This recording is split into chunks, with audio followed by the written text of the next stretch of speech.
Right now, a planet smaller than some of Jupiter's moons experiences the most extreme temperature variations in our entire solar system.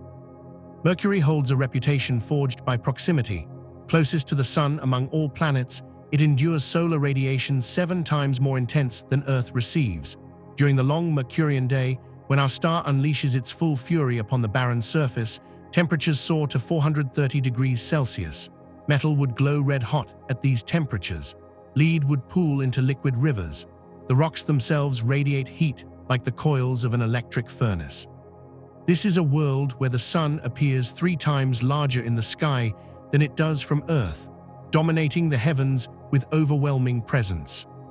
Yet Mercury harbors a secret that contradicts everything its reputation suggests.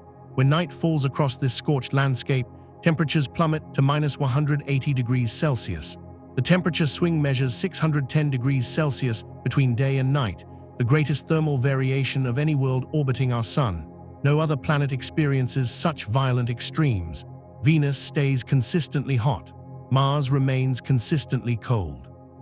Earth's atmosphere buffers temperature changes, but Mercury whipsaws between inferno and frozen wasteland with nothing to cushion the transition. The paradox deepens. Inside permanently shadowed craters at Mercury's poles, where sunlight has not touched the surface for billions of years, water ice exists in abundance. The closest planet to our star, the world that endures the most intense solar heating, hosts deposits of frozen water that will never melt. These ice reserves sit mere hundreds of kilometers from equatorial regions where temperatures could vaporize water instantly. Mercury simultaneously ranks as both the hottest and coldest planetary surface in the inner solar system. Understanding this contradiction requires examining Mercury's bizarre physical properties. The planet rotates extremely slowly, completing one rotation every 58.6 Earth days. Its orbital period around the Sun lasts 88 Earth days. These 2 periods lock into a 3-to-2 resonance, meaning Mercury rotates exactly 3 times for every 2 orbits around the Sun. This unusual configuration produces day-night cycles that last 176 Earth days from sunrise to sunrise. The Sun rises, crawls across the sky with agonizing slowness, hangs overhead for weeks, then finally sets, leaving the surface in darkness for another 88 Earth days. Without an atmosphere to distribute heat, the dayside bakes while the nightside freezes. Earth's atmosphere circulates warmth from equator to poles, from day to night, moderating temperatures across the globe. Mercury possesses no such buffer.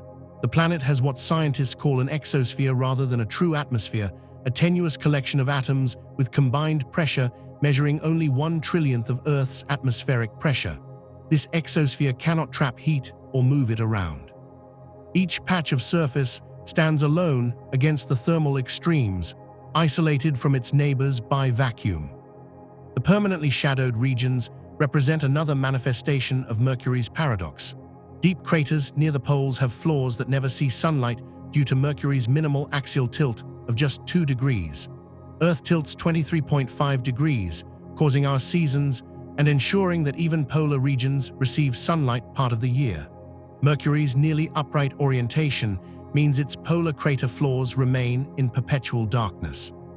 Without sunlight, these areas maintain temperatures around -170 degrees Celsius, cold enough to trap water molecules, cold enough to preserve ice for billions of years, cold enough to create frozen vaults on the hottest planet. How water ice arrived at these poles adds another layer to the mystery. Comets striking Mercury could deliver water, which then migrates across the surface until some molecules drift into the cold traps. The intense solar radiation at Mercury's equator can break water molecules out of surface minerals, freeing hydrogen and oxygen atoms that recombine and travel until they freeze in shadow. This process continues today. Mercury actively produces and traps ice, even as its sunlit regions reach temperatures that would incinerate organic compounds. The extremes extend beyond temperature. Mercury experiences the most elliptical orbit of any planet except dwarf planet Pluto. At perihelion, its closest approach to the Sun, Mercury passes within 46 million kilometers of our star. At aphelion, the most distant point, it retreats to 70 million kilometers. This orbital eccentricity combines with the 3-to-2 spin-orbit resonance to create unusual effects. At certain longitudes, observers on Mercury's surface would witness the Sun rise, grow larger, stop, move backward across the sky, stop again, then resume forward motion before setting.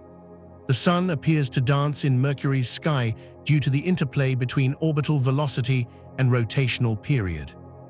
Gravity on Mercury measures only 38% of Earth's surface gravity. A person weighing 100 kilograms on Earth would weigh 38 kilograms on Mercury. This weak gravity contributes to Mercury's inability to hold an atmosphere. Gas molecules gain enough velocity from solar heating to escape Mercury's gravitational pull and drift into space. The planet continuously loses whatever thin atmosphere might accumulate, maintaining its exosphere at near-vacuum conditions. Scientists confirmed Mercury's extreme nature through decades of observation and 2 dedicated spacecraft missions. Ground-based telescopes revealed some details, but Mercury's proximity to the Sun makes it difficult to observe. The planet appears only during twilight, hanging low near the horizon, seen through the thickest layers of Earth's atmosphere. Detailed study required sending probes directly to Mercury. The Messenger spacecraft orbited Mercury from 2011 to 2015, mapping the entire surface and measuring temperatures across different regions. The ongoing Bepi-Colombo mission, launched in 2018, carries even more sophisticated instruments to probe Mercury's paradoxes. These missions confirmed what ground observations suggested. Mercury is a world of extremes, a planet where physics operates without the moderating influences found elsewhere. No atmosphere to distribute heat, no large moons to stabilize its rotation, no magnetic field strong enough to deflect the solar wind completely. Mercury stands exposed to space in ways that other terrestrial planets avoid. This exposure created a laboratory for understanding how planets behave under the most extreme conditions. The Scorched paradox extends into Mercury's interior structure. The planet consists of approximately 70% metal and 30% silicate rock by mass. This ratio far exceeds that of other terrestrial planets. Earth contains 32% iron. Venus and Mars have similar proportions, but Mercury is dominated by its enormous iron core, which occupies 85% of the planet's radius. The core radius measures approximately 2,000 kilometers in a planet with a total radius of only 2,440 kilometers. This leaves a thin shell of rocky mantle and crust wrapped around a massive metal heart. Why Mercury contains so much iron relative to rock remains one of the fundamental questions about the planet's origin. 3 major hypotheses attempt to explain the disproportion.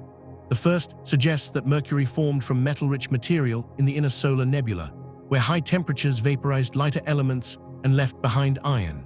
The second proposes that intense solar radiation vaporized much of Mercury's rocky mantle early in solar system history, leaving the metal core behind. The third hypothesis, currently favored by most planetary scientists, argues that one or more giant impacts stripped away much of Mercury's original rocky mantle, exposing the disproportionately large core. Each hypothesis carries implications for understanding not just Mercury, but planetary formation throughout the universe. If Mercury formed iron-rich, it suggests strong chemical gradients existed in the early solar nebula, with composition varying sharply based on distance from the Sun. If solar radiation vaporized the mantle, it demonstrates that young stars can dramatically alter nearby planets through sheer energy output. If giant impacts strip the mantle, it confirms that violent collisions play crucial roles in determining final planetary compositions. The question matters beyond our solar system because astronomers have discovered exoplanets with similarly high densities, suggesting that Mercury-like worlds may be common around other stars. The paradox of Mercury extends to every aspect of its existence. A planet that should be geologically dead hosts a weak but active magnetic field, suggesting a partially molten core. A world too small to retain internal heat shows evidence of recent geological activity through features called hollows, which may still be forming today.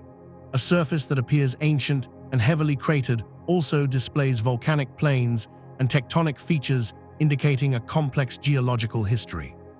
Mercury defies simple categorization. Understanding Mercury means grappling with contradictions. The scorched surface harbors ice. The tiny planet maintains a magnetic field. The ancient crust shows signs of youth. These contradictions emerged from Mercury's violent 4.6 billion-year history, a story of catastrophic impacts, volcanic floods, and planetary contraction. The history begins in a disk of gas and dust circling an infant star, where the raw materials for Mercury first gathered in the most extreme environment our solar system offers. What happens next reveals how this paradoxical world came to exist. Chapter 2: Birth of the Iron World. 4.6 billion years ago, no planets existed. The Sun had just ignited nuclear fusion in its core, becoming a true star after collapsing from a cloud of gas and dust. Around this newborn star swirled a disk of material left over from the formation process, a rotating nebula containing all the ingredients that would eventually build planets, moons, asteroids, and comets. This solar nebula consisted primarily of hydrogen and helium, the simplest and most abundant elements in the universe. But mixed within this light gas floated heavier elements, forged inside previous generations of stars that had exploded as supernovae, scattering their contents into space. These heavy elements, including iron, silicon, oxygen, magnesium, and countless others, made up only a small fraction of the nebula's mass, but they would prove crucial for building rocky worlds. Temperature gradients shaped the nebula's structure. Close to the young sun, intense radiation heated the disk to thousands of degrees. Only materials with very high melting points could condense into solid particles in these inner regions. Metals like iron and nickel, along with refractory rocky compounds, formed tiny grains that could survive the heat. Farther from the sun, lower temperatures allowed water ice, methane ice, and other volatile compounds to condense. This temperature gradient created a compositional gradient, with metal and rock dominating the inner solar system and ice mixing with rock in the outer regions. The process of planet formation began with these microscopic grains. Collisions between particles caused some to stick together through electrostatic forces and weak chemical bonds. A grain of iron might collide with a grain of silicate rock, and the two would adhere, forming a slightly larger particle. This particle would then collide with others, gradually growing. The process accelerated as particles reached larger sizes because bigger objects exerted stronger gravitational pull on their neighbors. What began as microscopic dust evolved into pebbles, then boulders, then kilometer-sized planetesimals over the course of a few 100,000 years. In the region where Mercury would eventually form, the environment proved particularly harsh. Located only 46 to 70 million kilometers from the Sun, depending on orbital position, this zone experienced the most intense radiation, the highest temperatures, and the strongest solar wind in the entire protoplanetary disk. The solar wind, a stream of charged particles flowing outward from the Sun, exerted drag on lighter materials, pushing gas and small particles outward and leaving behind only the densest materials.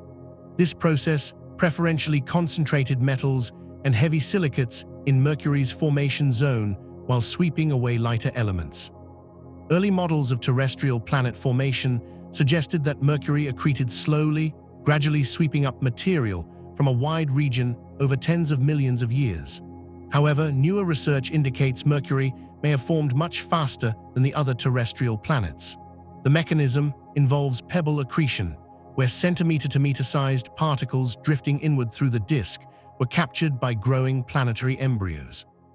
Close to the Sun, where orbital velocities are highest and material density potentially greater, pebble accretion could build a Mercury-sized planet within a few 100,000 years. This rapid formation would make Mercury the oldest of the terrestrial planets, having compiled its bulk mass within 1,000,000 years of the Sun's formation. As Mercury grew, a crucial process began: differentiation. The energy of countless impacts heated the growing planet.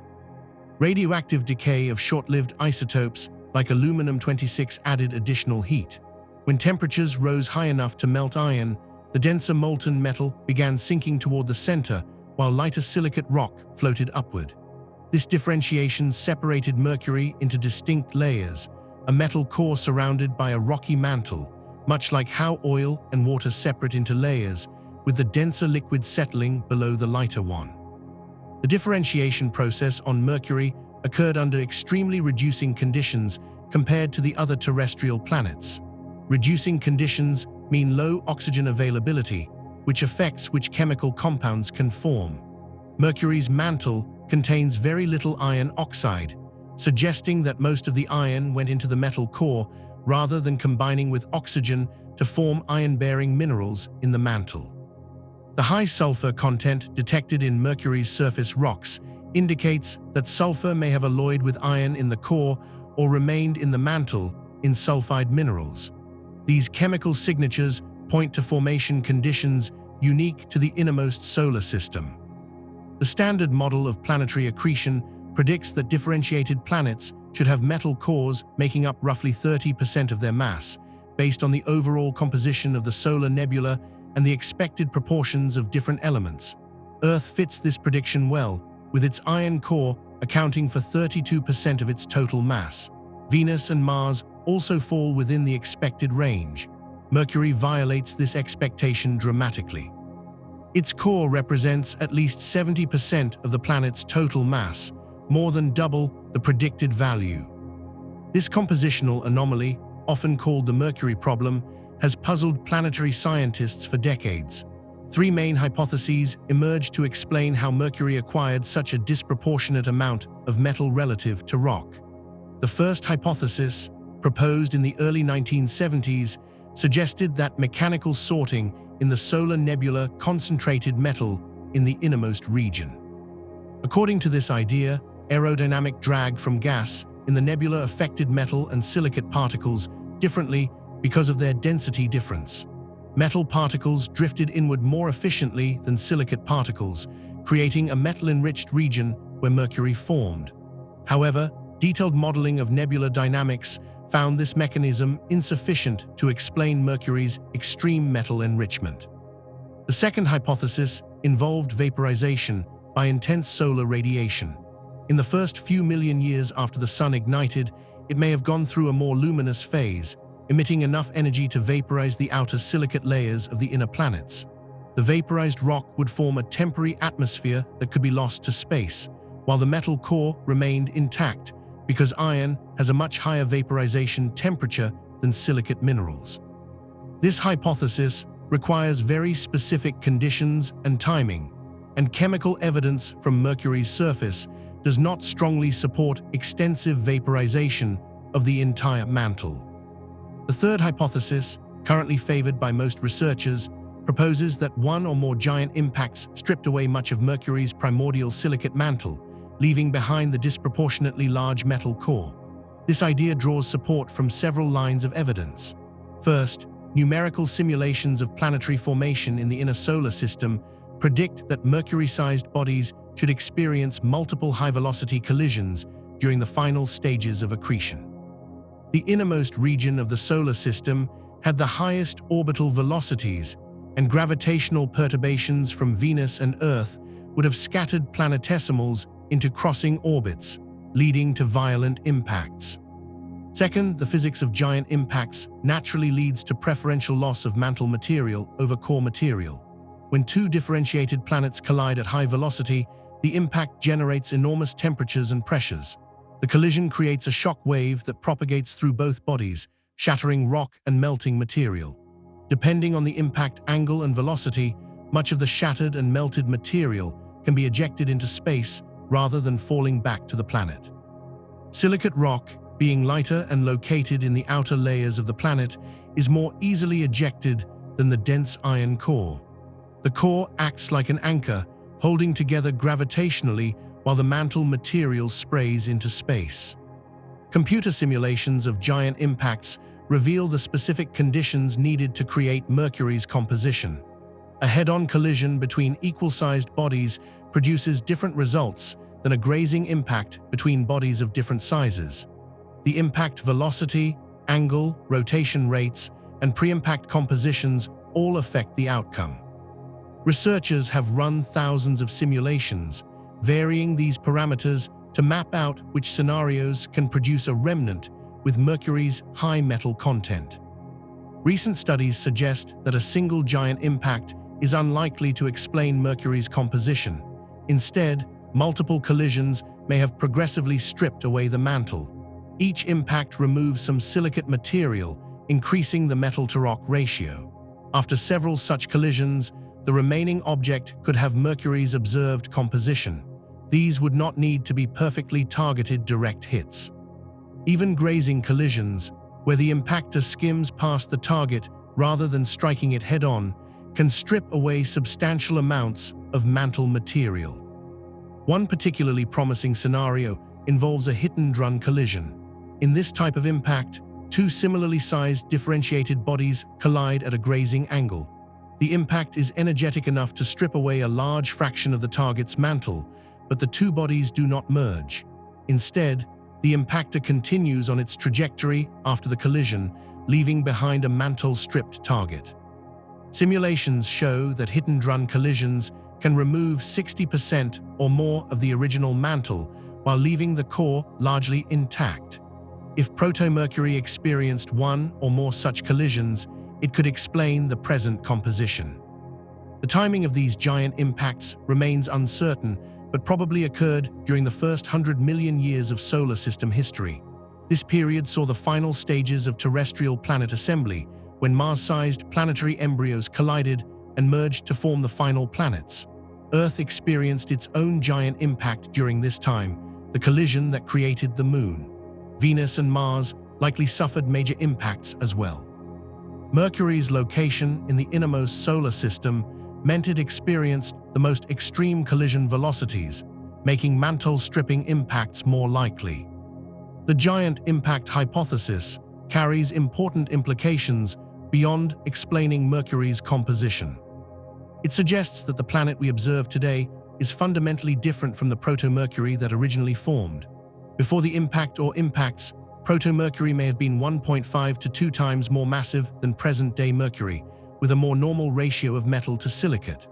The object we call Mercury is essentially the stripped core of a larger planet, the remnant of a catastrophic collision that ejected half or more of the original mass into space. This ejected material did not remain in orbit to form a moon. Instead, it dispersed into the inner solar system, where some may have eventually fallen into the Sun, while other pieces struck Venus or Earth. After the final giant impact, Mercury began its long evolution as a small, metal-rich world. The collisions left the surface molten or nearly molten. A magma ocean may have covered the entire planet, slowly crystallizing over millions of years as heat radiated into space. During this cooling phase, the iron core continued to separate from the rocky mantle, completing the differentiation process interrupted by each new impact. Eventually, the magma ocean solidified, forming an initial crust of low-density minerals that floated to the surface. The newly formed Mercury had higher internal temperatures than it does today. Radioactive decay of uranium, thorium, and potassium in the mantle generated heat. The core retained heat from accretion and differentiation. This internal heat drove geological processes that would shape Mercury's surface for the next billion years. Volcanic activity began as magma from the mantle broke through the thin crust, flooding low-lying areas with lava. Tectonic forces fractured and moved pieces of the surface. And through all of this, asteroids and comets continued to bombard the planet, cratering the surface and delivering new material. Mercury's rapid formation close to the Sun also affected its volatile content. Volatiles are substances that evaporate easily at relatively low temperatures, including water, carbon dioxide, nitrogen, and various organic compounds. The high temperatures in Mercury's formation region meant that few volatiles could condense into solid particles. Most remained as gas and were either pushed outward by solar wind or fell into the Sun. Proto-Mercury accreted from relatively volatile pore material, giving it a dry, refractory composition. This volatile depletion would later influence Mercury's ability to sustain geological activity, since volatiles in magma help drive volcanic eruptions and affect rock properties. The sulfur detected in Mercury's surface rocks provides an important exception to this volatile depletion. Sulfur has a moderately low condensation temperature, yet Mercury contains significant sulfur in its crust and possibly in its core. One explanation suggests that sulfur-bearing compounds like troilite, iron sulfide, could form at the temperatures present in Mercury's region of the nebula. Pebbles rich in sulfur compounds drifted inward and were accreted by growing Mercury, enriching the planet in sulfur beyond what simple condensation models predict. This sulfur may have important effects on Mercury's interior structure, since iron-sulfur alloys have lower melting points than pure iron, potentially keeping part of Mercury's core molten to the present day. The chemical composition of Mercury's interior remains somewhat uncertain because we cannot sample it directly. Scientists must infer core composition from remote measurements of the surface, from understanding the planet's density and moment of inertia, and from theoretical models of how elements partition between metal and silicate at high temperatures and pressures. Current estimates suggest Mercury's core contains not just iron and sulfur, but also significant amounts of silicon. Silicon can dissolve into liquid iron under the reducing conditions present during Mercury's differentiation. Estimates of the silicon content in Mercury's core range from 4.5 to 21% by weight, depending on assumptions about formation conditions and bulk composition. This silicon-enriched core affects Mercury's thermal evolution and magnetic field generation. Silicon mixed with iron changes the alloy's physical properties, including its melting temperature, electrical conductivity, and density. These changes influence how heat moves through the core, whether convection can occur, and how crystallization proceeds as the core cools. Understanding Mercury's core composition thus connects directly to explaining why this small planet maintains an active magnetic field billions of years after formation, a mystery that will become apparent in later chapters. By the time Mercury's initial formation phase ended, roughly 100 million years after the solar nebula began collapsing, the planet had acquired its fundamental characteristics.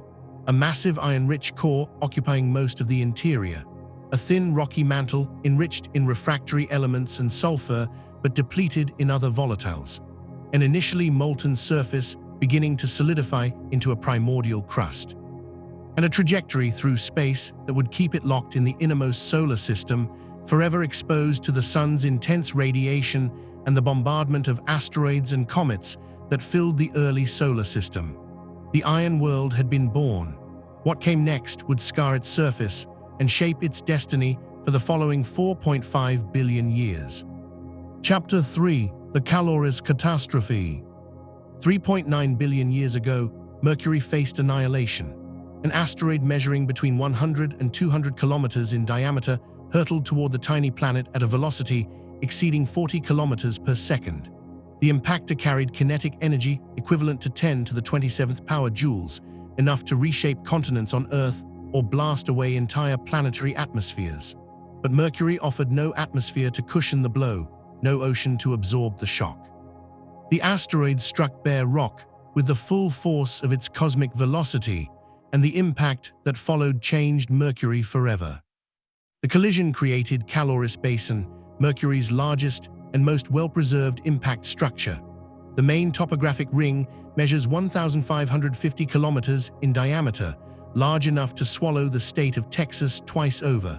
The basin ranks among the largest impact structures in the entire solar system, comparable to the South Pole-Aitken Basin on Earth's moon.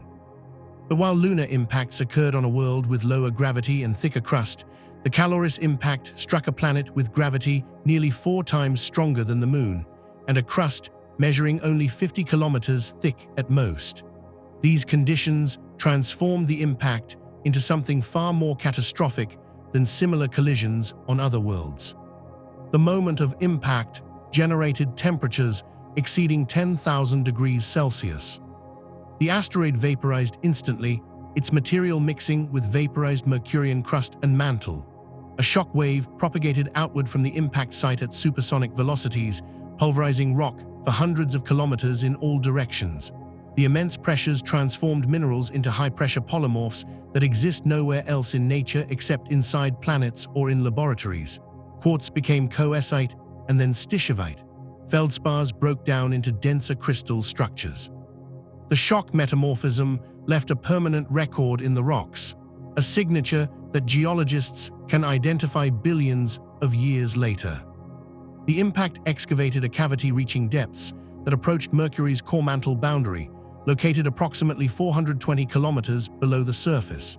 This makes Caloris one of the deepest impacts relative to planetary radius ever documented. The excavation punched through Mercury's entire thin crust and deep into the underlying mantle. Material from depths that had never seen the surface suddenly found itself ejected into space or scattered across Mercury's hemisphere. The low reflectance material visible today in Caloris Basin's interior represents this excavated mantle rock, brought up from the depths and melted by the impact. Computer simulations reveal the violence of the Caloris formation process. The impactor compressed the target rock to pressures exceeding several hundred gigapascals in the first seconds. This compression released enough energy to melt approximately 10 million cubic kilometers of rock. For comparison, all the magma erupted by all of Earth's volcanoes over the past million years totals less than 100,000 cubic kilometers. Caloris produced 100 times that much melt in minutes. The molten rock formed a temporary melt pool kilometers deep, slowly cooling and crystallizing over thousands of years to form the basin floor we observe today. The excavation process threw countless tons of debris into ballistic trajectories. Boulders the size of mountains arced through space, some achieving enough velocity to escape Mercury's gravity entirely and enter independent orbits around the Sun. Most of the ejecta fell back to Mercury's surface, creating a blanket of debris that extended outward for more than 1,000 kilometers from the basin rim. This ejecta deposit, collectively called the Caloris Group, consists of multiple geological units, including the Odin Formation and the Van Eyck Formation. The ejecta buried pre-existing craters, filled in valleys, and resurfaced much of Mercury's northern hemisphere with a layer of broken, shocked, and melted rock. Secondary craters formed where the largest ejecta blocks struck the surface. These secondary impacts created chains and clusters of craters radiating outward from Caloris, distinguishable from primary craters by their irregular shapes and aligned patterns. The secondary cratering extended the zone of destruction well beyond the ejecta blanket, scarring regions more than 2,000 kilometers from the impact site. Mercury's higher surface gravity compared to the Moon meant that ejecta traveled shorter distances before falling back, but struck with higher velocities, creating proportionally larger secondary craters than similar lunar impacts would produce. Inside Caloris Basin, concentric rings mark the collapse of the transient cavity. When the initial excavation reached its maximum size, gravity reasserted control. The cavity was too large to remain stable. The floor rebounded upward while the rim collapsed inward, creating multiple rings of mountainous terrain.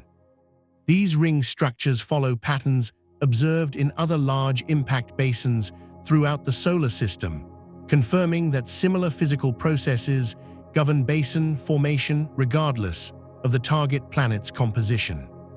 The impact energy sent seismic waves propagating through Mercury's interior.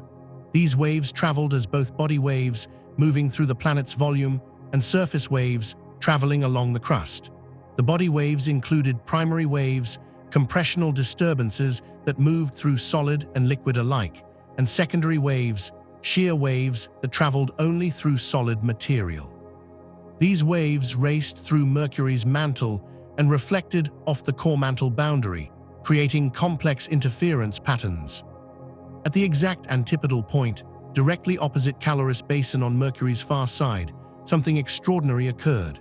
The seismic body waves converged, focusing their energy on a single region approximately 1,550 kilometers from Caloris measured through the planet's center.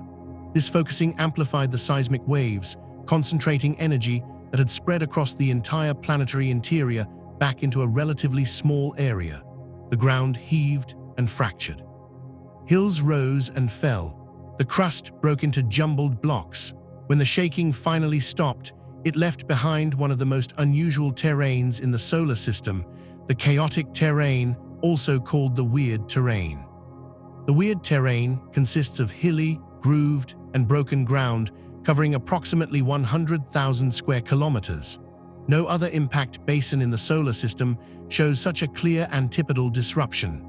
The terrain displays few small impact craters, suggesting it formed relatively recently in geological terms and has been subsequently modified or protected from cratering. The hills rise hundreds of meters above the surrounding plains, arranged in chaotic patterns without obvious organization. Grooves and fractures cut through the landscape at multiple angles, indicating repeated episodes of crustal failure and adjustment. Several theories attempt to explain the weird terrain's formation. The most widely accepted hypothesis invokes seismic focusing from the Caloris impact. When seismic body waves converged at the antipode, their combined amplitude became sufficient to fracture the crust and trigger landslides. Computer simulations of seismic wave propagation through Mercury support this mechanism, showing that waves from a Caloris-sized impact could produce surface disruption at the antipodal point. The simulations reveal that both primary and secondary body waves contributed to the focusing, arriving at different times and potentially causing multiple episodes of shaking. Mantle-guided waves may have played an important role previously overlooked. These waves travel along the core mantle boundary, trapped by the velocity contrast between mantle rock and liquid core. They can carry energy efficiently over great distances and arrive at the antipode after the initial body waves. The delayed arrival could extend the duration of shaking at the antipode, increasing the total disruption. Detailed modeling suggests that mantle-guided waves would produce disruption over a larger area than body waves alone, potentially explaining why the weird terrain extends beyond the narrow zone predicted by simple focusing models. An alternative hypothesis proposes that the weird terrain formed from ejecta accumulation rather than seismic disruption. According to this idea, material ejected from the Caloris impact followed ballistic trajectories that preferentially deposited debris at the antipodal region. The physics of ejecta emplacement in a spherical gravitational field naturally causes some focusing of debris at the antipode, though the effect is weak compared to seismic focusing. However, observations of the weird terrain show features more consistent with in-place disruption than with deposition of an ejecta blanket, making pure ejecta accumulation an unlikely explanation. The state of Mercury's core during the Caloris impact affected how seismic waves propagated through the planet.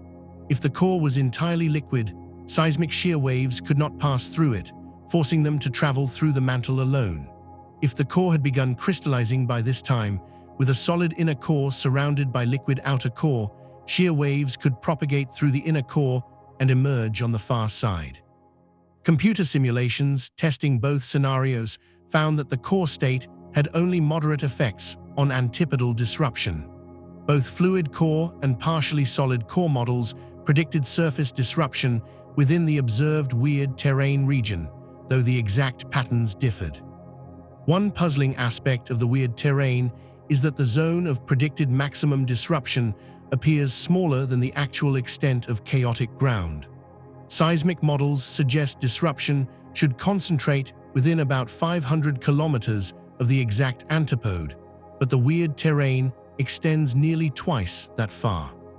This discrepancy suggests either that Mercury's shallow crustal structure amplified the seismic waves in ways not captured by the models, or that the impact imparted more seismic energy than current estimates indicate. Alternatively, pre-existing weaknesses in Mercury's crust at the antipodal location may have enhanced the disruption, allowing smaller seismic amplitudes to produce larger-scale terrain modification. The Caloris impact triggered another consequence: widespread volcanism. The impact fractured Mercury's crust and mantle, creating pathways for magma to reach the surface. The depressurization caused by rapid excavation may have induced melting in the mantle directly below the impact site. Computer models suggest that impacts of Caloris's magnitude can generate sufficient pressure release melting to produce volcanic activity lasting for millions of years after the initial impact. This impact-induced volcanism would add to any ongoing volcanic activity from Mercury's internal heat, potentially triggering a surge in volcanic resurfacing. Smooth volcanic plains surround Caloris Basin, particularly on its northern and eastern margins. These plains postdate the basin formation, as evidenced by their stratigraphic position atop the Caloris ejecta and by the lack of significant deformation matching the basin's structure. The plains likely formed when magma exploited the fractures created by the impact, flooding the regions around the basin with fluid lava flows. The total volume of volcanic material emplaced around and within Caloris suggests a major volcanic episode triggered or enhanced by the impact. Dating the Caloris impact proves challenging because no samples have been returned from Mercury for radiometric dating. Instead, scientists use crater counting to estimate ages. By measuring the density of impact craters superimposed on the basin floor and ejecta blanket, and comparing these densities to crater production rates estimated from lunar samples and models, researchers can infer the age of Caloris. Current estimates place the basin formation at approximately 3.9 billion years ago, coinciding with the late heavy bombardment. The late heavy bombardment refers to a period when the inner solar system experienced an elevated rate of asteroid and comet impacts. Evidence from lunar samples shows a clustering of impact melt ages around 3.8 to 3.9 billion years ago, suggesting that a spike in cratering occurred during this time. The cause remains debated.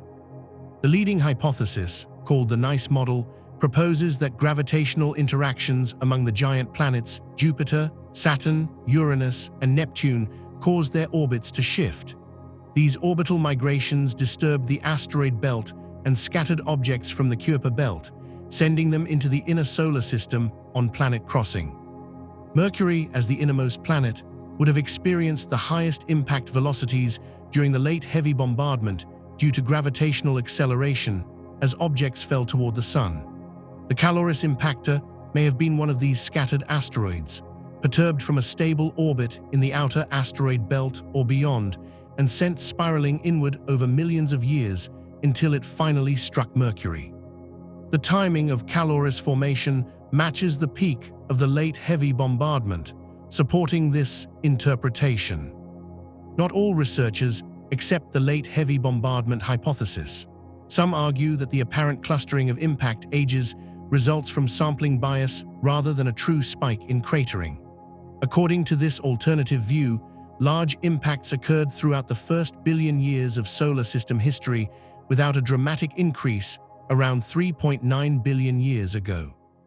The clustering of measured ages might reflect the fact that we have sampled rocks from only a few locations on the Moon, and those locations happen to be near major impact basins formed around the same time. If this interpretation is correct, Caloris might not be associated with any special bombardment period, but simply represents a large impact that happened to occur when it did. Regardless of whether Caloris formed during a general bombardment or specific spike, its consequences shaped Mercury's subsequent evolution. The impact released enormous amounts of heat, raising temperatures in the crust and upper mantle.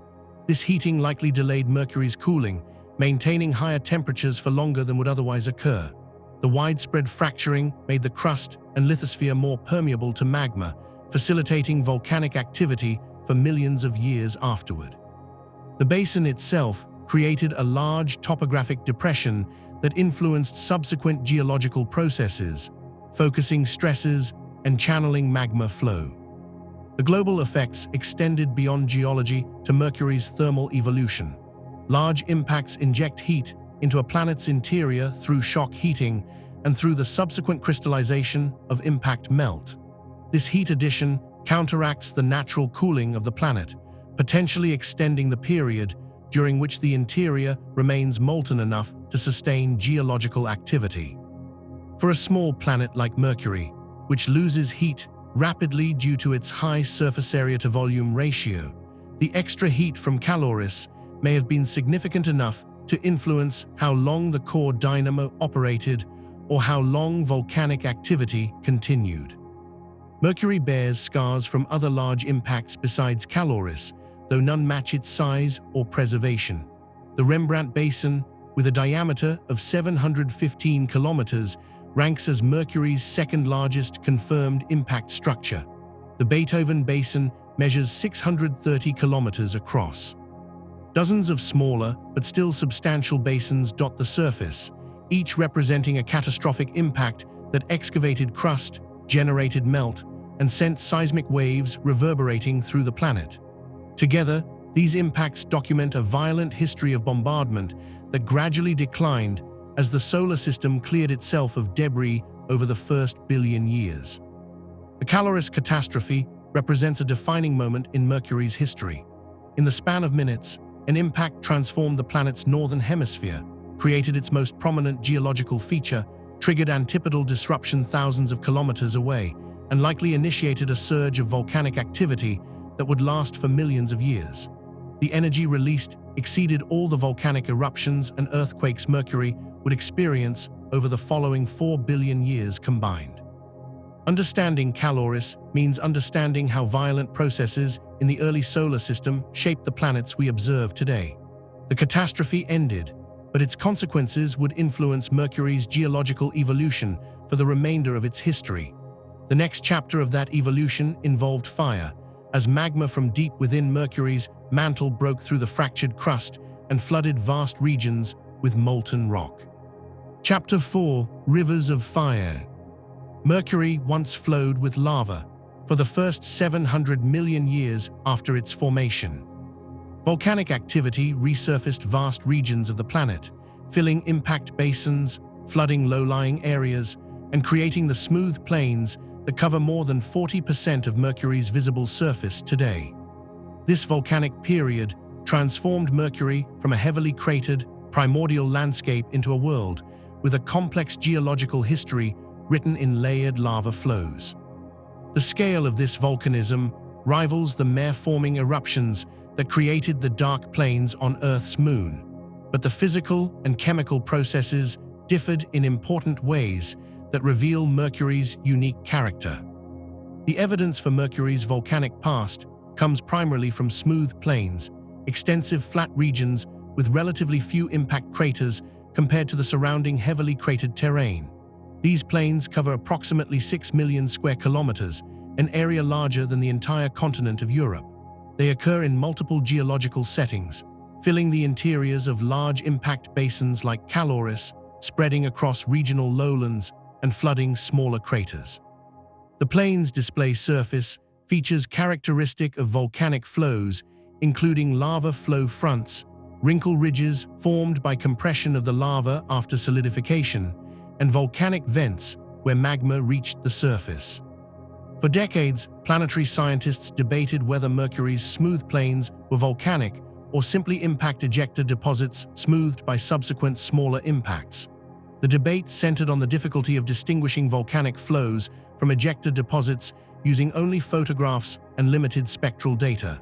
Impact ejecta can create smooth plains if the material is finely fragmented and settles into a uniform layer. However, multiple lines of evidence now confirm that most of Mercury's smooth plains formed through volcanic processes. The stratigraphic relationships provide crucial evidence. In many locations, smooth plains clearly postdate the impact basins they occupy. If the plains were ejecta from the basin forming impact, they should have formed simultaneously with the basin. Instead, the plains fill the basin interiors and show evidence of flowing into topographic lows, just as lava would do. The plains also override the rim materials and ejecta blankets of the basins, confirming they formed after the impacts. Embayment relationships strengthen the volcanic interpretation. At numerous locations, smooth plains flow around and partially bury older impact craters, filling them to various levels. This embayment creates partially flooded craters where the rim pokes above the plain's surface like islands in a frozen sea. The pattern exactly matches what volcanic flows would create as they spread across uneven terrain, filling depressions to a level determined by the volume of erupted lava. Impact ejecta does not produce this type of embayment because ejecta deposits thin with distance from the source and drape over topography rather than pooling in low areas. Crater density measurements reveal that smooth plains formed over an extended time period rather than all at once. Different plains units show different crater densities, indicating different ages. The oldest smooth plains date to approximately 4 billion years ago, while the youngest formed around 3.5 billion years ago. This 700 million year span of plains formation cannot result from a single impact or even from the ejecta of multiple impacts, because impact ejecta forms essentially instantaneously on geological timescales. The extended time period strongly supports a volcanic origin, with different eruptions occurring in different locations at different times. The most direct evidence comes from volcanic vents and pyroclastic deposits discovered by the Messenger spacecraft. These features include rimless depressions surrounded by halos of bright, low-density material interpreted as explosive volcanic ash. The vents range from a few kilometers to tens of kilometers in diameter and appear to be sources of pyroclastic material ejected during explosive eruptions. The distribution of these vents across Mercury's surface, their association with smooth plains, and their morphological characteristics all confirm that explosive volcanism occurred on Mercury despite the planet's general depletion in volatile elements. Understanding Mercury's volcanism requires examining the source of the magma. Volcanic eruptions occur when molten rock from a planet's interior reaches the surface. On Mercury, the magma originated through partial melting of the silicate mantle. As Mercury cooled from its initially hot state following formation and giant impacts, temperatures in the mantle remained high enough to melt rock, particularly in the presence of heat-producing radioactive elements like uranium, thorium, and potassium. When mantle rock partially melts, the liquid separates from the solid residue and rises toward the surface because molten rock is less dense than solid rock. The composition of Mercury's volcanic rocks differs from lunar or terrestrial basalts in important ways. Spectral data from Messenger reveal that Mercury's plains have lower iron content and higher magnesium and aluminum content than lunar mare basalts. The low iron content explains why Mercury's plains do not appear as dark as the lunar marea when viewed from Earth. Mercury's magmas also contained significant sulfur, reflecting the planet's overall enrichment in volatile elements compared to predictions from simple condensation models. This sulfur content influenced the magma's properties, lowering its melting temperature and viscosity, which affected how the lava flowed across the surface. The volume of lava erupted during Mercury's volcanic period was enormous. Conservative estimates suggest that smooth plains formation required at least several million cubic kilometers of magma. More comprehensive analyses accounting for all smooth plains units across the entire planet suggest total eruption volumes may have reached 10 million cubic kilometers or more. For comparison, the volcanic plains on the Moon's near side, which appear so prominent in telescopes, represent roughly 8 million cubic kilometers of lava. Mercury, despite being smaller than the Moon, produced a similar or possibly greater volume of volcanic material. The timing of Mercury's volcanic activity centers on a relatively brief period between about 3.9 and 3.2 billion years ago, with most activity concentrated around 3.7 billion years ago. This timing coincides with the late heavy bombardment period when large impacts like Caloris struck Mercury's surface. The correlation suggests that major impacts may have triggered or enhanced volcanic activity by fracturing the lithosphere and creating pathways for magma ascent. However, volcanism was not simply a response to impacts. The extended duration and widespread distribution of smooth plains indicate that internal heat from radioactive decay and secular cooling drove sustained volcanic activity independent of specific impact events. The mechanism of lava emplacement on Mercury resembled flood volcanism on Earth and the Moon. Rather than building tall volcanic mountains through explosive eruptions like Mount St. Helens or Mount Vesuvius, Mercury's volcanoes produced low-viscosity lava that flowed rapidly across the surface, spreading out to form extensive plains. Individual lava flows may have traveled hundreds of kilometers from their source vents, much like the Great Flood basalt provinces on Earth, such as the Deccan Traps in India or the Columbia River basalts in the northwestern United States. Multiple eruptions, each producing one or more lava flows, gradually built up the smooth plains layer by layer over millions of years. Recent analysis reveals that the volcanic resurfacing occurred as a global phenomenon rather than isolated local events. Smooth plains of similar age appear in widely separated locations across Mercury's surface, suggesting that conditions in the mantle conducive to melting and eruption existed planet-wide. The spatial distribution shows no strong concentration in any particular hemisphere, though the largest continuous smooth plains units do occur in the northern hemisphere, associated with the Caloris Basin and surrounding regions. The global nature of Mercury's volcanism indicates that the entire mantle participated in the melting and eruption process during this crucial period in the planet's history. Explosive volcanism adds another dimension to Mercury's volcanic history. The discovery of pyroclastic deposits was unexpected because explosive eruptions require volatile elements dissolved in the magma. When magma rises toward the surface, decreasing pressure allows the volatiles to exsolve and form gas bubbles. If the gas content is high enough, the bubbles expand rapidly, fragmenting the magma into tiny droplets that spray into the air as volcanic ash. Mercury was thought too depleted in volatiles to support explosive volcanism, yet MESSENGER discovered 51 confirmed pyroclastic deposits scattered across the planet's surface. The pyroclastic deposits consist of bright, orange-red material that appears spectrally distinct from typical Mercurian surface rocks. The deposits form halos around source vents, sometimes extending 50 kilometers or more from the vent. The orange color likely results from tiny glass beads formed when magma droplets cooled rapidly in flight after explosive eruption. Similar pyroclastic glass beads exist in lunar samples returned by Apollo astronauts, confirming that explosive volcanism occurred on the Moon as well despite its low volatile content. Mercury's pyroclastic deposits show that even highly volatile depleted bodies can sustain explosive eruptions if conditions are right. The timing of pyroclastic volcanism extended over much of Mercury's early history. By examining the degradation states of pyroclastic vents and the ages of impact craters that host pyroclastic deposits, researchers determined that explosive eruptions occurred from approximately 3.5 billion years ago to as recently as 1 billion years ago. Different vents show different degrees of degradation from subsequent impact cratering and space weathering, indicating they formed at different times rather than during a single brief eruption period. Some well-preserved vents show minimal degradation, suggesting they might be quite young geologically, potentially less than 1 billion years old.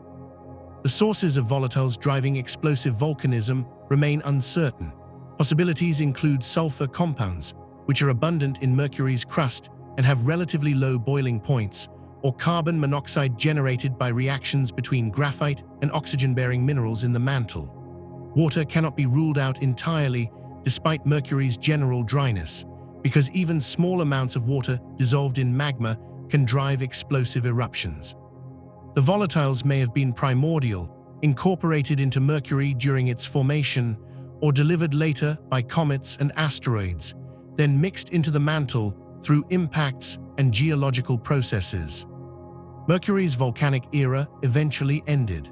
The last major episodes of effusive volcanism occurred around 3.2 billion years ago, though isolated explosive eruptions may have continued for another 2 billion years.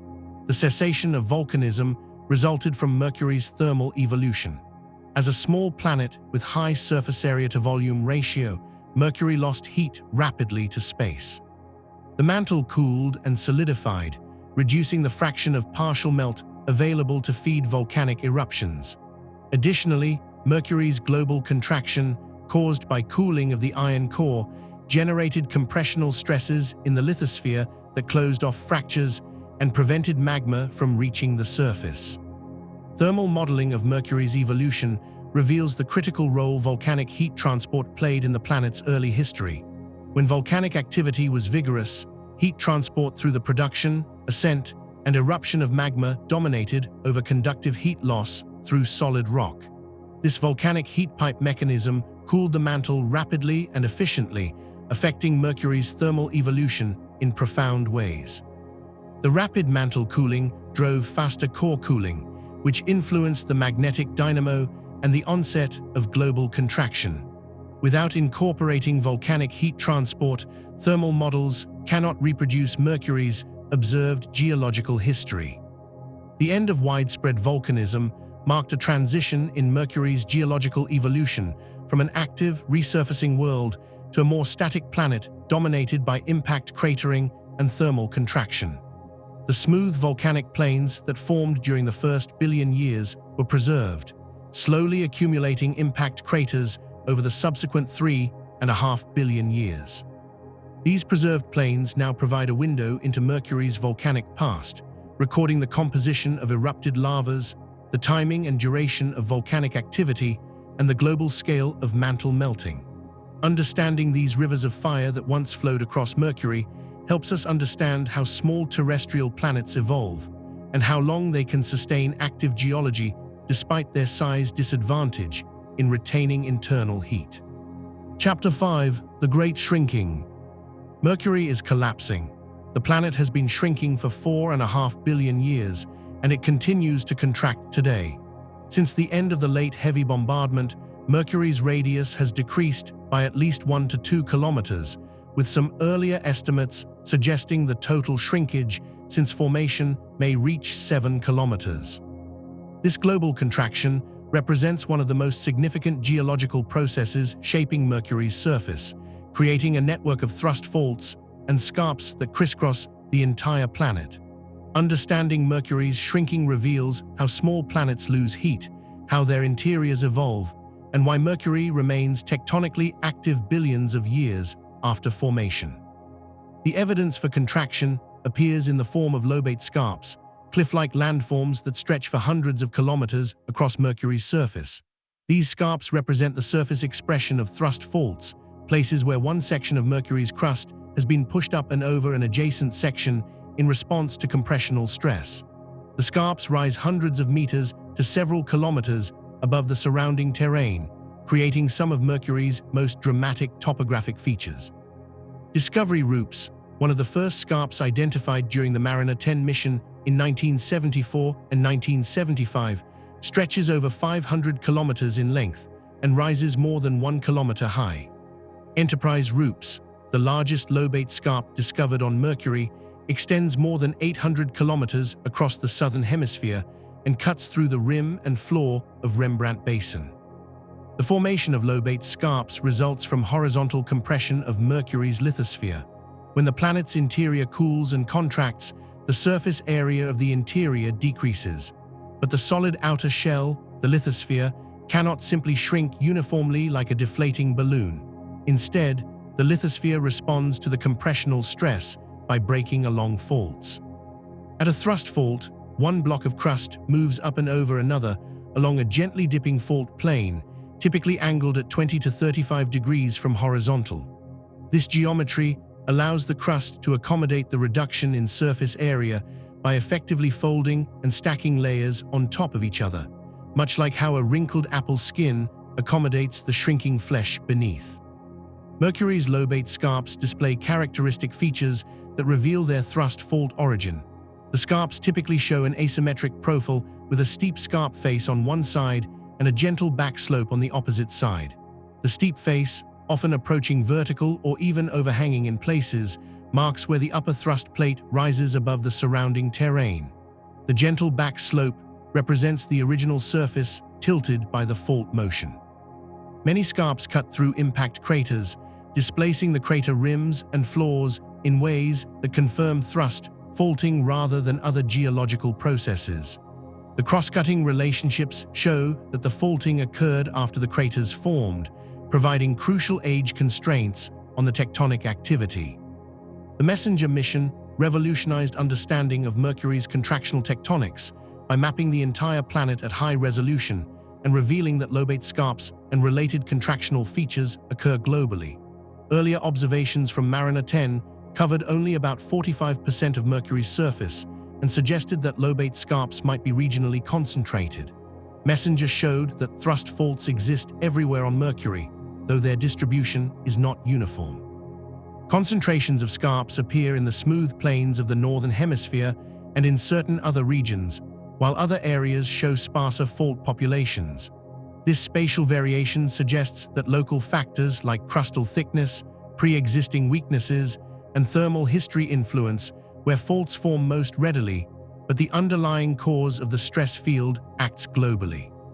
Detailed mapping identified more than 1,000 individual lobate scarps and related high-relief ridges on Mercury's surface.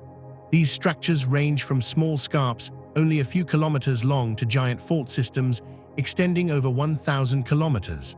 The size distribution follows patterns observed in thrust fault populations on Earth and other planets, with many small faults and progressively fewer large faults. Measuring the lengths and estimating the vertical displacements of these faults allows scientists to calculate the total contractional strain experienced by Mercury's lithosphere. The calculation of global contraction requires determining how much horizontal shortening each fault accommodates. This depends on the fault's length, the amount of vertical displacement along the fault, and the dip angle of the fault plane. Researchers measured the maximum relief across 31 representative lobate scarps using topographic data from MESSENGER's Mercury laser altimeter. The relief values, which represent the height difference between the scarp crest and the adjacent low ground, range from about 400 meters to over 3 kilometers.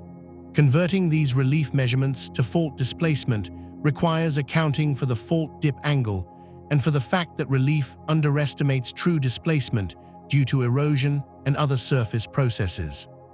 Using a fault plane dip angle of 30 degrees, which is typical for thrust faults and consistent with observations of Mercury's scarps, researchers estimated that the maximum fault displacements range from 1.1 to 6.5 kilometers, with an average of approximately 2.4 kilometers.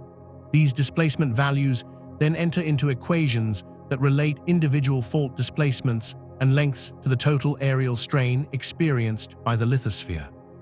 The relationship between displacement and length for thrust faults follows a power law, meaning that displacement increases with length, but not linearly. Large faults accommodate disproportionately more strain than small faults.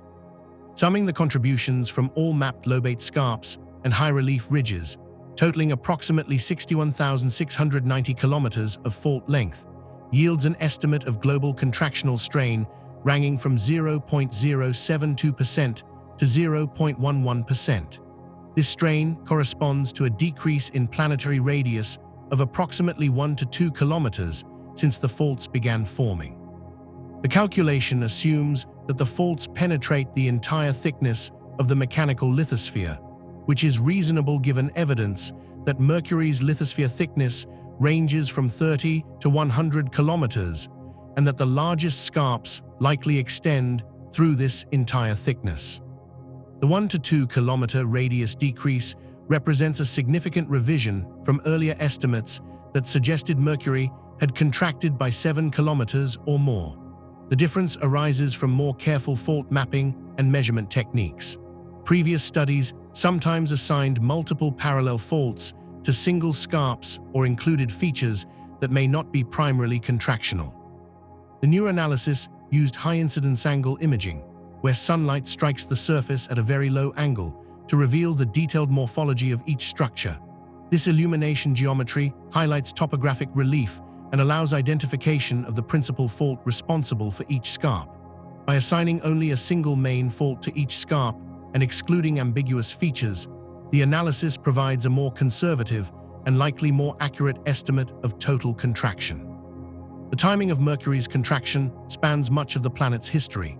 The lobate scarps crosscut impact craters of various ages and postdate the smooth volcanic plains that formed between 3.9 and 3.2 billion years ago. This indicates that global contraction began no earlier than about 3.6 billion years ago, after the main period of volcanic resurfacing.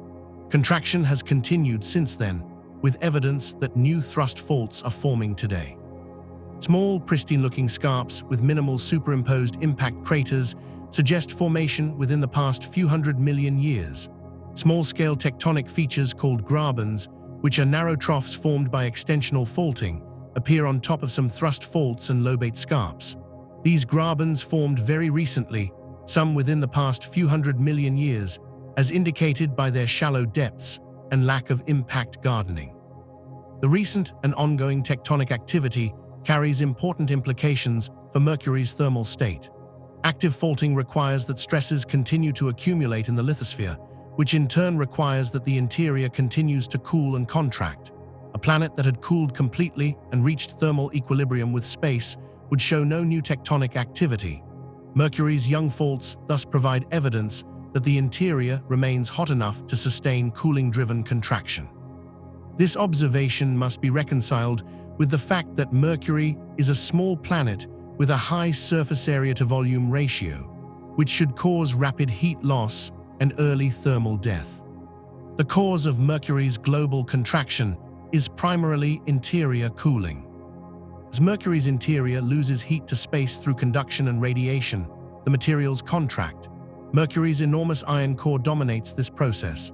Iron shrinks significantly when it cools, and because the core comprises 70% of Mercury's mass and 85% of its radius, even a small fractional change in core dimensions produces a substantial reduction in total planetary radius. Additionally, as the core cools, liquid iron may crystallize to form a solid in a core. This phase change from liquid to solid releases latent heat and also involves volume reduction because solid iron is denser than liquid iron at the same pressure. Thermal models of Mercury's evolution attempt to predict how fast the planet cools and how much contraction should occur. These models must account for multiple factors, including the initial temperature after formation, the abundance of heat-producing radioactive elements in the mantle and crust, the efficiency of heat transport through convection versus conduction, and the effects of volcanic heat loss early in Mercury's history. The models also must consider how sulfur and other light elements dissolved in the core affect melting temperatures and cooling rates. A core with significant sulfur content has a lower melting point than pure iron, allowing part of the core to remain liquid at lower temperatures and potentially slowing the cooling process. Recent thermal models that attempt to explain both Mercury's magnetic field and its tectonic history face challenging constraints. The magnetic field requires a liquid, convecting outer core to generate the dynamo, which means the core cannot have cooled completely. The modest amount of observed contraction, only 1 to 2 kilometers of radius change since the late heavy bombardment, suggests relatively slow cooling. Yet Mercury's small size should cause rapid cooling. Reconciling these observations requires finding thermal evolution scenarios that keep the interior warm despite rapid heat loss. One solution invokes the insulating effect of a thick megaregolith, a layer of broken and fractured rock created by billions of years of impact bombardment. This megaregolith could be several tens of kilometers thick and would have much lower thermal conductivity than solid rock. The reduced conductivity slows heat loss from the interior, allowing Mercury to cool more gradually than simple models predict. Another factor is volcanic heat transport early in Mercury's history. As discussed in the previous chapter, extensive volcanism occurred during the first billion years, efficiently carrying heat from the interior to the surface. This rapid early cooling through volcanism may have been followed by slower conductive cooling later, producing a thermal history consistent with both the early volcanic activity and the later modest contraction. The contribution of core crystallization to contraction remains uncertain but potentially important. If Mercury's core is crystallizing from the inside out, forming a growing solid inner core surrounded by liquid outer core, the latent heat release and volume reduction from this process would drive continued contraction. Some thermal models invoke late-stage inner core formation, beginning only in the past billion years or so, to explain both the current magnetic field and recent tectonic activity.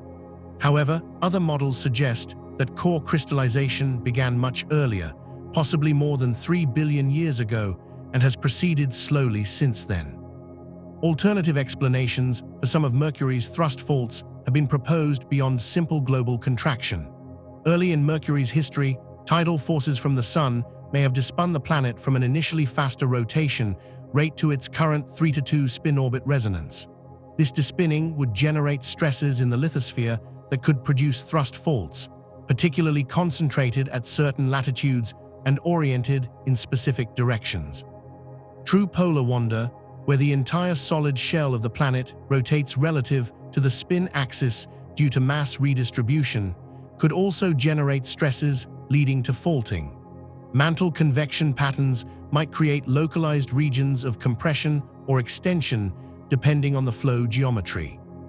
Evidence suggests that some or all of these alternative mechanisms may have influenced the initial distribution and orientation of thrust faults early in Mercury's history. However, the continued formation of new faults extending to recent times argues that global contraction from interior cooling remains the dominant process operating today. The alternative mechanisms likely played roles in Mercury's first billion years when tidal evolution and mantle dynamics were more vigorous, but cooling-driven contraction took over as the primary tectonic driver after that initial period and continues to the present. The great shrinking of Mercury provides a window into how terrestrial planets evolve. On Earth, plate tectonics recycles crust and redistributes heat, creating a complex and active surface. Mercury has no plate tectonics. It is a one-plate planet where the entire lithosphere remains intact. The only major tectonic process is contraction, expressed through thrust faulting.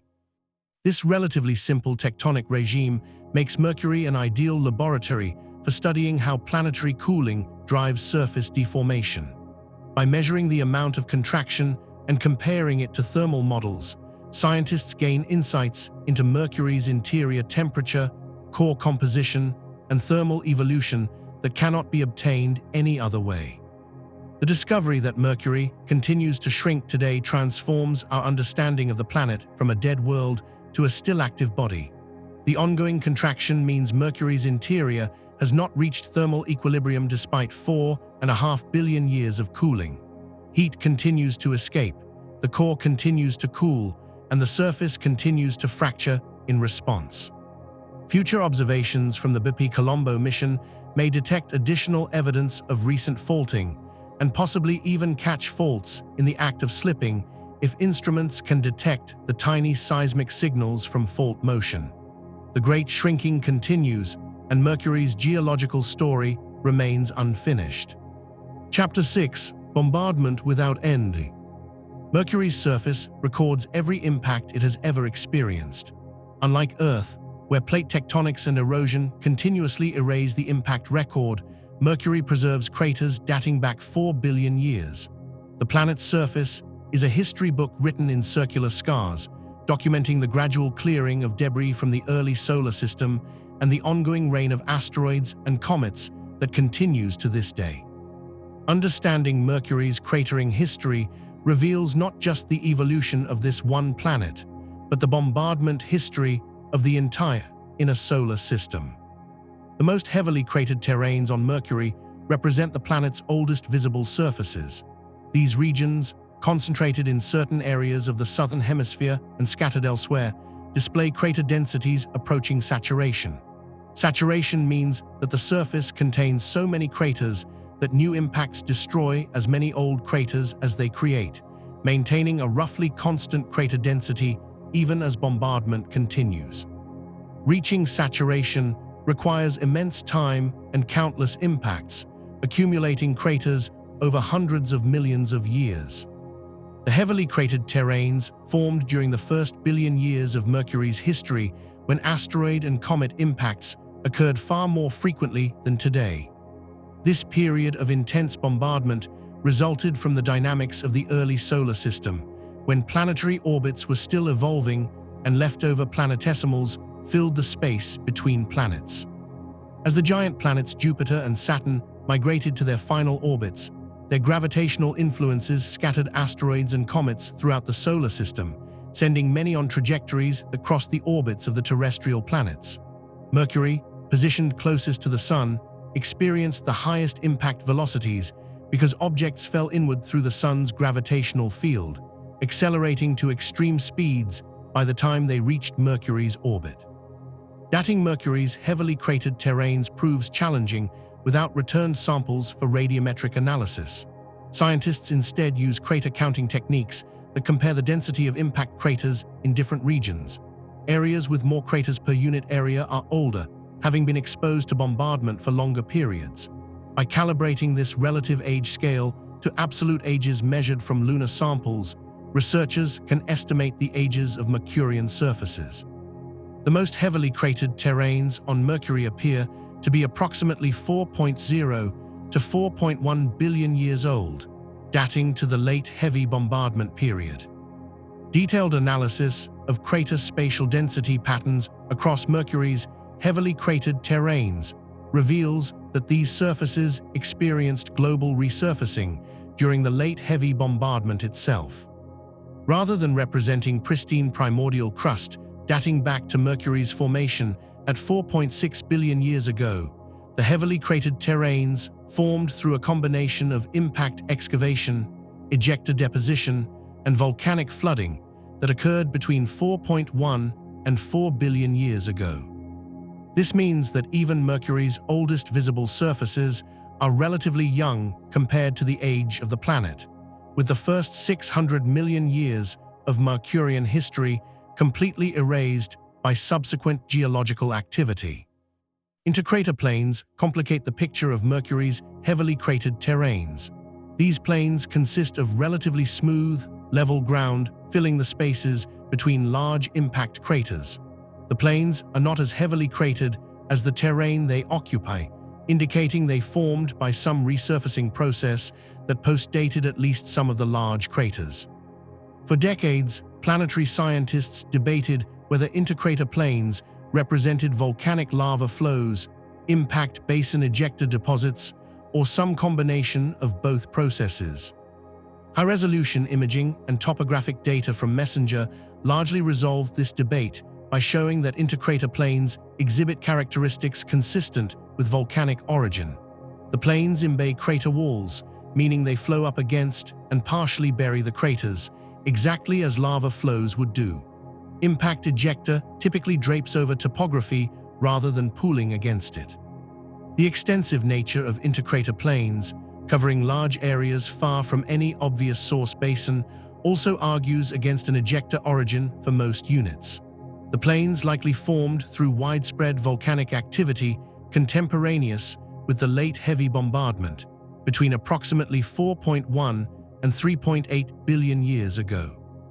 The timing relationship between crater formation and plains emplacement shows complex interactions. Some large craters have ejecta deposits that overlie portions of intercrater plains, proving that these craters formed after the plains. But the same plains embay other craters, proving the plains postdate those impacts. This overlap indicates that crater formation and plains emplacement occurred simultaneously over an extended period, with volcanic resurfacing happening in some areas while impacts continued to create craters in others.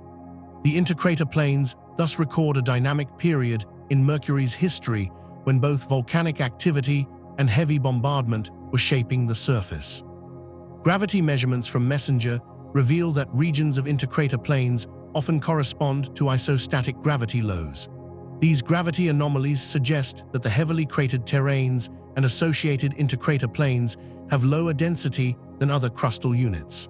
One interpretation proposes that intense impact bombardment heavily fractured the ancient crust, creating porosity and voids that reduce the bulk density. The fracturing may extend deep into the crust, creating a thick megaregolith that influences not just surface properties, but also heat flow and tectonic behavior, as discussed in the previous chapter.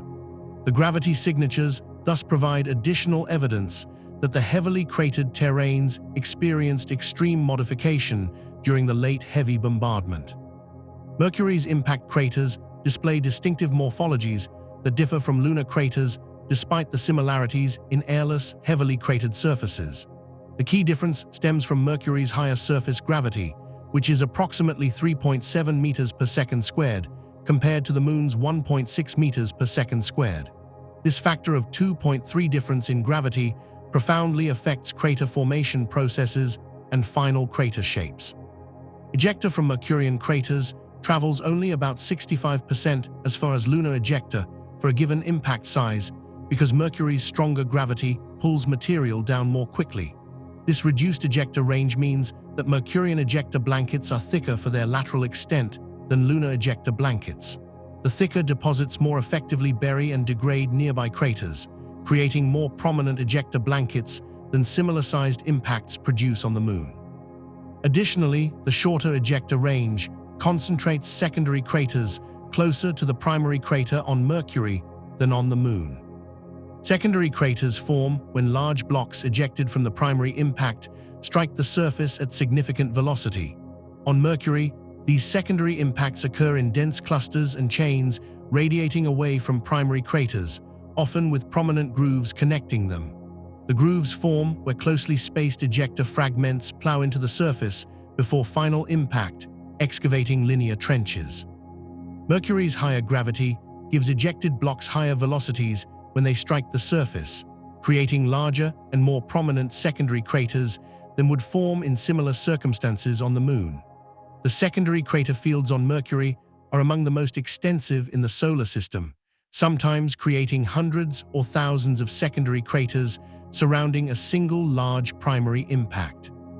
The morphological transition from simple bowl-shaped craters to complex craters with central peaks, terraced walls, and flat floors occurs at smaller diameters on Mercury than on the Moon.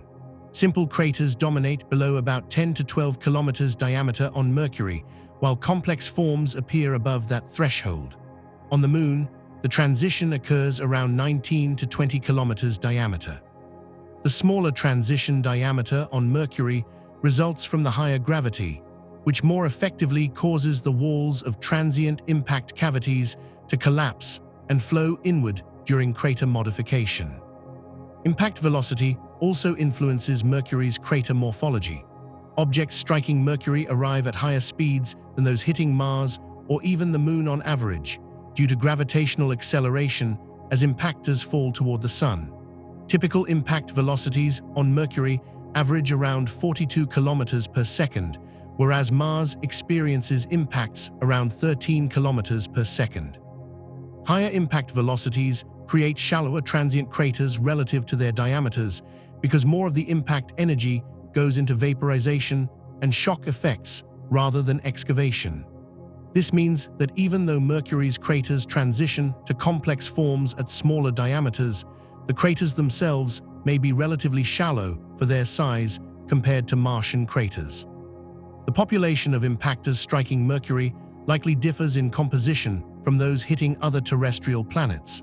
Mercury's position in the innermost solar system means it experiences impacts from objects on highly eccentric orbits, including both asteroids from the inner main belt and sun-grazing comets.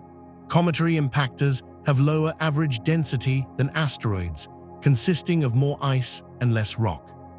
Lower density projectiles penetrate less deeply into targets for a given velocity, creating transient craters that are shallower relative to their diameters than craters from denser projectiles. The combination of high impact velocity and potentially lower projectile density may contribute to Mercury's crater morphologies being distinct from those on other terrestrial planets. Recent analysis of small craters on Mercury revealed a surprising discovery. The cratering rate for impactors in the size range producing craters from a few meters to a few kilometers diameter is approximately 1,000 times higher than predicted by extrapolations from larger crater populations. This enormous discrepancy suggests that Mercury experiences far more frequent impacts from small bodies than previously thought. The enhanced small impactor flux might result from Mercury's proximity to the Sun creating a gravitational focusing effect, or from orbital dynamics that preferentially deliver small fragments into Mercury-crossing orbits. Understanding this elevated small crater production rate has implications for the ages of young surfaces on Mercury and for the rate at which space weathering affects surface materials. The ongoing bombardment continues to modify Mercury's surface today, though at a much reduced rate compared to the late heavy bombardment. Fresh, bright-rayed craters like Hokusai crater, which displays prominent rays extending across more than 1,000 kilometers of Mercury's northern hemisphere, formed recently in geological terms, possibly within the past few hundred million years. The bright rays consist of fresh ejecta that has not yet been darkened by space weathering processes. Over time, radiation from the solar wind and micrometeorite impacts gradually darken surface materials, causing older craters to lose their bright rays and fade into the background terrain. The presence of multiple bright-rayed craters at different stages of ray brightness and preservation indicates that cratering has continued at low levels throughout Mercury's history. Space weathering affects Mercury's surface more intensely than the Moon's due to Mercury's proximity to the Sun. The solar wind flux at Mercury's orbital distance is approximately 7 times stronger than at Earth's orbital distance. This enhanced radiation bombardment drives faster space weathering rates, darkening and reddening surface materials more quickly than similar processes operate on the Moon. Additionally, the intense solar heating causes greater thermal cycling of surface materials, potentially accelerating some weathering processes. Understanding space weathering on Mercury helps scientists interpret spectral observations and estimate surface ages more accurately. The bombardment history recorded on Mercury's surface provides crucial data for understanding the evolution of the entire inner solar system. Because impact crater populations result from projectiles originating throughout the solar system, observing cratering on different planets samples the same impactor population from different perspectives. Mercury's crater record captures impacts from objects on the most extreme trajectories, those that penetrated deep into the Sun's gravitational well. Comparing crater densities and size-frequency distributions across Mercury, the Moon, Mars, and Earth-crossing asteroid populations allows researchers to reconstruct the orbital evolution of small bodies and test models of how the planet's gravitational influences scattered debris throughout the early solar system. The bombardment without end continues. Every day, Mercury experiences impacts ranging from microscopic dust grains to occasional kilometer-sized boulders. Each impact adds another crater to the accumulating record. The tiny impacts sandblast the surface, contributing to space weathering.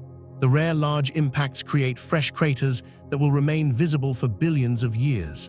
Unlike Earth, where the record constantly erases itself, Mercury remembers. The bombardment without end writes its story across Mercury's face, preserving a history that began 4 billion years ago and continues into an indefinite future. Chapter 7: The Mysterious Hollows. Mercury harbors features found nowhere else in the solar system. Scattered across the planet's surface, concentrated within impact craters and certain types of terrain, thousands of irregular depressions called hollows puzzle planetary scientists with their bright, fresh appearance and strange morphology. These shallow, rimless pits range from tens of meters to several kilometers across, often clustering in groups that give affected areas a moth-eaten appearance. The hollows display high-reflectance interiors and bright halos that make them stand out dramatically against Mercury's typically dark surface. Their discovery by the Messenger spacecraft ranks among the mission's most surprising findings, revealing that Mercury remains geologically active in ways no one predicted. The hollows appear fresh and pristine, showing no signs of the degradation that affects ancient features on Mercury's surface. Unlike impact craters, which accumulate smaller craters over time and gradually fill with debris, hollows maintain sharp edges and bright flaws that suggest recent formation. Some hollows may be forming today, actively growing through ongoing processes that remove material from Mercury's crust. This possibility transforms Mercury from a geologically dead world into a planet where surface modification continues billions of years after the main period of volcanic activity ended. The spatial distribution of hollows provides crucial clues to their origin. Hollows occur nearly globally across Mercury's surface, found in both hemispheres and at all latitudes from equator to poles. However, their distribution is not uniform. Hollows show strong associations with specific geological settings, particularly impact craters and a surface unit called low reflectance material. Low reflectance material appears darker than average Mercurian surface rocks and displays a distinctive blue-red spectral slope, meaning it reflects relatively more blue light than red light compared to typical surface materials. Impact craters host the majority of identified hollows. A comprehensive analysis of hollow distribution found that when hollows associate with craters, 51% occur on crater floors, 34% appear on central peaks, 57% form on crater walls, rims, or rings, and 18% develop on crater ejecta. These percentages sum to more than 100 because individual craters often host hollows in multiple locations simultaneously. The crater association strongly suggests that impact processes play a fundamental role in hollow formation by excavating and exposing subsurface materials that are then susceptible to whatever process creates hollows. Central peaks within complex impact craters represent particularly favorable sites for hollow formation. Central peaks form during crater modification when the floor of the transient impact cavity rebounds upward, bringing deep crustal material to the surface. On Mercury, many central peaks host extensive hollow fields that cover much of the peak structure. This pattern indicates that the material comprising central peaks contains whatever volatile substances drive hollow formation. Since central peaks represent uplifted deep crust brought to the surface by the impact, hollows reveal information about Mercury's subsurface composition at depths of several kilometers to tens of kilometers. The Caloris Basin provides spectacular examples of hollow formation on a grand scale. The basin floor contains numerous bright deposits associated with hollows, particularly concentrated in certain regions. The Pantheon Fossae, a complex of radial troughs near the center of Caloris, hosts extensive hollow fields. The distribution of hollows within Caloris correlates with the distribution of low reflectance material, supporting the interpretation that low reflectance material contains the volatile-rich substrate from which hollows form. The Caloris hollows may have formed when impact-generated heat and subsequent volcanic activity brought volatile-rich material close to the surface where solar heating could drive volatile loss. Individual hollow morphology reveals clues about formation mechanisms. Hollows typically display irregular, scalloped outlines rather than the circular shapes characteristic of impact craters. The irregular shapes suggest that hollow growth follows zones of weakness or compositional variations in the substrate rather than occurring uniformly. Hollow floors appear remarkably flat compared to the irregular margins, indicating that whatever process excavates hollows works uniformly once it begins operating. The flat floors also contain minimal debris, suggesting that removed material either vaporizes or is transporting away rather than accumulating within the depression. Hollow depths show systematic variations with latitude. Equatorial hollows tend to be deeper than polar hollows, with depth decreasing progressively from equator to poles. This latitude dependence suggests that solar heating plays a crucial role in hollow formation, since equatorial regions receive more intense and sustained sunlight than polar regions. The observation that hollows preferentially form on equator-facing slopes at middle to high latitudes further supports solar heating as a driving mechanism. Slopes facing toward the equator receive more direct sunlight and experience higher temperatures than slopes facing away from the equator, making them more favorable for volatile loss processes. The life cycle of hollows appears to involve initial rapid expansion both downward and laterally, followed by a transition to primarily lateral growth. Early in their development, hollows deepen as the volatile-bearing layer loses material to space. This downward growth continues until either a lagged deposit of non-volatile residue accumulates to sufficient thickness to insulate the underlying volatiles, or until the volatile layer is completely exhausted. Once downward growth ceases, hollows continue expanding laterally at their margins, where steep walls prevent lag accumulation and fresh volatile-bearing material remains exposed. This lateral expansion continues until the hollow reaches the lateral extent of the volatile-bearing unit, or until lag deposits choke off the volatile loss process completely. The composition of the material lost to form hollows remains uncertain, representing one of the key unknowns in understanding these features. The primary requirement is that the lost material must be sufficiently volatile to sublime, vaporize, or otherwise escape from Mercury's surface under present conditions.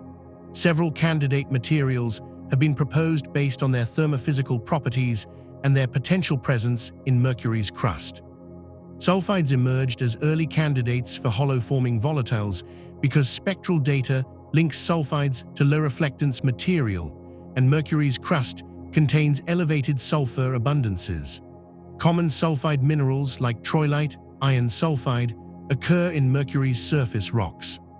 However, detailed thermal modeling of sublimation rates for various sulfide species indicates that most sulfides are too refractory, meaning they require too high a temperature to sublime at rates consistent with hollow formation timescales. For sulfides to drive hollow formation, Mercury's surface would need to reach temperatures higher than typically experienced even at the hottest equatorial locations. Carbon-bearing compounds offer more promising alternatives.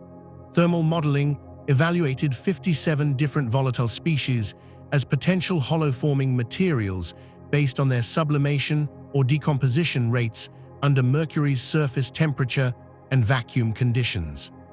The analysis found that only 3 volatile phases possess the necessary thermophysical properties to be credible hollow-forming substances. Stearic acid, a complex organic molecule with the chemical formula 18 carbons, 36 hydrogens, and 2 oxygens. Fullerenes, carbon molecules with 60 or 70 carbon atoms arranged in cage-like structures, and elemental sulfur. All 3 substances would sublime or decompose rapidly enough at Mercury's equatorial surface temperatures to excavate hollows over geologically short timescales of millions of years.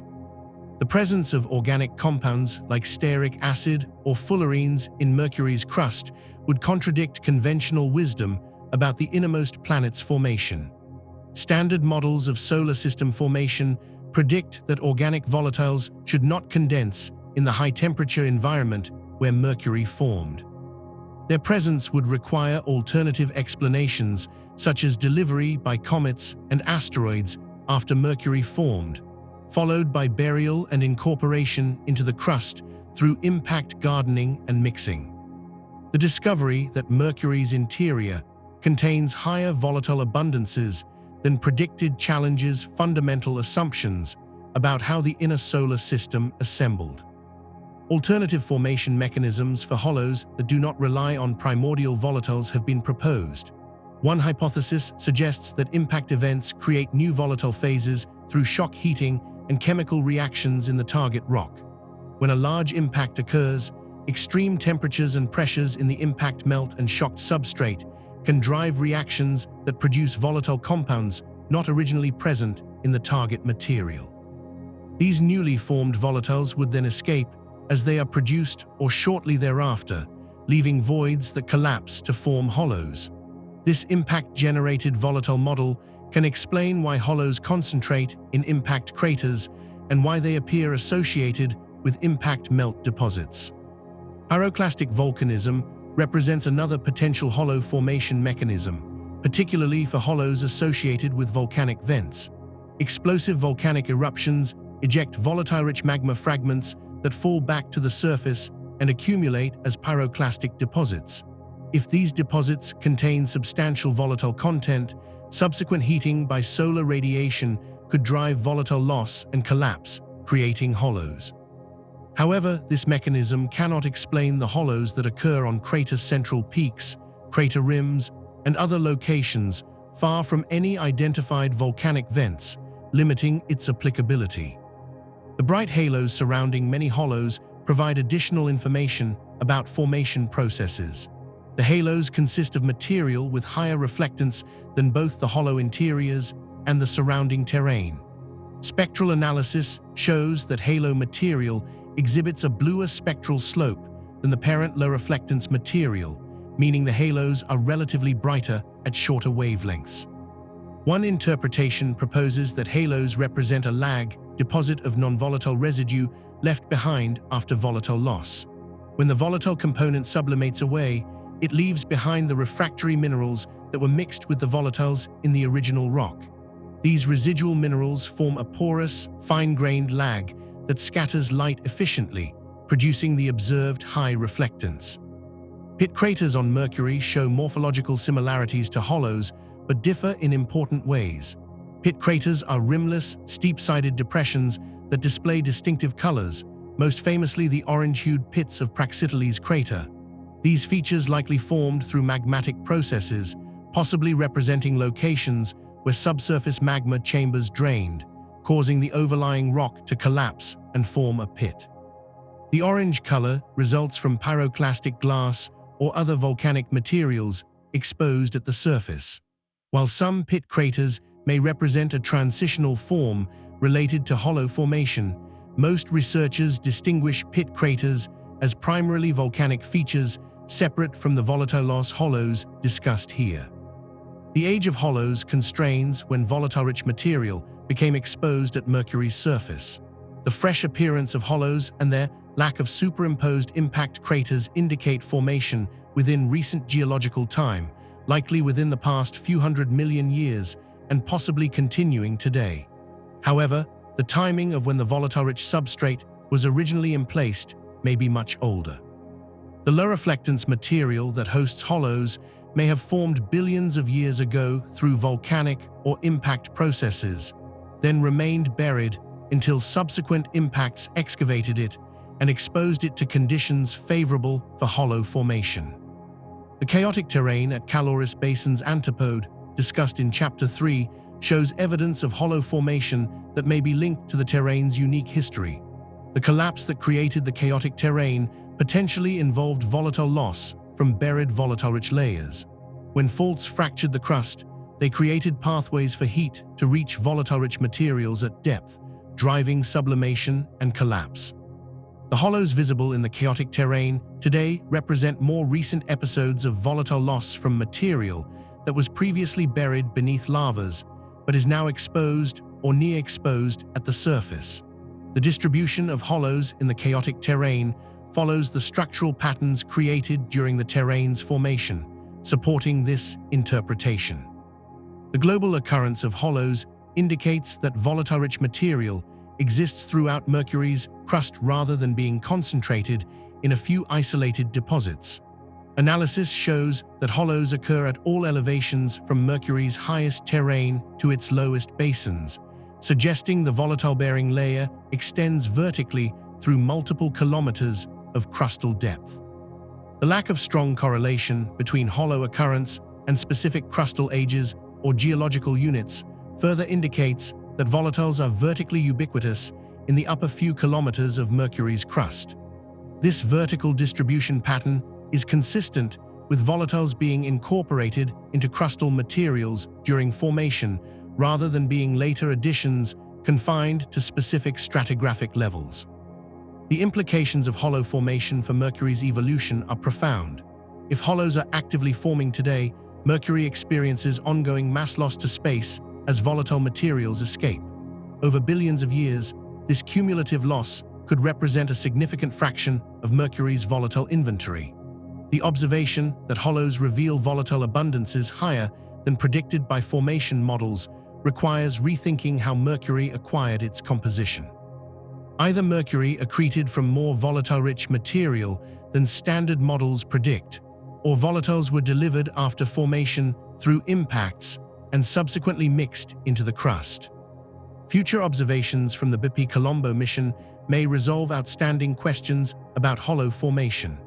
Higher resolution imaging could reveal subtle changes in hollow morphology between observation epochs, directly confirming whether hollows are growing today. Detailed compositional measurements of hollow interiors, margins, and halos could identify the specific volatile species being lost. Thermal measurements during both day and night could test whether temperature variations drive episodic hollow growth. The mysterious hollows of Mercury, unique in the solar system, continue to reveal surprises about the Scorched world's hidden volatile inventory. Chapter 8: Mercury's Magnetic Mystery. Mercury should not have a magnetic field.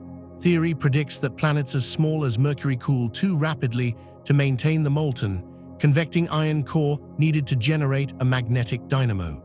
Earth's magnetic field results from convection in its liquid outer core, where flowing iron generates electric currents that produce magnetic fields through dynamo action. But Earth is much larger than Mercury, and size matters critically for magnetic field generation. Small planets have high surface area to volume ratios, allowing them to radiate heat efficiently and cool quickly. Once the core solidifies, dynamo action ceases and the magnetic field dies. Mercury's tiny size led scientists to predict that its core should have frozen solid billions of years ago. Yet Mariner 10 discovered a weak but definite magnetic field in 1974. This discovery launched decades of investigation into how Mercury maintains its magnetic field despite violating the conventional rules of planetary dynamos. The measured properties of Mercury's magnetic field reveal its unusual character. The field strength at Mercury's equator measures approximately 300 nanoteslas, only about 1% of Earth's equatorial field strength. Despite this weakness, the field is strong enough to create a magnetosphere, a bubble carved out of the solar wind that partially protects Mercury's surface from charged particle bombardment. Field structure is dominantly dipolar, meaning it resembles the field that would be produced by a bar magnet embedded in the planet's center, with magnetic field lines emerging from one pole and returning to the other. However, this dipole is offset from Mercury's center by a distance of approximately 480 kilometers toward the north. The offset dipole creates a hemispherical asymmetry, with the southern magnetic pole located much closer to the planet's surface than the northern magnetic pole. Messenger's detailed magnetic field measurements revealed additional complexity in the field structure beyond a simple offset dipole. The field contains substantial quadrupole and octupole components, meaning contributions from more complex field geometries that decay more rapidly with distance than the dipole component. The quadrupole component amounts to approximately 40% of the dipole's strength, unusually large compared to Earth's field, where high-order components contribute less than 10%. This strong quadrupole contribution, combined with the dipole offset, creates Mercury's distinctive hemispherically asymmetric field. Understanding how Mercury generates its magnetic field requires examining the planet's internal structure. Mercury's core has a radius of approximately 2,000 kilometers, occupying about 85% of the planet's radius. The core consists primarily of iron alloyed with lighter elements, most likely sulfur and possibly silicon. These lighter elements play crucial roles in determining the core's thermal and chemical evolution. Pure iron under the pressures at Mercury's center would solidify at temperatures above what Mercury's core likely maintains today. But alloying iron with sulfur lowers the melting point substantially, allowing part of the core to remain liquid even after 4.6 billion years of cooling. Earth-based radar observations of Mercury's rotation provided crucial evidence that Mercury's core is at least partially molten. The observations measured tiny variations in Mercury's rotation rate called librations, oscillations in rotational velocity caused by tidal torques from the Sun. The amplitude of these librations depends on how the planet's mass is distributed internally. If the core were completely solid and rigidly connected to the mantle, the librations would be small. If the core is liquid and decoupled from the mantle, allowing the solid outer shell to oscillate independently of the core, the librations would be larger. The measured librations confirmed that Mercury's core must be at least partially liquid, satisfying a necessary condition for dynamo action. The structure of Mercury's core is more complex than a simple liquid sphere. Evidence suggests that the core consists of multiple layers with distinct properties. The innermost region likely contains a solid inner core of crystallized iron alloy with a radius estimated at 500 to 1,200 kilometers. Surrounding this inner core is a liquid outer core extending from the inner core boundary up to a radius of approximately 2,000 kilometers. Above the outer core sits a stably stratified layer, a region where the fluid remains liquid but does not convect because the temperature gradient is too shallow to drive convection. This stratified layer extends from the top of the convecting region at approximately 1,000 to 1,500 kilometers radius up to the core mantle boundary at 2,000 kilometers radius. The layered core structure profoundly affects dynamo generation. Magnetic fields are produced only in the convecting region, where fluid motion can stretch and amplify existing fields through dynamo action. The stably stratified layer above the convecting region does not generate magnetic field, but does modify fields that pass through it. The stratified layer acts as a filter, preferentially damping certain field structures while allowing others to pass through relatively unaffected. This filtering effect helps explain why Mercury's surface field is so weak despite potentially strong fields existing deep in the convecting region of the core. Thermal evolution models attempt to explain how Mercury's core reached its present layered configuration. Early in Mercury's history, the entire core was likely molten and convecting vigorously, efficiently transporting heat from the deep interior to the core mantle boundary where it passed into the mantle. As the core cooled, crystallization began either at the core mantle boundary, if the core composition followed a cooling trajectory that intersected the liquidus at the top, or at the center, if cooling brought the center to the solidus first. Models incorporating sulfur and silicon as light elements in Mercury's core favor crystallization beginning at the center, forming an inner core that grows outward over time. The formation and growth of the inner core releases latent heat of crystallization and compositional buoyancy. When liquid iron alloy crystallizes, the solid phase preferentially incorporates iron while excluding light elements like sulfur into the remaining liquid. This creates compositionally light fluid at the inner core boundary that rises buoyantly through the liquid outer core, driving convection even as thermal convection weakens due to declining temperature gradients. This compositional convection provides a powerful mechanism for sustaining the dynamo long after thermal convection alone would cease. The formation of the stably stratified layer at the top of Mercury's core may result from secular cooling combined with the effects of light element redistribution. As the core cools from above, the uppermost liquid becomes thermally stable, meaning it is denser than the fluid below and will not rise. At the same time, precipitation of iron snow from this upper layer may enrich it in sulfur, further increasing its stability. Once established, the stratified layer grows downward, encroaching on the convecting region and progressively confining dynamo action to deeper levels. Current estimates suggest the stratified layer is 500 to 880 kilometers thick, though uncertainty remains substantial. The magnetic field generation process in Mercury's core operates through magnetohydrodynamic interactions between flowing electrically conductive fluid and magnetic fields. The governing equations are the magnetohydrodynamic diffusion equations, which describe how magnetic fields diffuse through and are carried by moving fluids. Solutions to these equations in Mercury's layered core geometry reveal that the field can be decomposed into multiple eigenmodes, characteristic field structures that diffuse on specific timescales. The two dominant eigenmodes have diffusion timescales of approximately 1.8 billion years and 1.7 billion years. These extremely long timescales indicate that Mercury's present magnetic field could be a remnant from much earlier in the planet's history, slowly decaying as it diffuses through the core. However, most researchers favor an active dynamo interpretation over a purely remnant field. A remnant field would have decayed substantially over 4.6 billion years, and it is unclear what mechanism could have generated an initial field strong enough that its remnant remains detectable today. An active dynamo continuously regenerates the field, maintaining it against ohmic dissipation. The question then becomes what drives convection in Mercury's small core after billions of years of cooling. The answer likely involves a combination of compositional convection from inner core growth and thermal convection from heat sources in the mantle. Radioactive decay of long-lived isotopes in Mercury's mantle continues to generate heat today, though at much reduced rates compared to early in solar system history.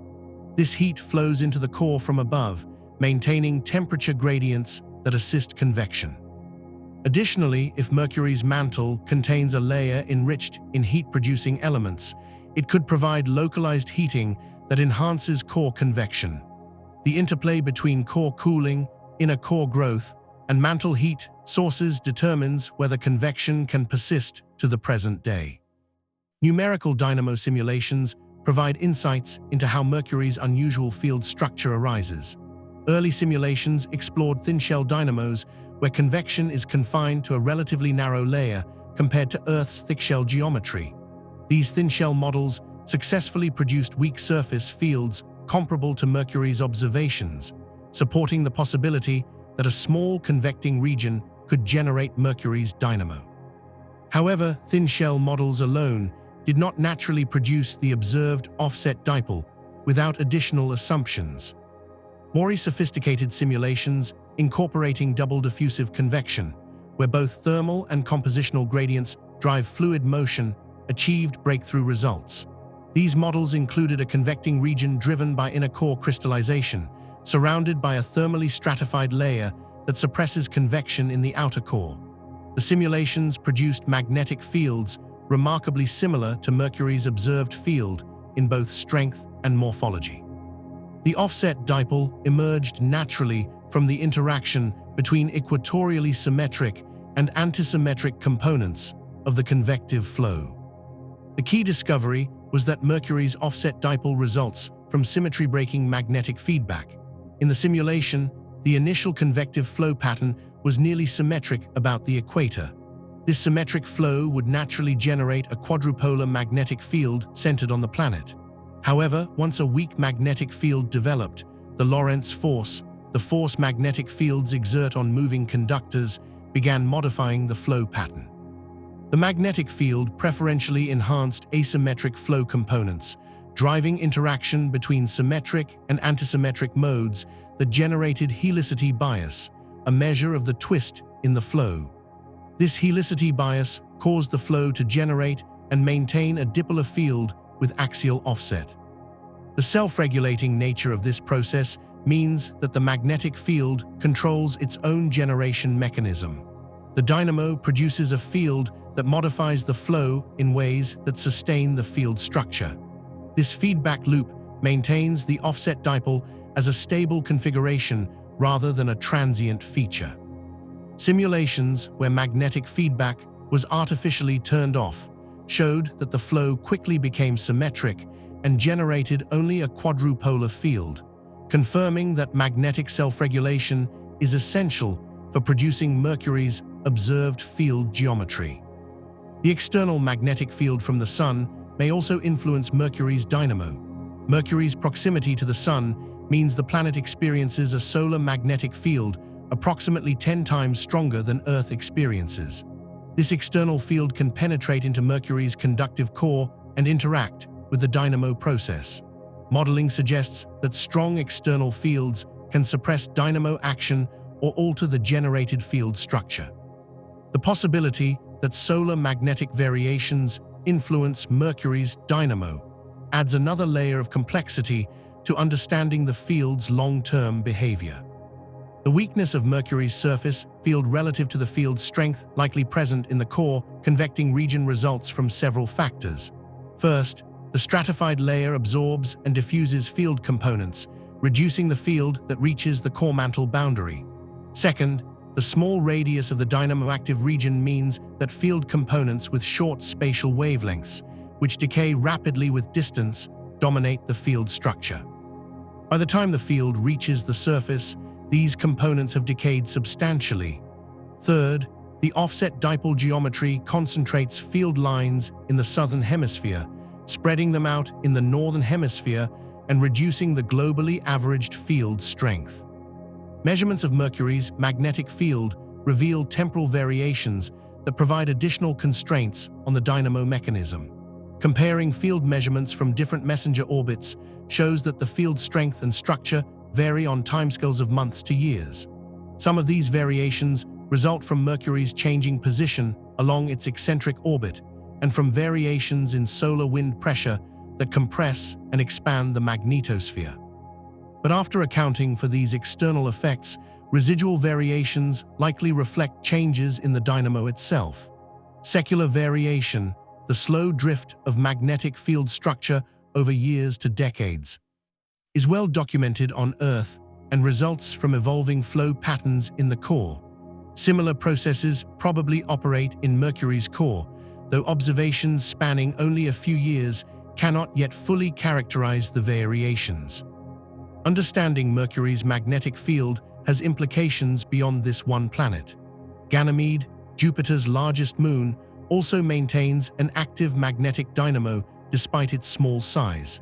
The discovery that both Mercury and Ganymede generate fields challenges earlier assumptions that only large terrestrial planets can sustain dynamos.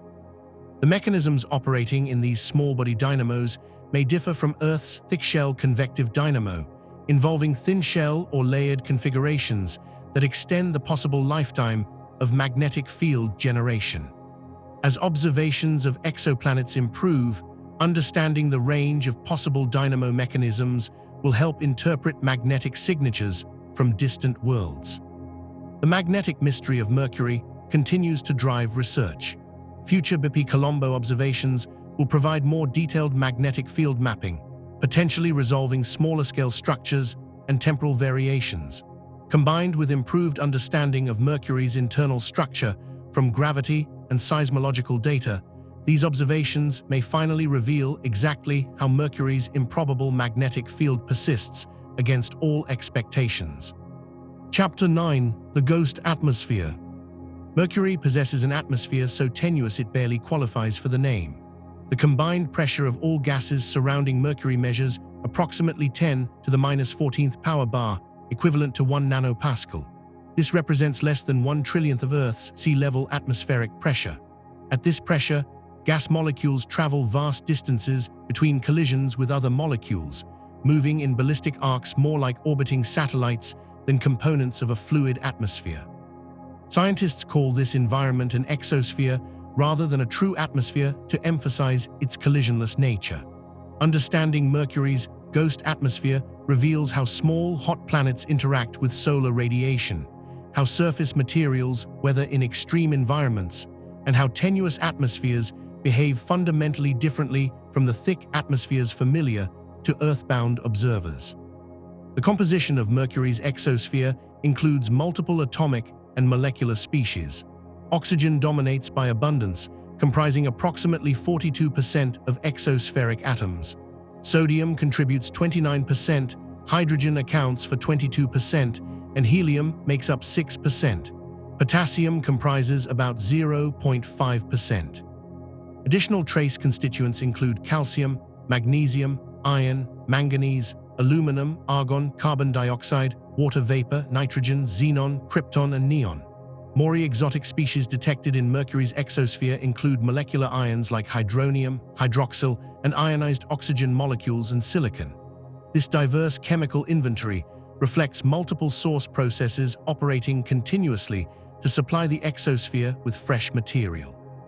Surface concentrations of exospheric particles vary with location and time, but typically range from approximately 230 to 44,000 particles per cubic centimeter at the surface. The upper bound established by Mariner 10 ultraviolet observations indicated surface densities below 100,000 particles per cubic centimeter. For comparison, Earth's atmosphere at sea level contains approximately 10 to the 19th power molecules per cubic centimeter, 19 orders of magnitude denser than Mercury's surface exosphere.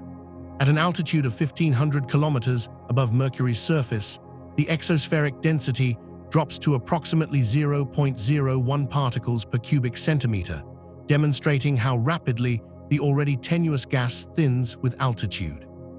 The exospheric species originate from two primary sources, the solar wind and Mercury's planetary crust. Hydrogen and helium come predominantly from the solar wind, captured temporarily as charged particles strike Mercury's surface and become neutralized before bouncing back into the exosphere. The solar wind, a continuous stream of charged particles flowing outward from the Sun, carries primarily protons and helium nuclei, along with trace amounts of heavier ions.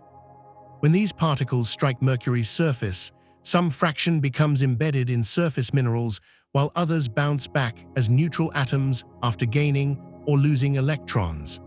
The implanted ions can later be released through thermal desorption when surface temperatures rise during Mercury's long day.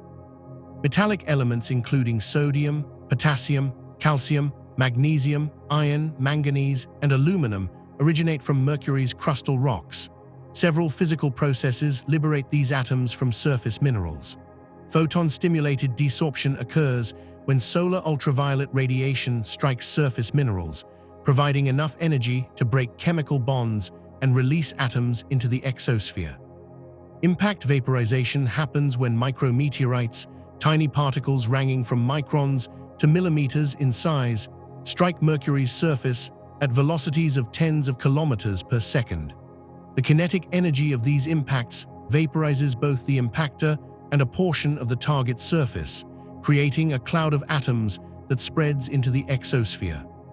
Ion sputtering results from charged particles in the solar wind striking surface atoms with enough energy to physically knock them out of the crystal lattice and into ballistic. Thermal desorption contributes to exospheric replenishment, particularly during Mercury's intense daytime heating.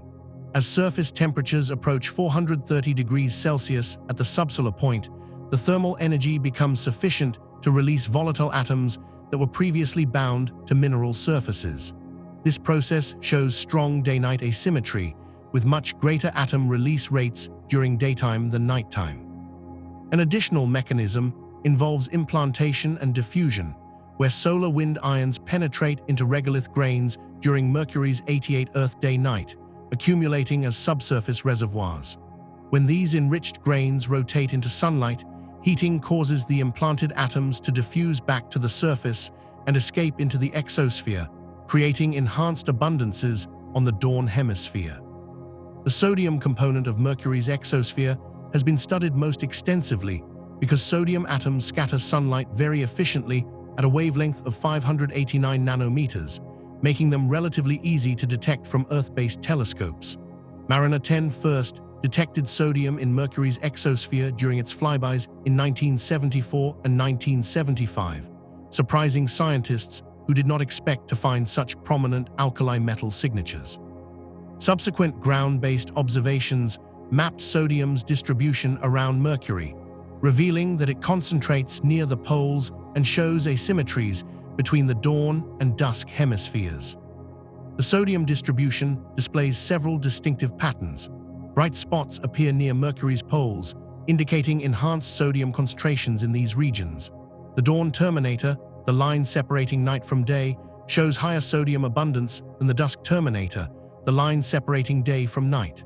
This asymmetry likely results from the implantation diffusion process mentioned earlier, where sodium ions accumulated during the night are released as the surface rotates into sunlight.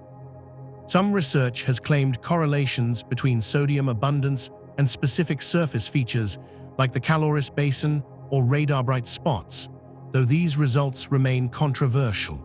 Day-to-day changes in sodium's global distribution indicate that the exosphere responds dynamically to varying conditions in the solar wind and micrometeorite flux.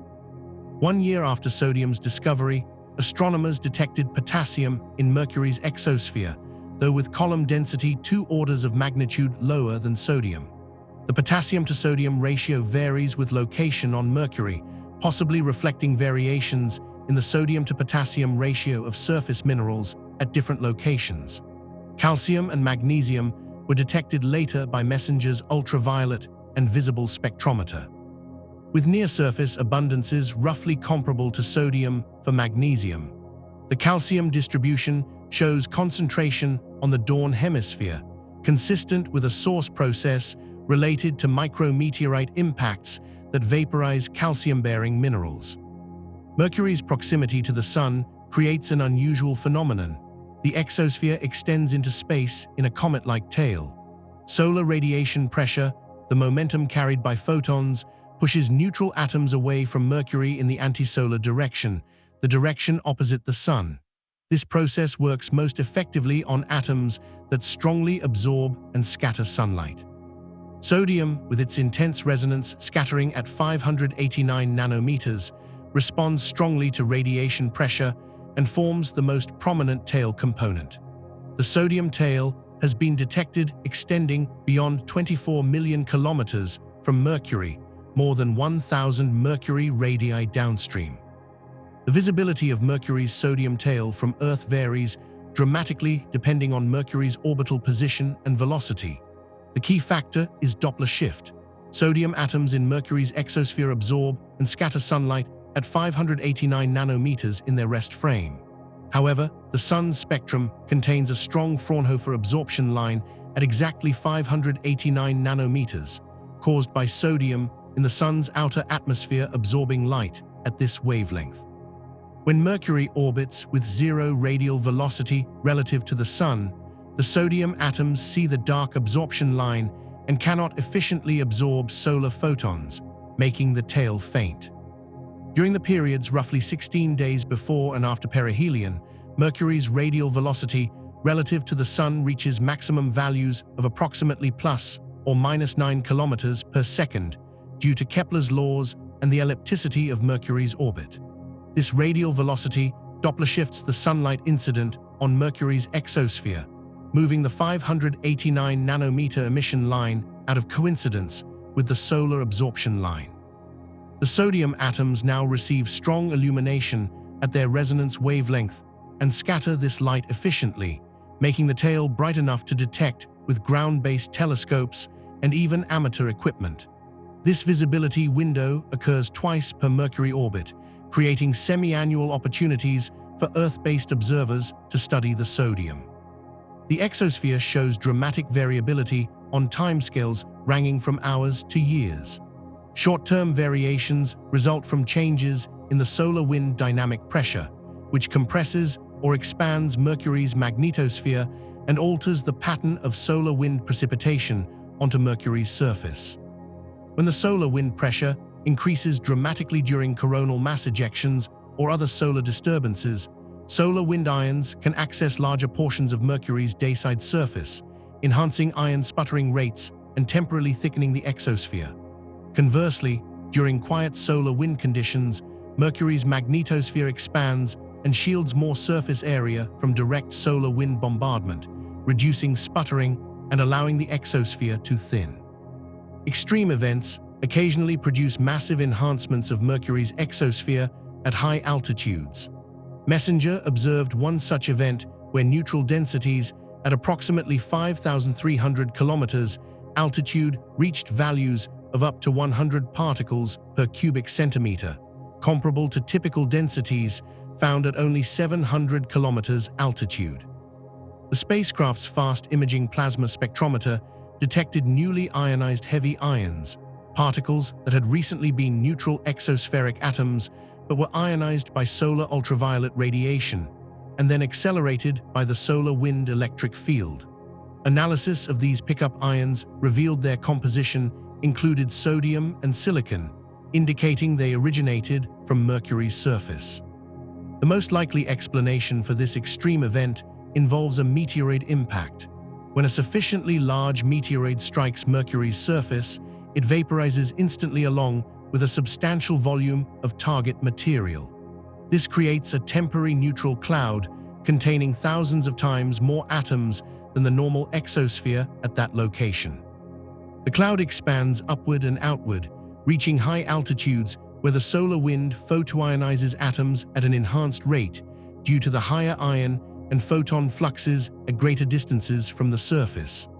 The ionized atoms are then detected by spacecraft instruments as pickup ions before they are swept away by the solar wind or precipitate back to Mercury's surface. The vertical structure of Mercury's exosphere differs fundamentally from Earth's atmosphere. In Earth's atmosphere, frequent molecular collisions establish a hydrostatic equilibrium where pressure and density decrease exponentially with altitude according to the barometric formula. Mercury's exosphere contains so few particles that collisions are negligible. Instead, each atom follows a ballistic trajectory determined by Mercury's gravity and the atom's initial velocity when it entered the exosphere. An atom ejected from the surface with low velocity arcs upward like a thrown ball before falling back to the surface. An atom ejected with higher velocity reaches greater altitude before returning. Atoms with velocities exceeding Mercury's escape velocity of 4.3 kilometers per second leave Mercury permanently, escaping into interplanetary space. This ballistic nature means that Mercury's exosphere has no sharp upper boundary. The density decreases with altitude not because of pressure equilibrium, but simply because there are fewer trajectories that reach high altitudes. The scale height, the altitude over which density decreases by a factor of E, depends on the temperature of the exospheric atoms, which in turn depends on the energy of the processes that ejected them from the surface.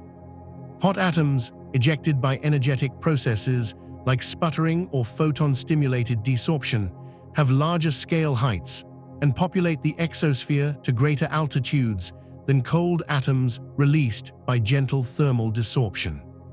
The lack of collisions also means that different atomic species in Mercury's exosphere do not mix uniformly.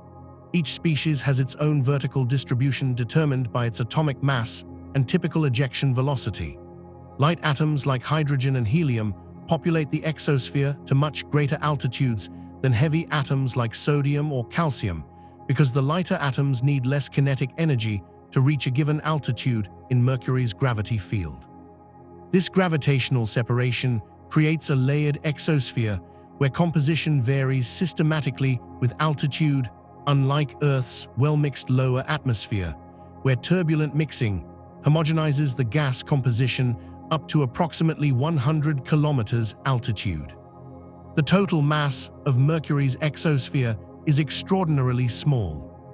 A rough calculation based on the pressure of 10 to the minus 14th power bar and the surface area of Mercury yields a total atmospheric mass of approximately 1,000 kilograms, comparable to the mass of a small automobile. This entire atmosphere could fit in a modest-sized room at sea level pressure on Earth. The residence time of atoms in the exosphere, the average time between when an atom enters the exosphere and when it either escapes to space or returns to the surface, ranges from hours to weeks, depending on the species and ejection conditions. This short residence time means the exosphere is constantly refreshed by new atoms released from the surface, maintaining a steady-state balance between source and loss processes. Understanding Mercury's exosphere provides insights applicable to other airless bodies throughout the solar system. The Moon possesses a similar exosphere with comparable surface pressure and many of the same constituent species. Asteroids and the moons of Mars, Phobos, and Deimos likely have exospheres as well, though these have not been studied in detail. The physical processes that create and maintain Mercury's exosphere operate on any airless body exposed to solar radiation and micrometeorite bombardment. Mercury's exosphere represents the most thoroughly studied example of this class of tenuous atmospheres, providing a template for understanding how surfaces and space environments interact when no substantial atmosphere intervenes. The ghost atmosphere of Mercury, invisible to human eyes and barely detectable with sophisticated instruments, plays crucial roles in Mercury's interaction with its space environment. The exosphere mediates the exchange of material between Mercury's surface and interplanetary space, gradually eroding the surface through sputtering while also depositing solar wind ions into surface minerals. The exosphere responds immediately to changes in solar activity, serving as a sensitive indicator of space weather conditions at Mercury's orbital distance. This tenuous envelope of atoms, so different from Earth's protective blanket of air, defines what it means to be an atmosphere on the scorched world closest to our star. Chapter 10: Polar Ice in Hell. Mercury hosts water ice in abundance. This statement contradicts intuitions so thoroughly that scientists initially doubted the observations. How can water ice exist on the planet closest to the Sun, where daytime temperatures reach 430 degrees Celsius? The answer lies in Mercury's peculiar geometry and the permanent shadows cast inside polar craters. Mercury's rotational axis tilts only 2 degrees from perpendicular to its orbital plane. This minimal axial tilt means that sunlight arrives nearly horizontally at Mercury's poles. Crater floors deep enough to extend below the level that horizontal sunlight can reach remain permanently shadowed, never illuminated by direct solar radiation. Within these shadows, temperatures plunge to -170 to -193 degrees Celsius, cold enough to trap water ice indefinitely on geological timescales. The discovery of ice on Mercury followed a multi-decade investigation beginning with Earth-based radar observations. In the early 1990s, astronomers using the Arecibo radio telescope in Puerto Rico detected radar-bright regions at Mercury's poles. Radar brightness indicates that the surface reflects radio waves strongly, a characteristic shared by water ice and several other materials. The radar-bright deposits occupied circular and irregular areas consistent with crater floors and interiors. The correlation between radar brightness and crater locations suggested that these features represented deposits within topographic depressions, but confirming their composition required additional evidence. MESSENGER provided that confirmation through multiple independent lines of evidence. First, the spacecraft's Mercury laser altimeter measured the reflectance of Mercury's surface in the near-infrared portion of the spectrum. The instrument detected regions with 2 to 4 times higher reflectance than typical Mercurian surface rocks. These high reflectance regions appeared in exactly the locations where Earth-based radar detected bright returns. Water ice exhibits high reflectance at both radar and near-infrared wavelengths, consistent with the observations.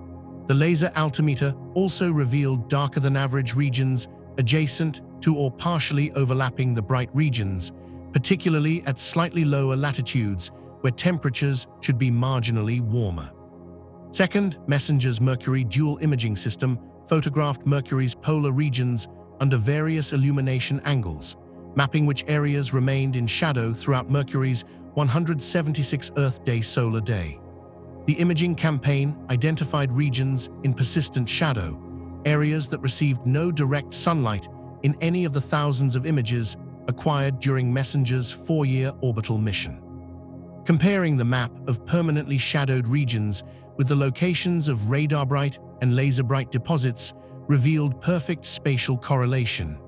All of the radar-bright deposits occurred within permanently shadowed areas, confirming that the deposits required permanent cold trapping to persist. Third, MESSENGER's neutron spectrometer detected enhanced abundances of hydrogen at Mercury's poles. Neutrons produced by cosmic ray interactions with Mercury's surface escape the planet and carry information about subsurface composition. When neutrons pass through hydrogen-rich materials, the neutrons lose energy through collisions with hydrogen nuclei, which have nearly identical mass to neutrons. Detecting fewer high-energy neutrons and more low-energy neutrons indicates hydrogen enrichment in the upper meter of the subsurface. The neutron measurements showed exactly this signature at Mercury's poles, consistent with subsurface water ice deposits. Combination of radar brightness, optical reflectance, geometric correlation with permanent shadows, and hydrogen enrichment provided overwhelming evidence that Mercury's polar deposits consist dominantly of water ice. The estimated total mass of ice ranges from 100 billion to 1 trillion metric tons, depending on assumptions about ice thickness and distribution. This represents a substantial water inventory, comparable to the amount of ice in some terrestrial glaciers on Earth.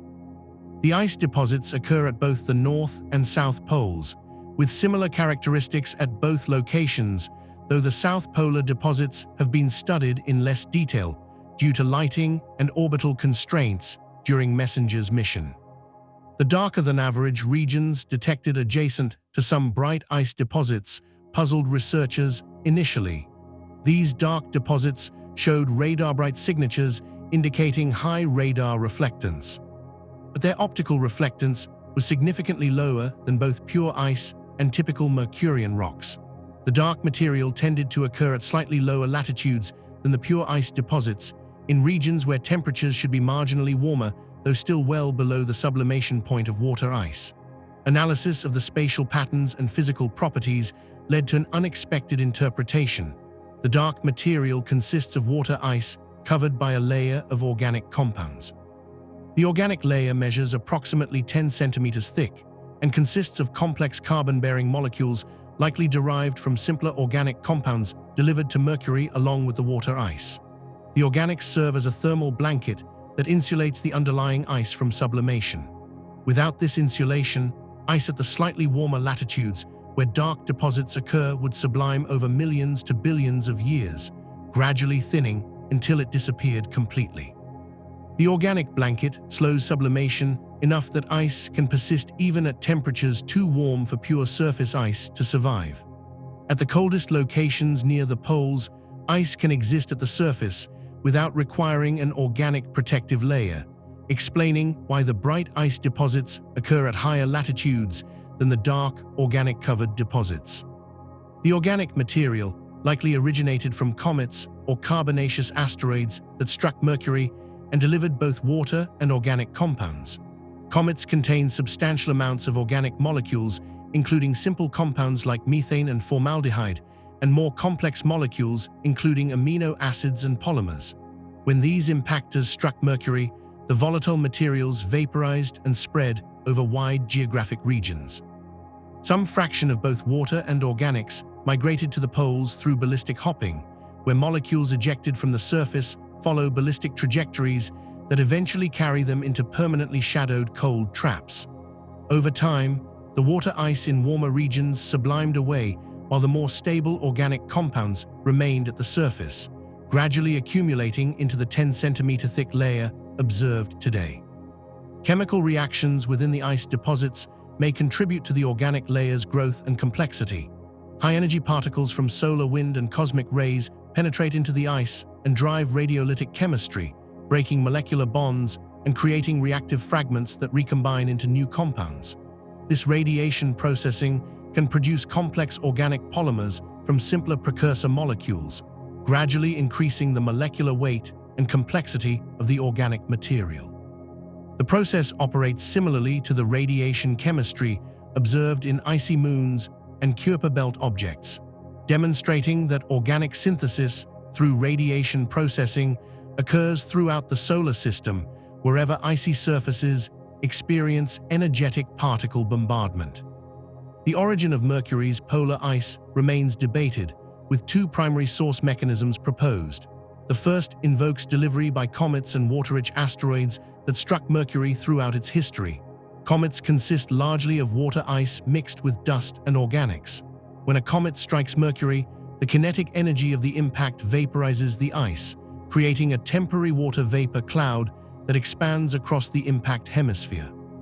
Most of the water molecules are lost to space or photodissociated by solar ultraviolet radiation, but a small fraction, perhaps 1% to 10%, eventually migrates to the cold traps at the poles where it becomes permanently trapped as ice.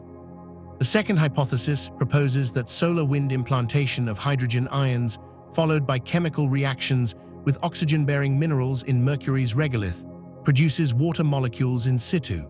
Solar wind protons that strike Mercury's surface can become embedded in the crystal structure of minerals. If these protons encounter oxygen atoms in the mineral lattice, they can react to form hydroxyl groups or water molecules. Laboratory experiments confirm that this process, called space weathering, produces water on silicate surfaces exposed to hydrogen ion irradiation.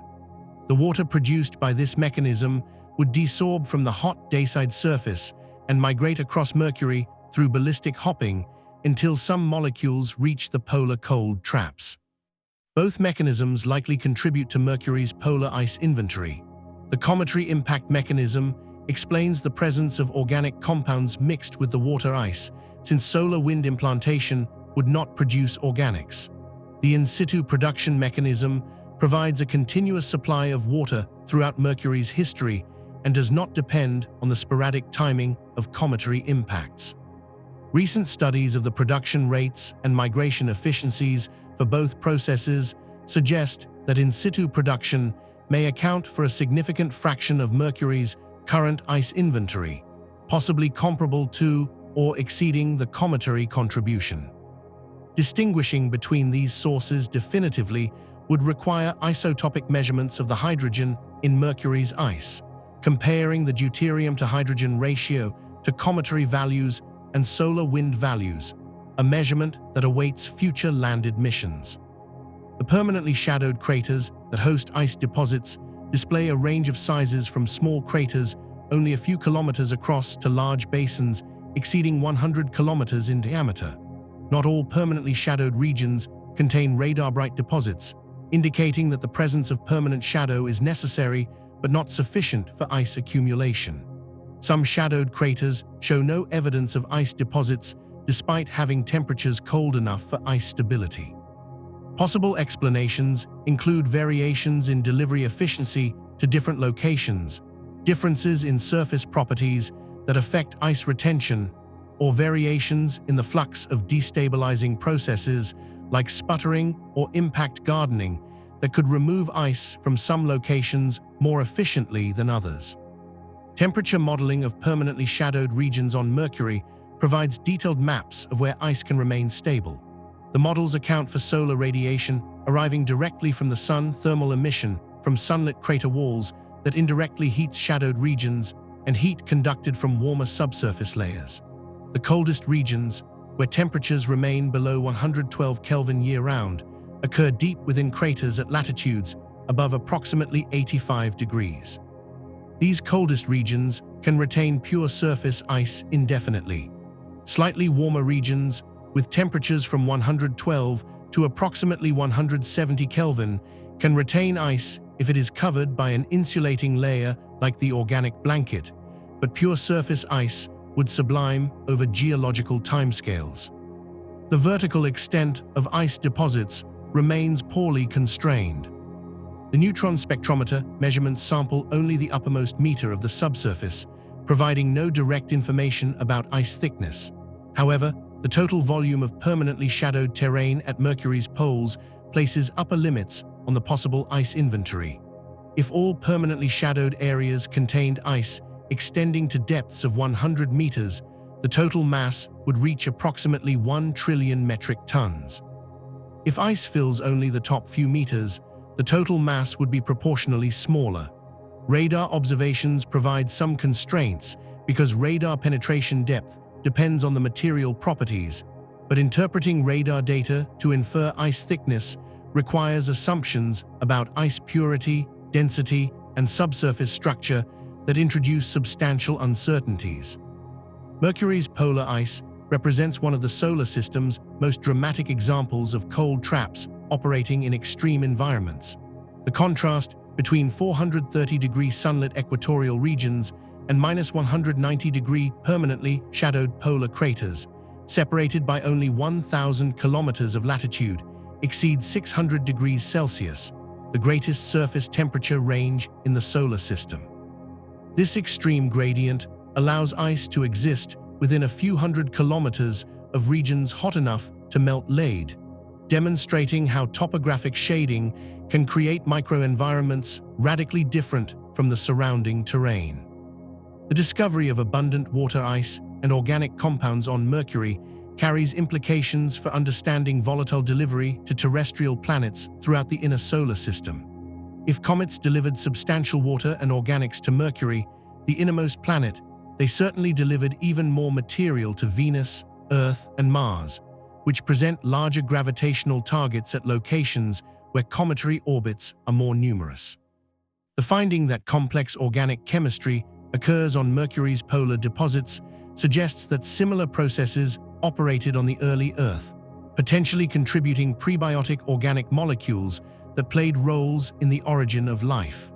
Mercury's polar ice thus provides a window into processes that may have shaped the chemical evolution of all terrestrial planets. The polar ice deposits also represent potential resources for future human exploration. Water ice can be converted into oxygen for breathing and hydrogen for rocket fuel through electrolysis. The permanently shadowed craters, despite their extreme cold, offer natural radiation shielding from solar energetic particles and cosmic rays. Establishing a base at Mercury's north or south pole would avoid the lethal daytime temperatures at lower latitudes while providing access to water, power from solar panels deployed on sunlit crater rims, and raw materials from Mercury's metal-rich crust. Though technically challenging, permanent settlement in Mercury's polar regions appears more feasible than settlement at lower latitudes, where the thermal environment is incompatible with long-term human presence.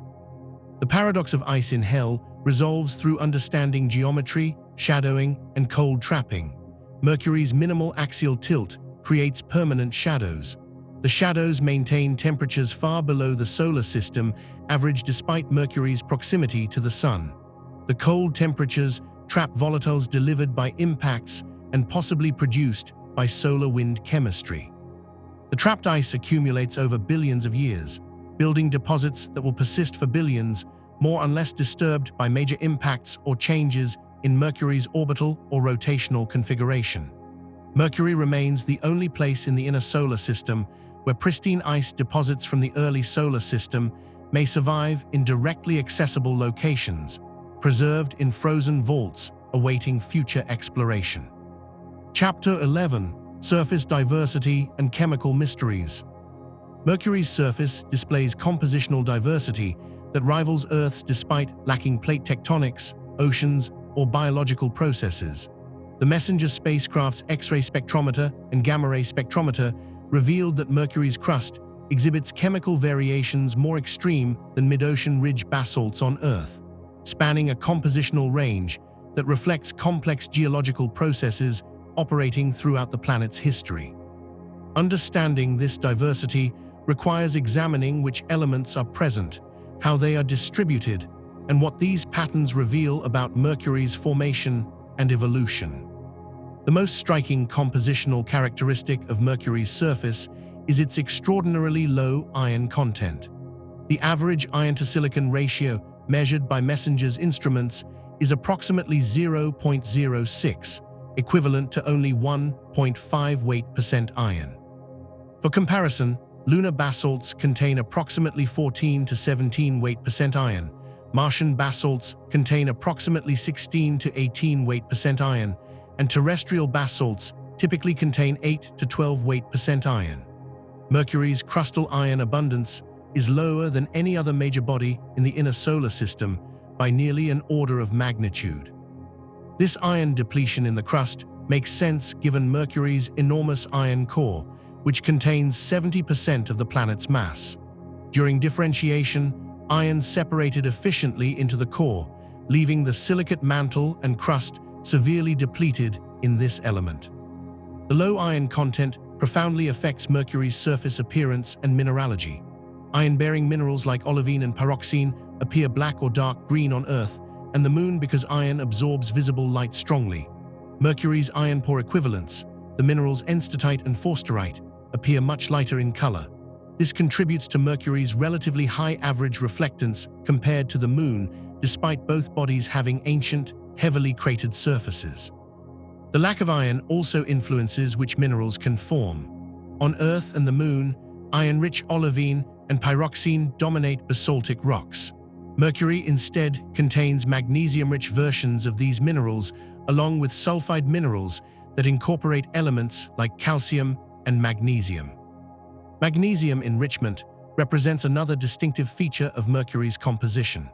The magnesium-to-silicon ratio averages approximately 0.5, significantly higher than lunar values of approximately 0.3 and terrestrial basalt values of approximately 0.2 to 0.4.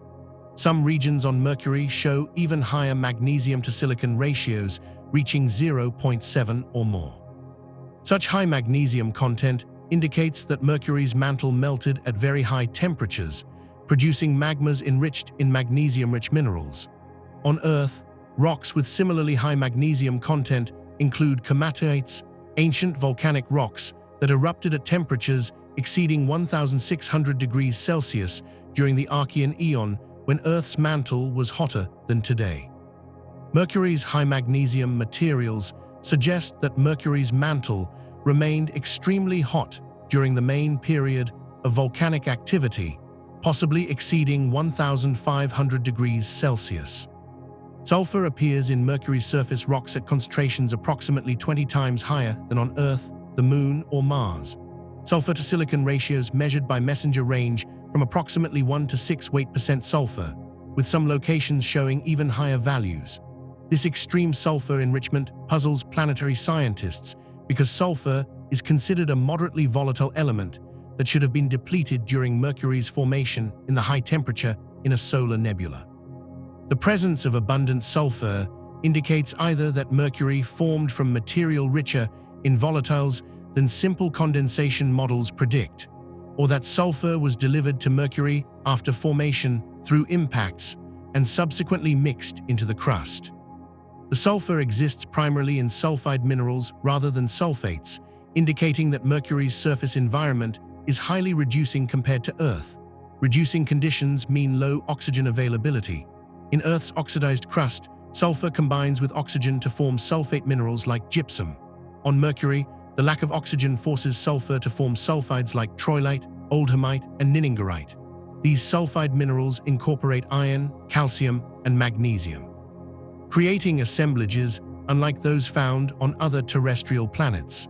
The reducing conditions also allow metals to exist in lower oxidation states and permit unusual minerals like graphite to form, as discussed later in this chapter. Aluminum and calcium occur at lower abundances relative to silicon on Mercury than on the Moon or Earth. The aluminum to silicon ratio averages approximately 0.2 compared to lunar values around 0.3. This indicates that Mercury's crust is not rich in plagioclase feldspar, an aluminum and calcium-bearing mineral that dominates the lunar highlands. The Moon's anorthositic crust formed when plagioclase crystallized from a global magma ocean and floated to the surface due to its low density. Mercury apparently did not undergo a similar process, or if it did, the plagioclase-rich crust was subsequently buried or destroyed. The relatively low aluminum and calcium content contributes to Mercury's unusual mineralogy, dominated by magnesium-rich pyroxene and olivine rather than feldspar-rich rocks. Titanium abundance on Mercury is also very low compared to the Moon and Mars. Titanium-bearing minerals like ilmenite are common in lunar basalts and give some lunar maria their distinctive dark color. Mercury's low titanium content means these minerals cannot form in significant quantities, contributing to Mercury's generally higher reflectance. The low titanium correlates with the low iron and aluminum abundances, all pointing to Mercury's unique formation environment and differentiation history. The lateral heterogeneity of Mercury's surface composition provides insights into crustal formation processes. MESSENGER's X-ray spectrometer measurements reveal systematic compositional differences between major geological units. The smooth volcanic plains, which formed between approximately 3.9 and 3.2 billion years ago, show lower magnesium to silicon ratios, higher aluminum to silicon ratios, and lower sulfur to silicon ratios compared to the older heavily cratered terrain and intercrater plains. These differences indicate that the smooth plains erupted from a more chemically evolved magma source than the earlier volcanic materials. The concept of magmatic evolution explains these patterns. When a body of magma cools and crystallizes, minerals form in a sequence determined by their crystallization temperatures. Magnesium-rich minerals like olivine and pyroxene crystallize first at high temperatures. As these minerals remove magnesium from the liquid, the remaining melt becomes enriched in aluminum, calcium, sodium, and other elements that do not easily fit into olivine and pyroxene crystal structures. If this evolved melt then erupts to form volcanic rocks, those rocks will have lower magnesium to silicon ratios and higher aluminum to silicon ratios than rocks that crystallized directly from primitive magma. The smooth plains composition suggests they formed from such chemically evolved melts, indicating that Mercury's mantle underwent fractional crystallization during the main period of volcanic activity. The heavily cratered terrain and intercrater plains display the most primitive compositions measured on Mercury's surface. These ancient terrains have high magnesium to silicon ratios, low aluminum to silicon ratios, and high sulfur to silicon ratios, suggesting they formed from high-temperature partial melts of Mercury's mantle with minimal chemical evolution before eruption. Some measurements from heavily cratered terrain yield compositions remarkably similar to enstatite chondrites, a rare class of meteorites that formed under extremely reducing conditions. This similarity supports models proposing that Mercury accreted from enstatite chondrite-like material in the inner solar nebula. Low reflectance material represents a distinct compositional unit identified by its dark appearance and blue spectral slope. This material appears scattered across Mercury's surface, particularly concentrated within impact craters, in association with hollows, and in certain regions of the northern smooth plains. Spectroscopic analysis indicates that low reflectance material contains elevated abundances of carbon, most likely in the form of graphite.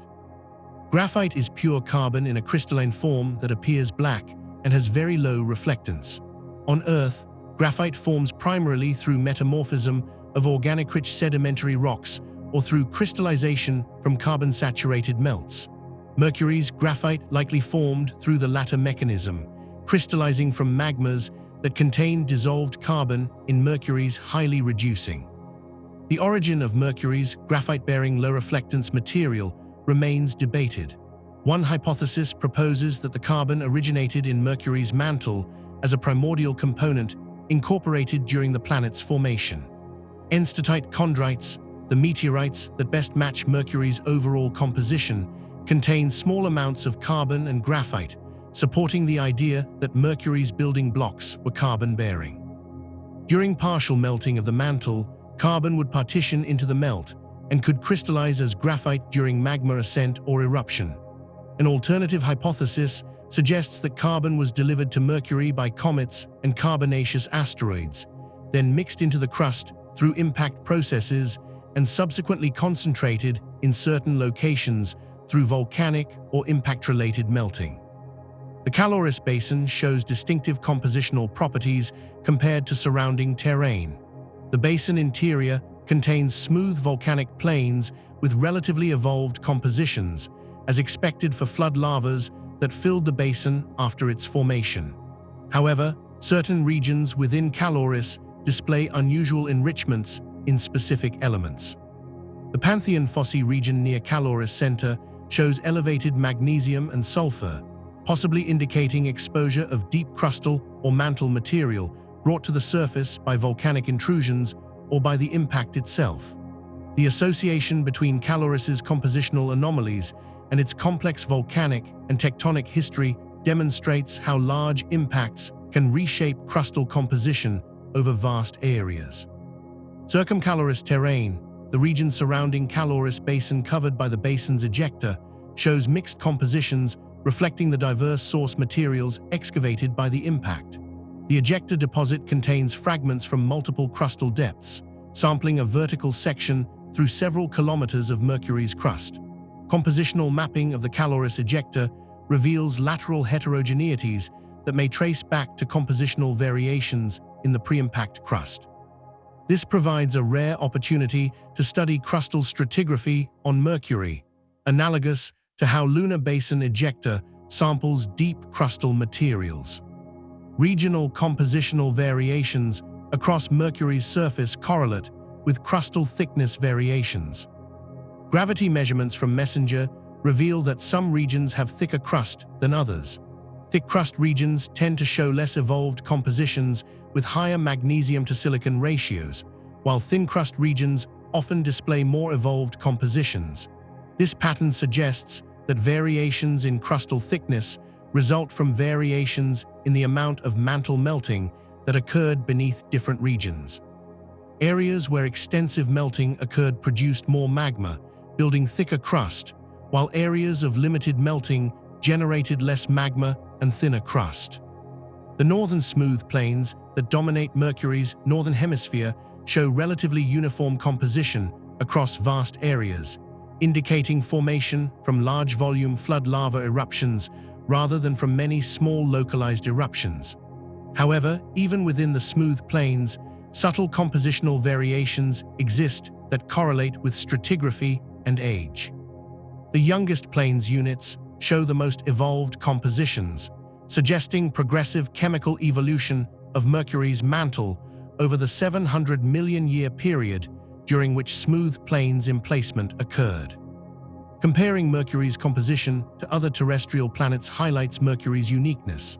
The Moon formed through a giant impact that vaporized and mixed material from Earth's mantle and the impactor, creating a differentiated body with anorthositic highlands and basaltic maria. Mars has iron-rich basaltic crust enriched in iron oxides that give the planet its red color. Venus likely has basaltic crust similar to Earth's oceanic crust based on spectroscopic observations.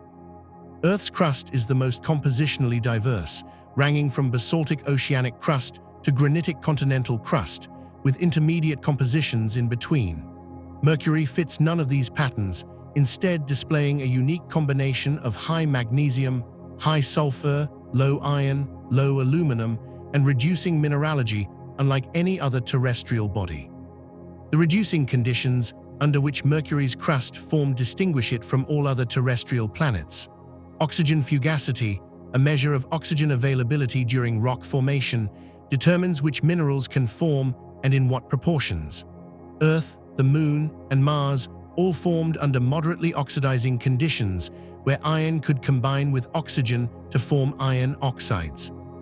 Mercury formed under such reducing conditions that iron remained metallic and sulfur formed sulfides rather than oxides.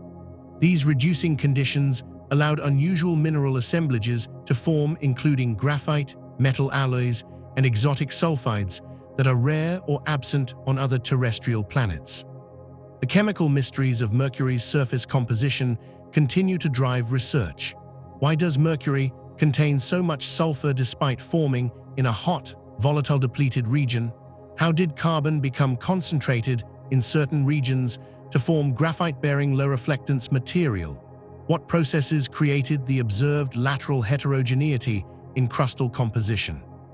Do the compositional variations record a vertical stratigraphy in Mercury's mantle, or do they reflect temporal changes in mantle temperature and melting conditions over Mercury's history? Future missions carrying more advanced instruments may answer these questions by measuring additional elements, mapping composition at higher spatial resolution, and potentially returning samples for detailed laboratory analysis. The chemical diversity preserved in Mercury's ancient crust provides a unique record of processes that shaped the innermost terrestrial planet billions of years ago. Chapter 12: The Messenger Revolution.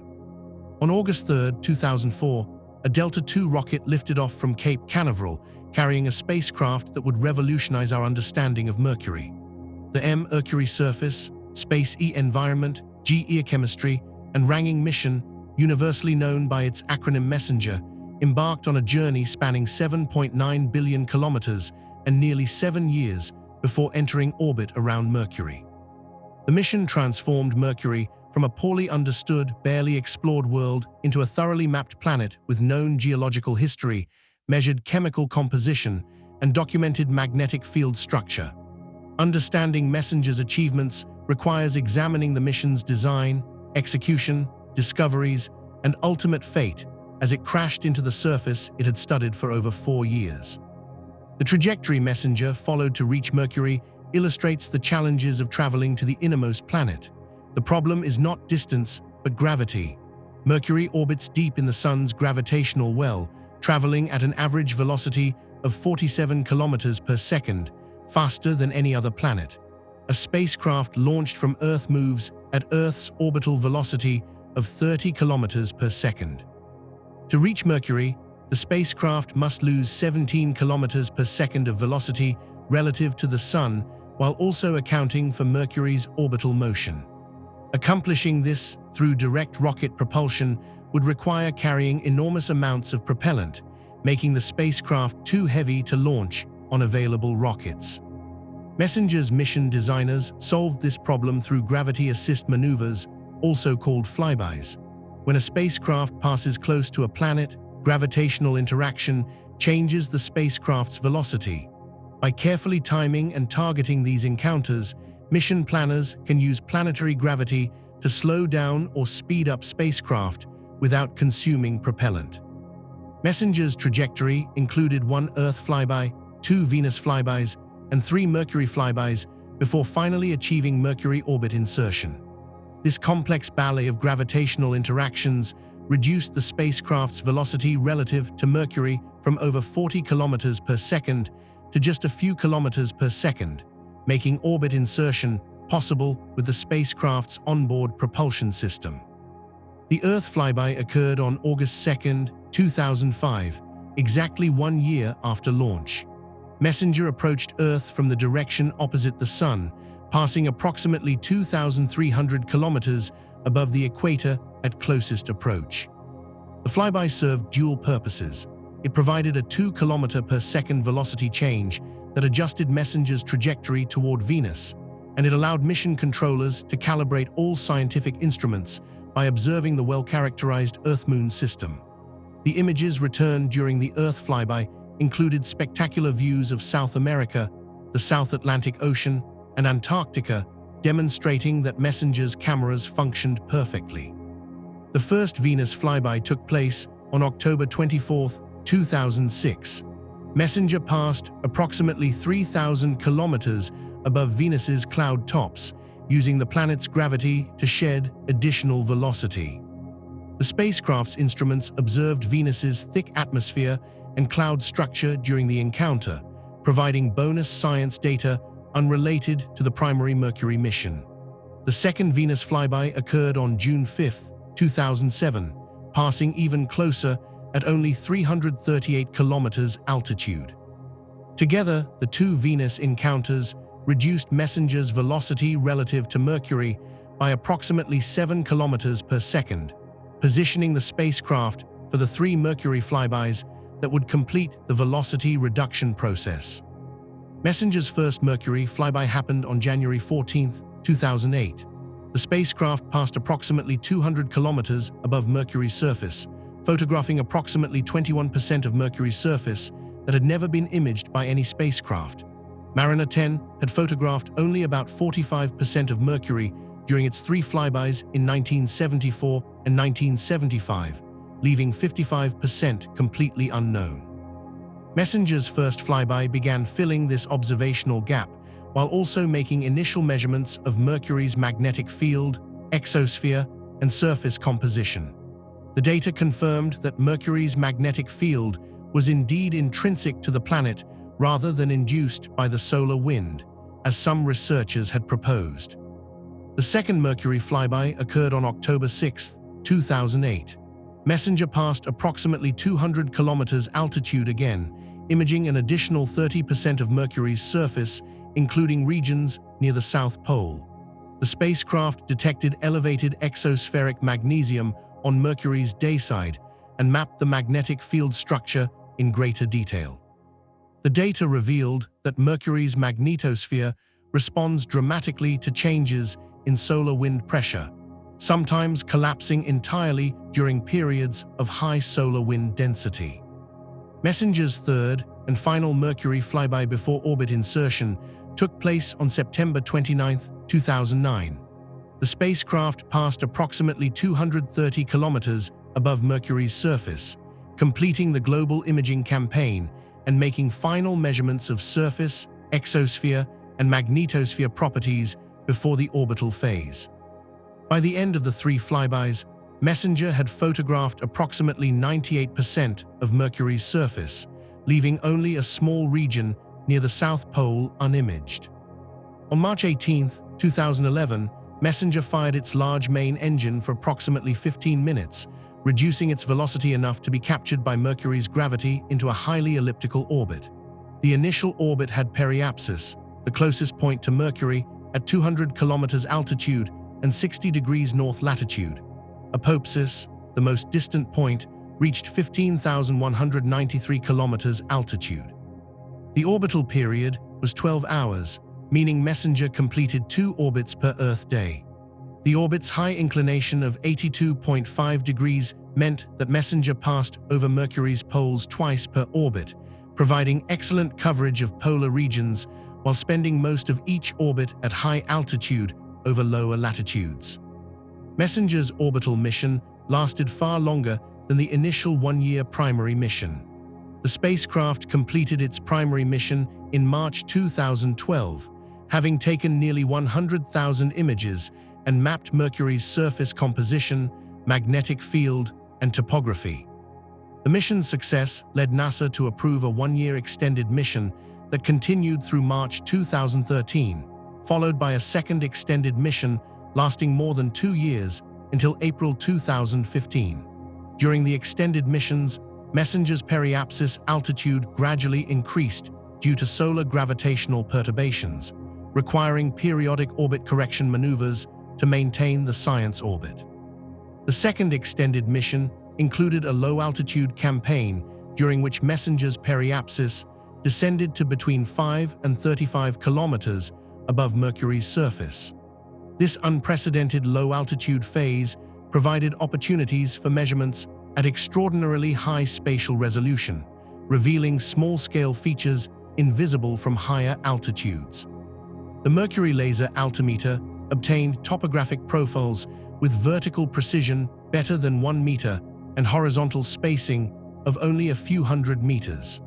The magnetometer measured Mercury's crustal magnetic field with resolution fine enough to detect magnetic anomalies associated with specific impact craters. Messenger's instrument payload consisted of 7 scientific instruments plus a radio science experiment that used the spacecraft's communication system to measure Mercury's gravity field. The Mercury dual imaging system included a narrow-angle camera and a wide-angle camera mounted on a pivoting platform, allowing stereoscopic imaging and multispectral observations. The gamma-ray and neutron spectrometer detected characteristic radiation from radioactive elements in Mercury's crust, measuring abundances of elements including iron, titanium, potassium, thorium, and uranium.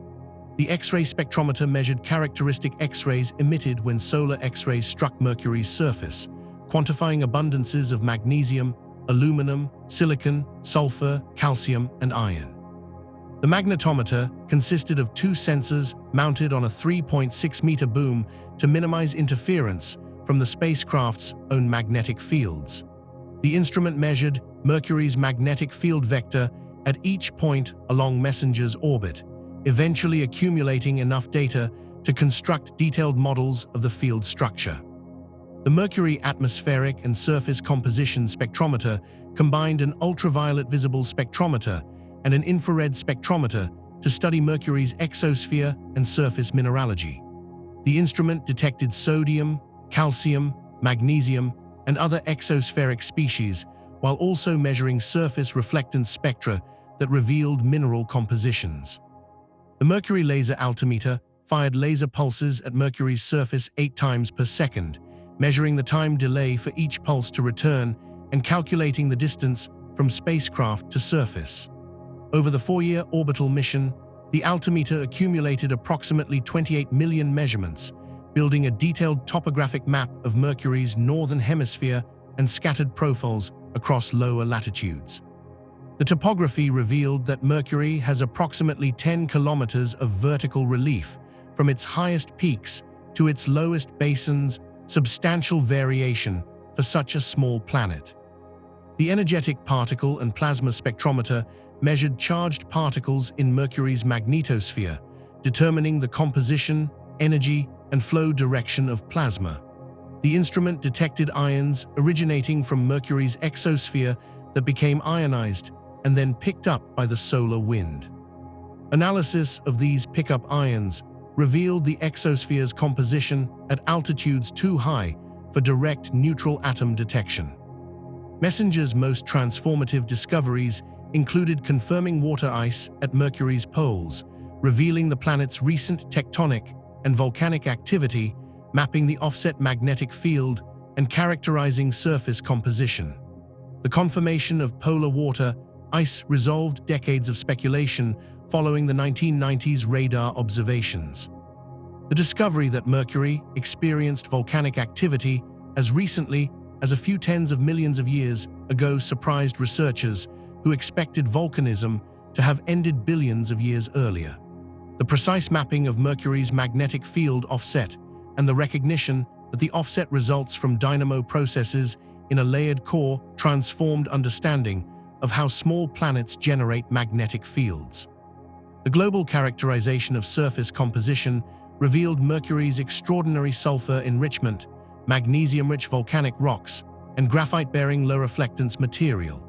These findings demonstrated that Mercury formed under uniquely reducing conditions and experienced a complex volcanic history with multiple episodes of eruption from chemically distinct mantle sources. The detection of hollows, features unique to Mercury, indicated ongoing volatile loss from the surface despite Mercury's general volatile depletion. By early 2015, Messenger faced inevitable orbital decay. The spacecraft had exhausted nearly all its propellant through orbit maintenance maneuvers during the extended missions. Solar gravitational perturbations pulled the orbit inexorably downward, decreasing periapsis altitude despite efforts to maintain orbital stability. Mission controllers executed the final orbit correction maneuver on January 21, 2015, using the last available propellant to raise periapsis slightly and extend the mission by a few additional weeks. On April 30, 2015, at 3:26 p.m. Eastern Daylight Time, Messenger struck Mercury's surface at a velocity of 14,080 kilometers per hour, equivalent to 8,750 miles per hour. The impact occurred at latitude 54.4 degrees north, longitude 210.1 degrees east, on Suisei Planitia near the crater Janicek. The spacecraft created an impact crater approximately 16 meters in diameter, adding one final crater to Mercury's already heavily cratered surface. The impact site was not visible from Earth at the time, and no instruments observed the actual collision. NASA's Deep Space Network Station in Goldstone, California, confirmed the end of Messenger's mission at 3:40 p.m. Eastern Daylight Time, when the expected radio signal from the spacecraft did not appear as Messenger should have emerged from behind Mercury. The absence of the signal confirmed that Messenger had impacted the surface as predicted. 4 years, 1 month, and 12 days after entering Mercury orbit, Messenger's mission ended, but its legacy continues. The data collected by Messenger filled volumes, provided material for hundreds of scientific publications, and will be analyzed by researchers for decades to come. The Messenger revolution transformed Mercury from the least known terrestrial planet to one of the most thoroughly studied worlds in the solar system. Before Messenger, scientists knew little about Mercury beyond its basic orbital parameters and approximate size. After Messenger, we know Mercury's complete topography, surface composition, magnetic field structure, exospheric dynamics, thermal evolution, volcanic history, and tectonic processes. The mission proved that small, relatively inexpensive spacecraft using innovative trajectories can accomplish scientific objectives previously thought to require much larger, more expensive missions. Messenger's success paved the way for future Mercury exploration, inspiring the BP Colombo mission that would build on Messenger's foundation to answer the questions that Messenger raised but could not fully resolve. Chapter 13: BP Colombo's New Eyes. On October 20, 2018, an Ariane 5 rocket lifted off from Kourou, French Guiana, carrying the most complex interplanetary mission ever sent to Mercury. BP Colombo, a joint endeavor of the European Space Agency and the Japan Aerospace Exploration Agency, consists of 2 spacecraft designed to study Mercury from complementary orbits, building on Messenger's discoveries while addressing questions that earlier mission raised but could not fully answer. The mission's name honors Giuseppe Colombo, an Italian mathematician and engineer who pioneered the use of gravity-assist trajectories for planetary missions and played crucial roles in the Mariner 10 mission design. Understanding BP Colombo requires examining its unprecedented engineering challenges, complex trajectory, sophisticated instruments, and the scientific questions it aims to resolve when it reaches Mercury orbit in November 2026. The spacecraft architecture reflects the extreme difficulty of operating near Mercury. BP Colombo launched as a composite stack consisting of 4 major components: the Mercury Transfer Module that provides propulsion for the journey, the Mercury Planetary Orbiter developed by the European Space Agency, the Mercury Magnetospheric Orbiter built by the Japan Aerospace Exploration Agency, and the MMO sunshield and interface structure that protects the magnetospheric orbiter during transit. The total launch mass reached 4,100 kilograms, making BP Colombo one of the heaviest interplanetary missions ever attempted. This mass includes the propellant needed for orbital insertion and the thermal protection systems required to survive Mercury's environment. The Mercury Planetary Orbiter, the larger of the two science spacecraft, measures approximately 2.4 meters tall by 1.8 meters wide. The spacecraft features a three-axis stabilized design that keeps it nadir pointing, meaning one face continuously points toward Mercury's surface during orbital operations. This orientation allows the suite of 11 scientific instruments to observe Mercury systematically as the spacecraft orbits.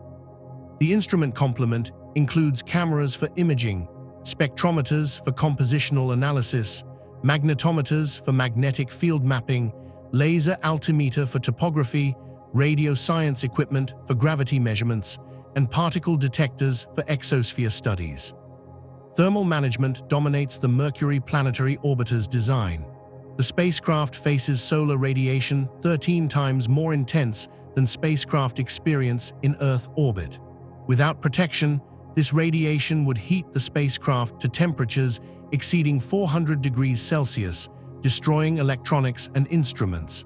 To prevent this, the Mercury Planetary Orbiter employs a sophisticated thermal control system based on a large radiator panel mounted on the sun-facing side.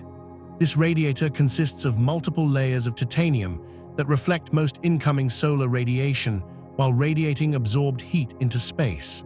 The radiator keeps the spacecraft interior at approximately 40 degrees Celsius despite the extreme external environment. The Mercury Magnetospheric Orbiter takes a radically different design approach. This spacecraft, called MEO in honor of its mission, measures 1.8 meters tall and appears octagonal when viewed from above, with a diameter of approximately 1.8 meters. Unlike the Mercury Planetary Orbiter, MEO employs a spinning configuration, rotating about its central axis at 15 revolutions per minute during science operations. This spin stabilization simplifies attitude control and allows the 5 scientific instruments to scan through space continuously, ideal for measuring magnetic fields and particle populations in Mercury's magnetosphere. MEO's thermal control uses a different strategy than the Mercury Planetary Orbiter. The spacecraft's octagonal body consists of 2 decks, upper and lower, separated by 40 centimeters, with instruments mounted on both decks. The exterior surfaces feature multi-layer insulation and radiators optimized for the spinning configuration. A central thrust tube provides structural support and thermal pathways. During the cruise to Mercury, MEO remains protected inside the MMO sunshield, a dedicated protective structure that shields it from solar radiation until after Mercury orbit insertion when the sunshield. Mercury Transfer Module provides propulsion for the 7-year journey from Earth to Mercury. This module employs solar electric propulsion, using electricity from solar panels to power ion thrusters that expel xenon gas at extremely high velocities. The ion engines produce only a fraction of a newton of thrust, roughly equivalent to the weight of a sheet of paper in Earth's gravity, but they can operate continuously for months or years, gradually changing the spacecraft's trajectory. This low-thrust propulsion system enables BP Colombo to reach Mercury with a trajectory that would be impossible using conventional chemical rockets. The trajectory to Mercury follows one of the most complex paths ever flown by an interplanetary spacecraft. From Earth orbit, BP Colombo must lose the 17 kilometers per second of velocity difference between Earth's orbital speed and Mercury's orbital speed. The mission accomplishes this through a combination of electric propulsion and 9 planetary gravity assist maneuvers, 1 at Earth, 2 at Venus, and 6 at Mercury itself. Each flyby changes the spacecraft's velocity and trajectory, progressively matching BP Colombo's orbit to Mercury's orbit around the Sun. The Earth flyby occurred on April 10, 2020, 1.5 years after launch. BP Colombo approached from the night side, passing approximately 12,734 kilometers from Earth's surface at closest approach. The encounter provided a velocity change that directed the spacecraft toward Venus while also serving as an engineering test and calibration opportunity for the instruments. Cameras aboard the Mercury transfer module captured images of Earth and the Moon receding into space, documenting the spacecraft's departure from its home planet. Venus encounters followed on October 15, 2020 and August 10, 2021. The first Venus flyby brought BP Colombo within approximately 10,720 kilometers of the planet's cloud tops.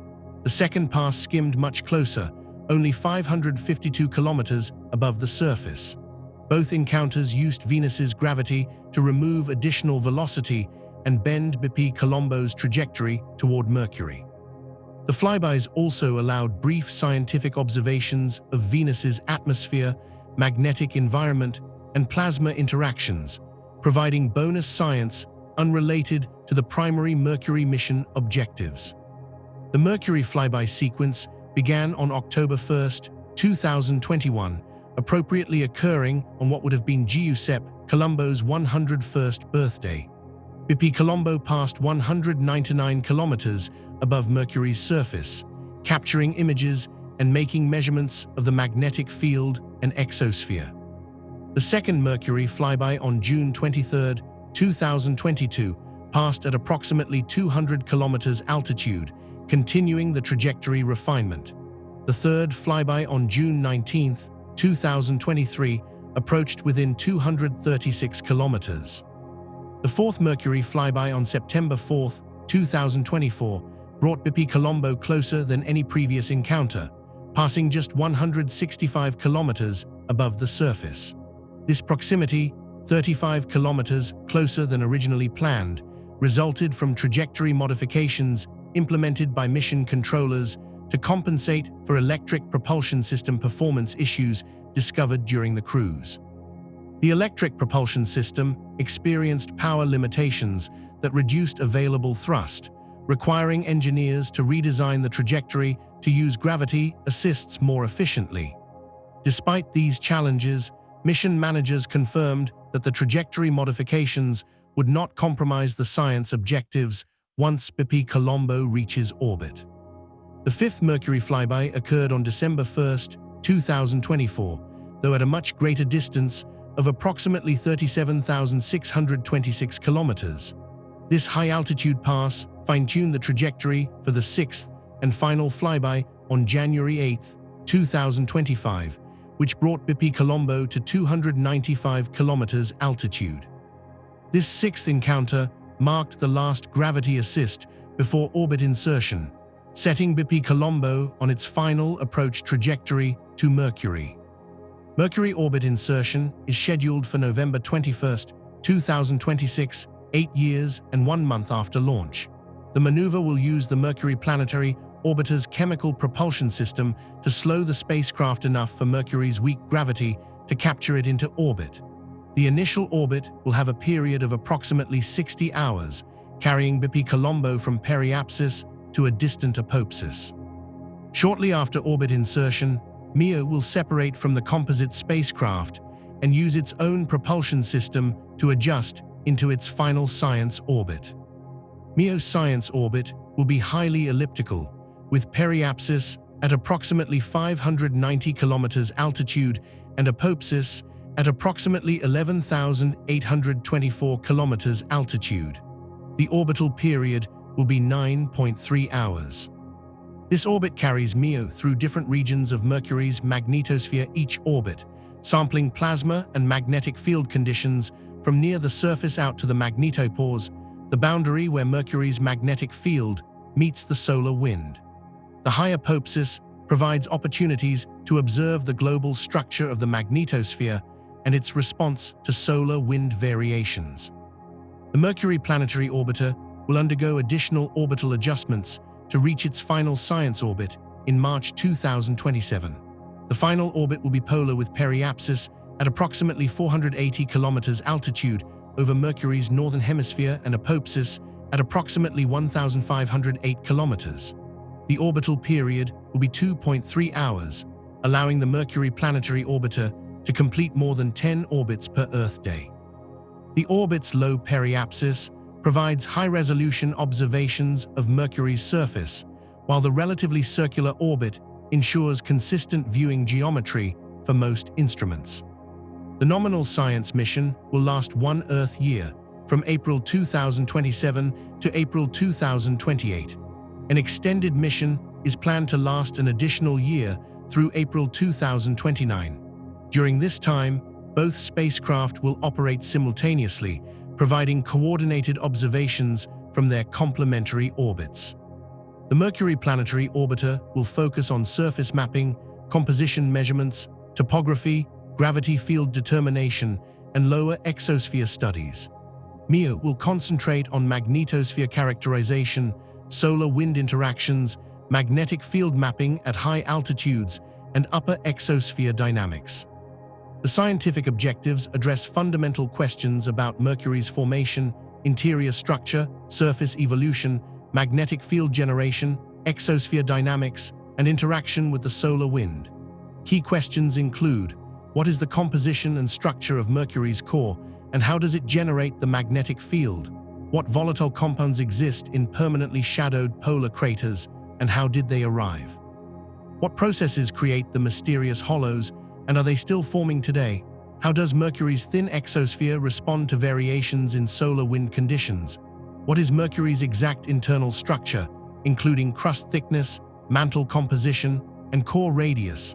How does Mercury's magnetosphere protect the surface from solar wind bombardment? And what happens during extreme space weather events?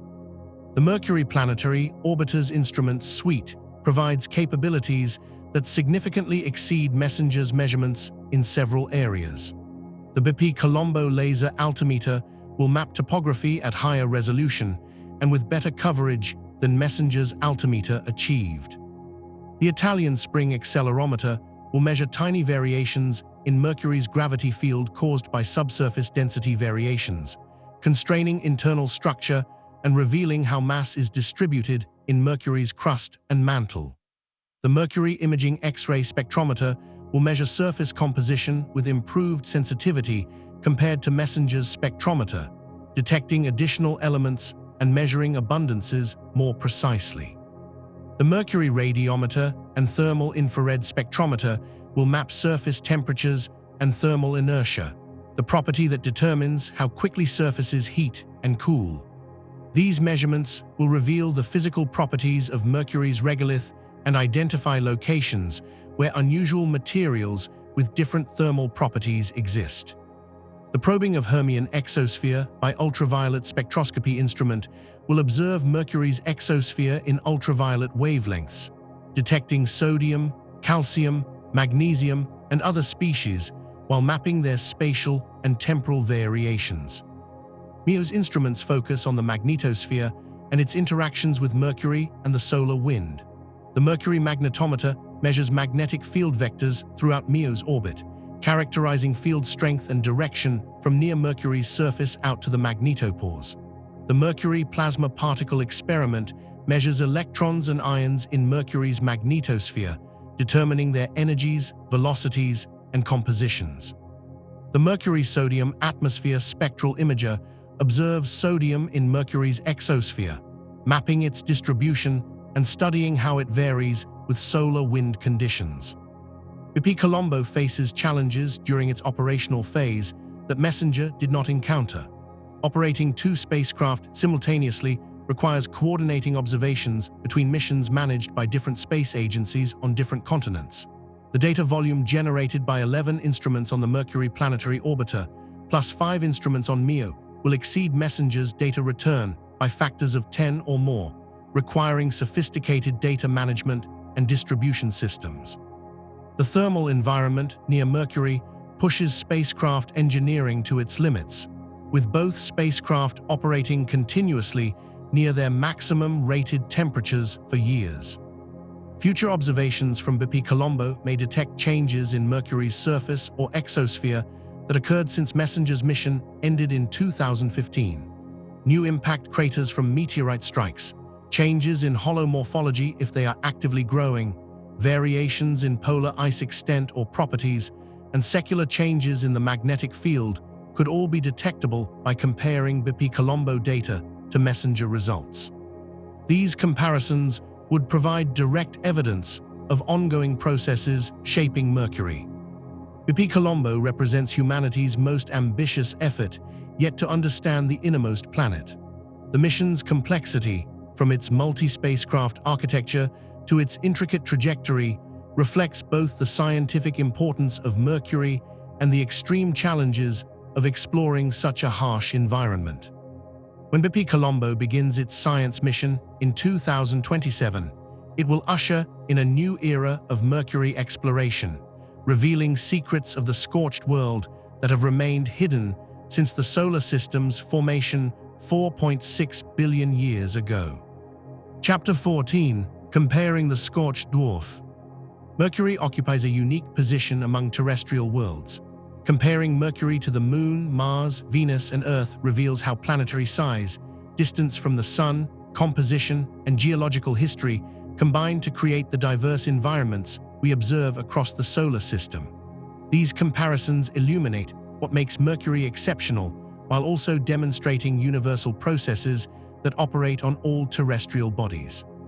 Understanding Mercury's place among its siblings requires examining similarities and differences systematically, exploring how each comparison reveals fundamental principles of planetary evolution. Mercury and the Moon appear nearly identical in photographs. They're gray.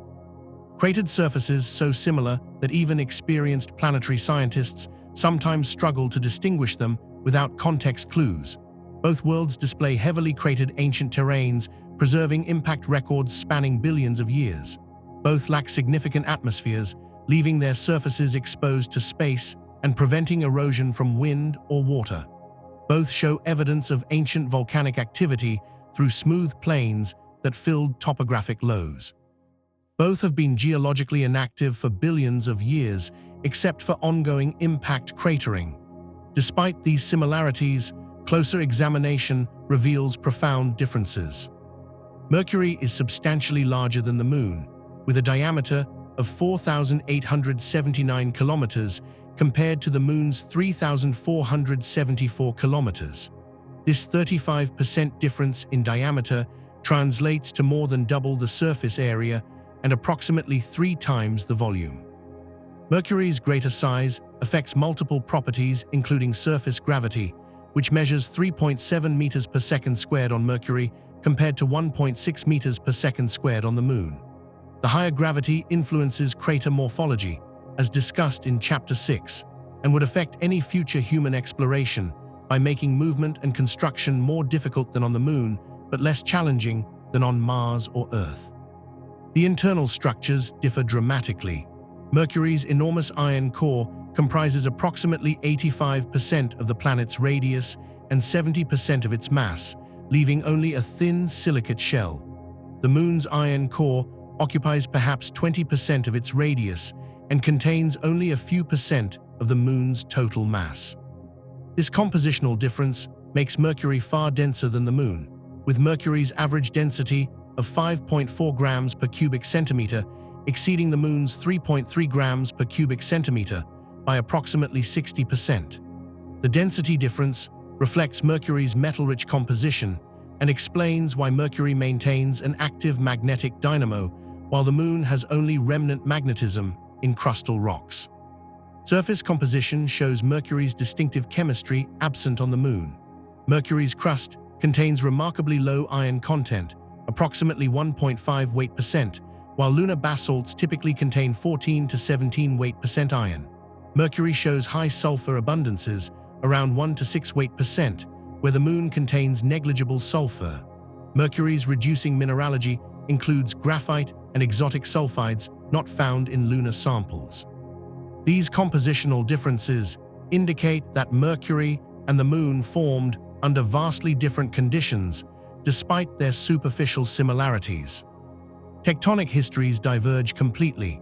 Mercury experienced global contraction, generating thrust faults and lobate scarps distributed across its entire surface. The Moon shows no evidence of global contraction and instead displays extensional features called rills where the crust stretched apart locally. Mercury's contractional tectonics resulted from cooling and solidification of its enormous core, while the Moon's limited tectonic activity reflects its much smaller core and lower internal heat generation. Temperature extremes separate the two worlds. Mercury experiences the solar system's greatest surface temperature range, from 430 degrees Celsius in sunlit equatorial regions to -193 degrees Celsius in permanently shadowed polar craters. The Moon's temperatures range from approximately 127 degrees Celsius at the subsolar point to -173 degrees Celsius in shadows, a smaller range than Mercury despite both worlds lacking atmospheres. The difference results from Mercury's closer proximity to the Sun and its longer day-night cycle, which allows more extreme heating and cooling compared to the Moon's shorter day. Comparing Mercury to Mars highlights how planetary size affects geological longevity. Mars, with a diameter of 6,792 kilometers, exceeds Mercury by approximately 40%. Mars maintained geological activity far longer than Mercury, with volcanic eruptions continuing until perhaps a few tens of millions of years ago and possibly even more recently.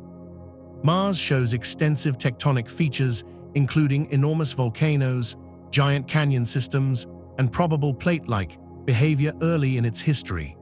Mercury's smaller size caused it to cool faster, ending volcanism approximately 3 billion years ago and limiting tectonic activity primarily to contractional features.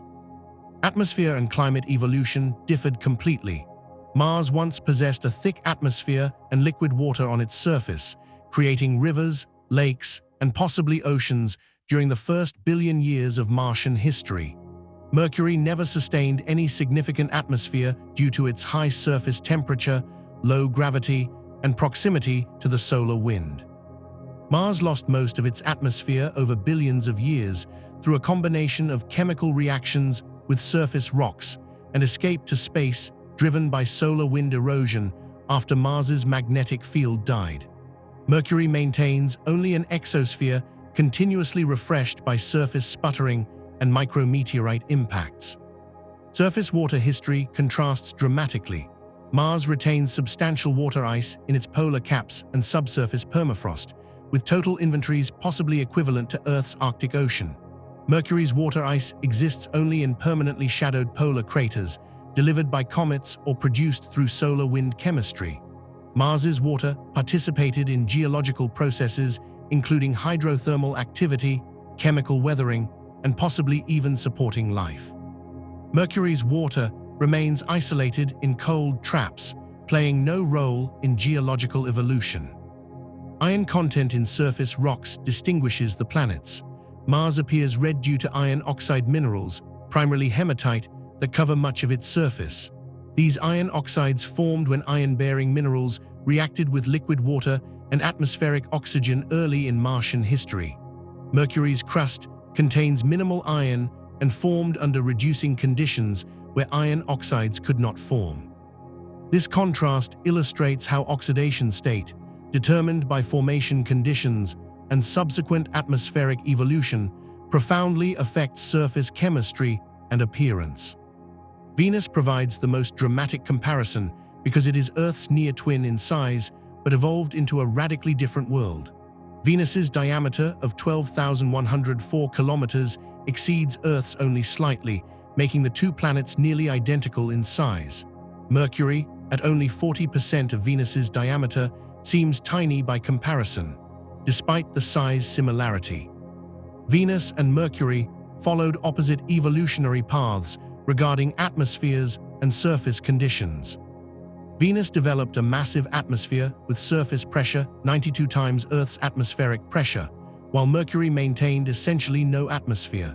Venus's thick carbon dioxide atmosphere created a runaway greenhouse effect that raised surface temperatures to 467 degrees Celsius, hot enough to melt lead. Mercury achieves similar peak temperatures through direct solar heating at its subsolar point rather than greenhouse warming. Both worlds reached extreme temperatures, through completely different mechanisms. The retention of Venus's atmosphere versus Mercury's lack of atmosphere results primarily from temperature and gravity differences. Venus receives less intense solar radiation than Mercury due to greater distance from the Sun, allowing it to maintain cooler temperatures in its upper atmosphere, where escape velocity must be reached for atmospheric loss. Venus's stronger gravity, approximately 90% of Earth's, makes it more difficult for gas molecules to escape. Mercury's combination of high temperature and low gravity ensures that any released gases quickly achieve escape velocity and dissipate into space. Comparing Mercury to Earth emphasizes how size and location determine habitability. Earth, with diameter 12,742 kilometers, possesses sufficient mass to maintain substantial atmosphere, generate strong magnetic field through dynamo action, and sustain plate tectonics that recycle crust and regulate atmospheric composition.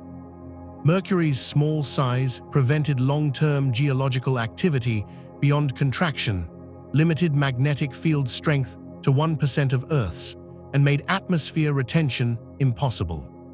Messenger's most transformative discoveries included confirming water ice at Mercury's poles, revealing the planet's recent tectonic and volcanic activity, mapping the offset magnetic field, and characterizing surface composition. The confirmation of polar water ice resolved decades of speculation following the 1990s radar observations. The discovery that Mercury experienced volcanic activity as recently as a few tens of millions of years ago surprised researchers who expected volcanism to have ended billions of years earlier. The precise mapping of Mercury's magnetic field offset and the recognition that the offset results from dynamo processes in a layered core transformed understanding of how small planets generate magnetic fields.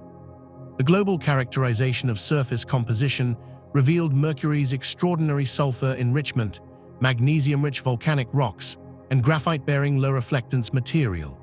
These findings demonstrated that Mercury formed under uniquely reducing conditions and experienced a complex volcanic history with multiple episodes of eruption from chemically distinct mantle sources. The detection of hollows, features unique to Mercury, indicated ongoing volatile loss from the surface despite Mercury's general volatile depletion. By early 2015, Messenger faced inevitable orbital decay. The spacecraft had exhausted nearly all its propellant through orbit maintenance maneuvers during the extended missions.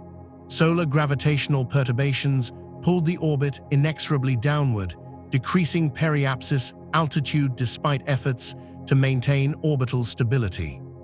Mission controllers executed the final orbit correction maneuver on January 21, 2015, using the last available propellant to raise periapsis slightly and extend the mission by a few additional weeks.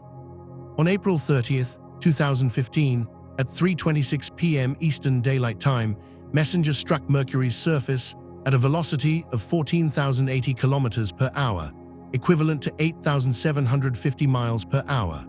The impact occurred at latitude 54.4 degrees north, longitude 210.1 degrees east, on Suisei Planitia near the crater Janicek.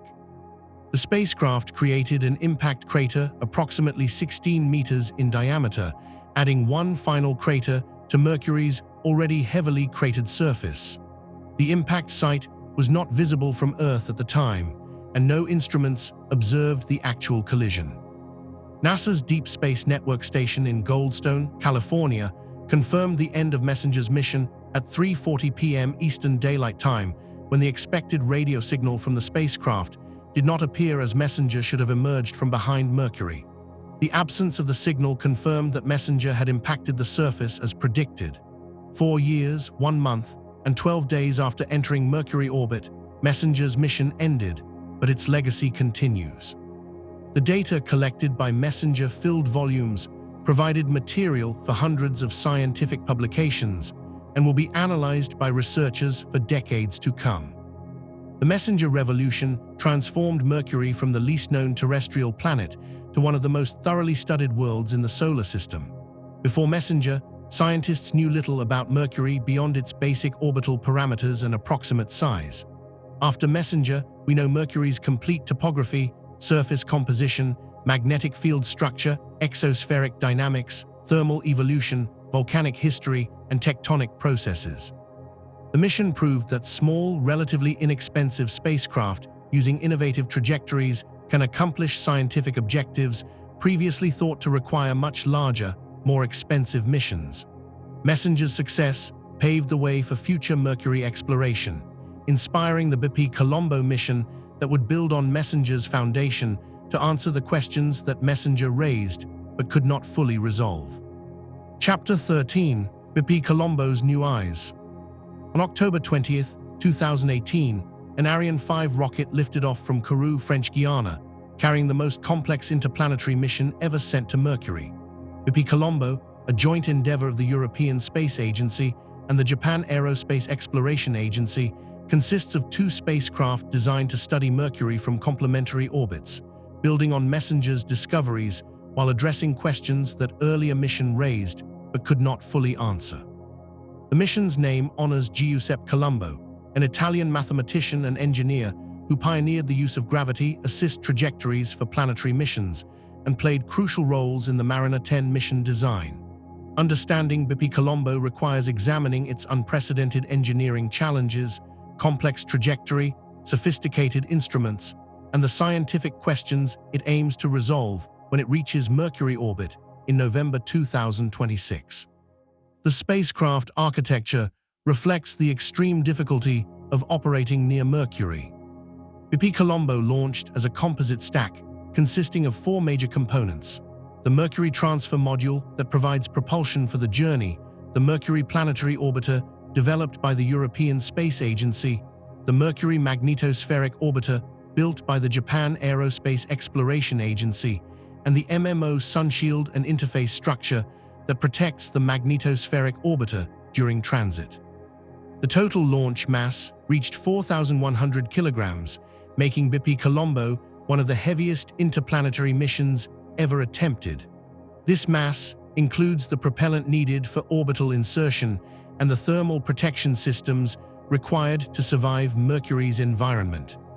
The Mercury Planetary Orbiter, the larger of the 2 science spacecraft, measures approximately 2.4 meters tall by 1.8 meters wide. The spacecraft features a 3-axis stabilized design that keeps it nadir pointing, meaning one face continuously points toward Mercury's surface during orbital operations. This orientation allows the suite of 11 scientific instruments to observe Mercury systematically as the spacecraft orbits. The instrument complement includes cameras for imaging, spectrometers for compositional analysis, magnetometers for magnetic field mapping, laser altimeter for topography, radio science equipment for gravity measurements, and particle detectors for exosphere studies. Thermal management dominates the Mercury Planetary Orbiter's design. The spacecraft faces solar radiation 13 times more intense than spacecraft experience in Earth orbit. Without protection, this radiation would heat the spacecraft to temperatures exceeding 400 degrees Celsius, destroying electronics and instruments. To prevent this, the Mercury Planetary Orbiter employs a sophisticated thermal control system based on a large radiator panel mounted on the sun-facing side. This radiator consists of multiple layers of titanium that reflect most incoming solar radiation while radiating absorbed heat into space. The radiator keeps the spacecraft interior at approximately 40 degrees Celsius despite the extreme external environment. The Mercury Magnetospheric Orbiter takes a radically different design approach. This spacecraft, called MEO in honor of its mission, measures 1.8 meters tall and appears octagonal when viewed from above, with a diameter of approximately 1.8 meters. Unlike the Mercury Planetary Orbiter, MEO employs a spinning configuration, rotating about its central axis at 15 revolutions per minute during science operations. This spin stabilization simplifies attitude control and allows the 5 scientific instruments to scan through space continuously, ideal for measuring magnetic fields and particle populations in Mercury's magnetosphere. MEO's thermal control uses a different strategy than the Mercury planetary orbiter. The spacecraft's octagonal body consists of two decks, upper and lower, separated by 40 centimeters, with instruments mounted on both decks. The exterior surfaces feature multi-layer insulation and radiators optimized for the spinning configuration. A central thrust tube provides structural support and thermal pathways. During the cruise to Mercury, MEO remains protected inside the MMO sunshield, a dedicated protective structure that shields it from solar radiation until after Mercury orbit insertion, when the sunshield. Mercury Transfer Module provides propulsion for the 7-year journey from Earth to Mercury. This module employs solar electric propulsion, using electricity from solar panels to power ion thrusters that expel xenon gas at extremely high velocities. The ion engines produce only a fraction of a newton of thrust, roughly equivalent to the weight of a sheet of paper in Earth's gravity, but they can operate continuously for months or years, gradually changing the spacecraft's trajectory. This low-thrust propulsion system enables BP Colombo to reach Mercury with a trajectory that would be impossible using conventional chemical rockets. The trajectory to Mercury follows one of the most complex paths ever flown by an interplanetary spacecraft. From Earth orbit, BP Colombo must lose the 17 kilometers per second of velocity difference between Earth's orbital speed and Mercury's orbital speed. The mission accomplishes this through a combination of electric propulsion and 9 planetary gravity assist maneuvers, 1 at Earth, 2 at Venus, and 6 at Mercury itself. Each flyby changes the spacecraft's velocity and trajectory, progressively matching BP Colombo's orbit to Mercury's orbit around the Sun. The Earth flyby occurred on April 10, 2020, 1.5 years after launch. BP Colombo approached from the night side, passing approximately 12,734 kilometers from Earth's surface at closest approach. The encounter provided a velocity change that directed the spacecraft toward Venus, while also serving as an engineering test and calibration opportunity for the instruments. Cameras aboard the Mercury Transfer Module captured images of Earth and the Moon receding into space, documenting the spacecraft's departure from its home planet. Venus encounters followed on October 15, 2020 and August 10, 2021. The first Venus flyby brought BP Colombo within approximately 10,720 kilometers of the planet's cloud tops. The second pass skimmed much closer, only 552 kilometers above the surface. Both encounters used Venus's gravity to remove additional velocity and bend BP Colombo's trajectory toward Mercury. The flybys also allowed brief scientific observations of Venus's atmosphere, magnetic environment, and plasma interactions, providing bonus science unrelated to the primary Mercury mission objectives. The Mercury flyby sequence began on October 1, 2021, appropriately occurring on what would have been Giuseppe Colombo's 101st birthday. BP Colombo passed 199 kilometers above Mercury's surface, capturing images and making measurements of the magnetic field and exosphere. The second Mercury flyby on June 23, 2022, passed at approximately 200 kilometers altitude, continuing the trajectory refinement. The third flyby on June 19, 2023, approached within 236 kilometers. The fourth Mercury flyby on September 4, 2024, brought BP Colombo closer than any previous encounter, passing just 165 kilometers above the surface. This proximity, 35 kilometers closer than originally planned, resulted from trajectory modifications implemented by mission controllers to compensate for electric propulsion system performance issues discovered during the cruise. The electric propulsion system experienced power limitations that reduced available thrust, requiring engineers to redesign the trajectory to use gravity assists more efficiently. Despite these challenges, mission managers confirmed that the trajectory modifications would not compromise the science objectives once BP Colombo reaches orbit. The fifth Mercury flyby occurred on December 1, 2024, though at a much greater distance of approximately 37,626 kilometers. This high-altitude pass fine-tuned the trajectory for the sixth and final flyby on January 8, 2025, which brought BP Colombo to 295 kilometers altitude. This sixth encounter marked the last gravity assist before orbit insertion, setting BP Colombo on its final approach trajectory to Mercury. Mercury orbit insertion is scheduled for November 21, 2026, 8 years and 1 month after launch. The maneuver will use the Mercury planetary orbiter's chemical propulsion system to slow the spacecraft enough for Mercury's weak gravity to capture it into orbit. The initial orbit will have a period of approximately 60 hours, carrying BP Colombo from periapsis to a distant apopsis. Shortly after orbit insertion, MEO will separate from the composite spacecraft and use its own propulsion system to adjust into its final science orbit. MEO's science orbit will be highly elliptical, with periapsis at approximately 590 kilometers altitude and apopsis at approximately 11,824 kilometers altitude. The orbital period will be 9.3 hours. This orbit carries MEO through different regions of Mercury's magnetosphere each orbit, sampling plasma and magnetic field conditions from near the surface out to the magnetopause, the boundary where Mercury's magnetic field meets the solar wind. The high apopsis provides opportunities to observe the global structure of the magnetosphere and its response to solar wind variations. The Mercury planetary orbiter will undergo additional orbital adjustments to reach its final science orbit in March 2027.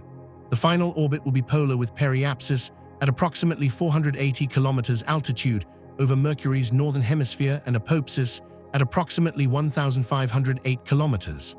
The orbital period will be 2.3 hours, allowing the Mercury planetary orbiter to complete more than 10 orbits per Earth day.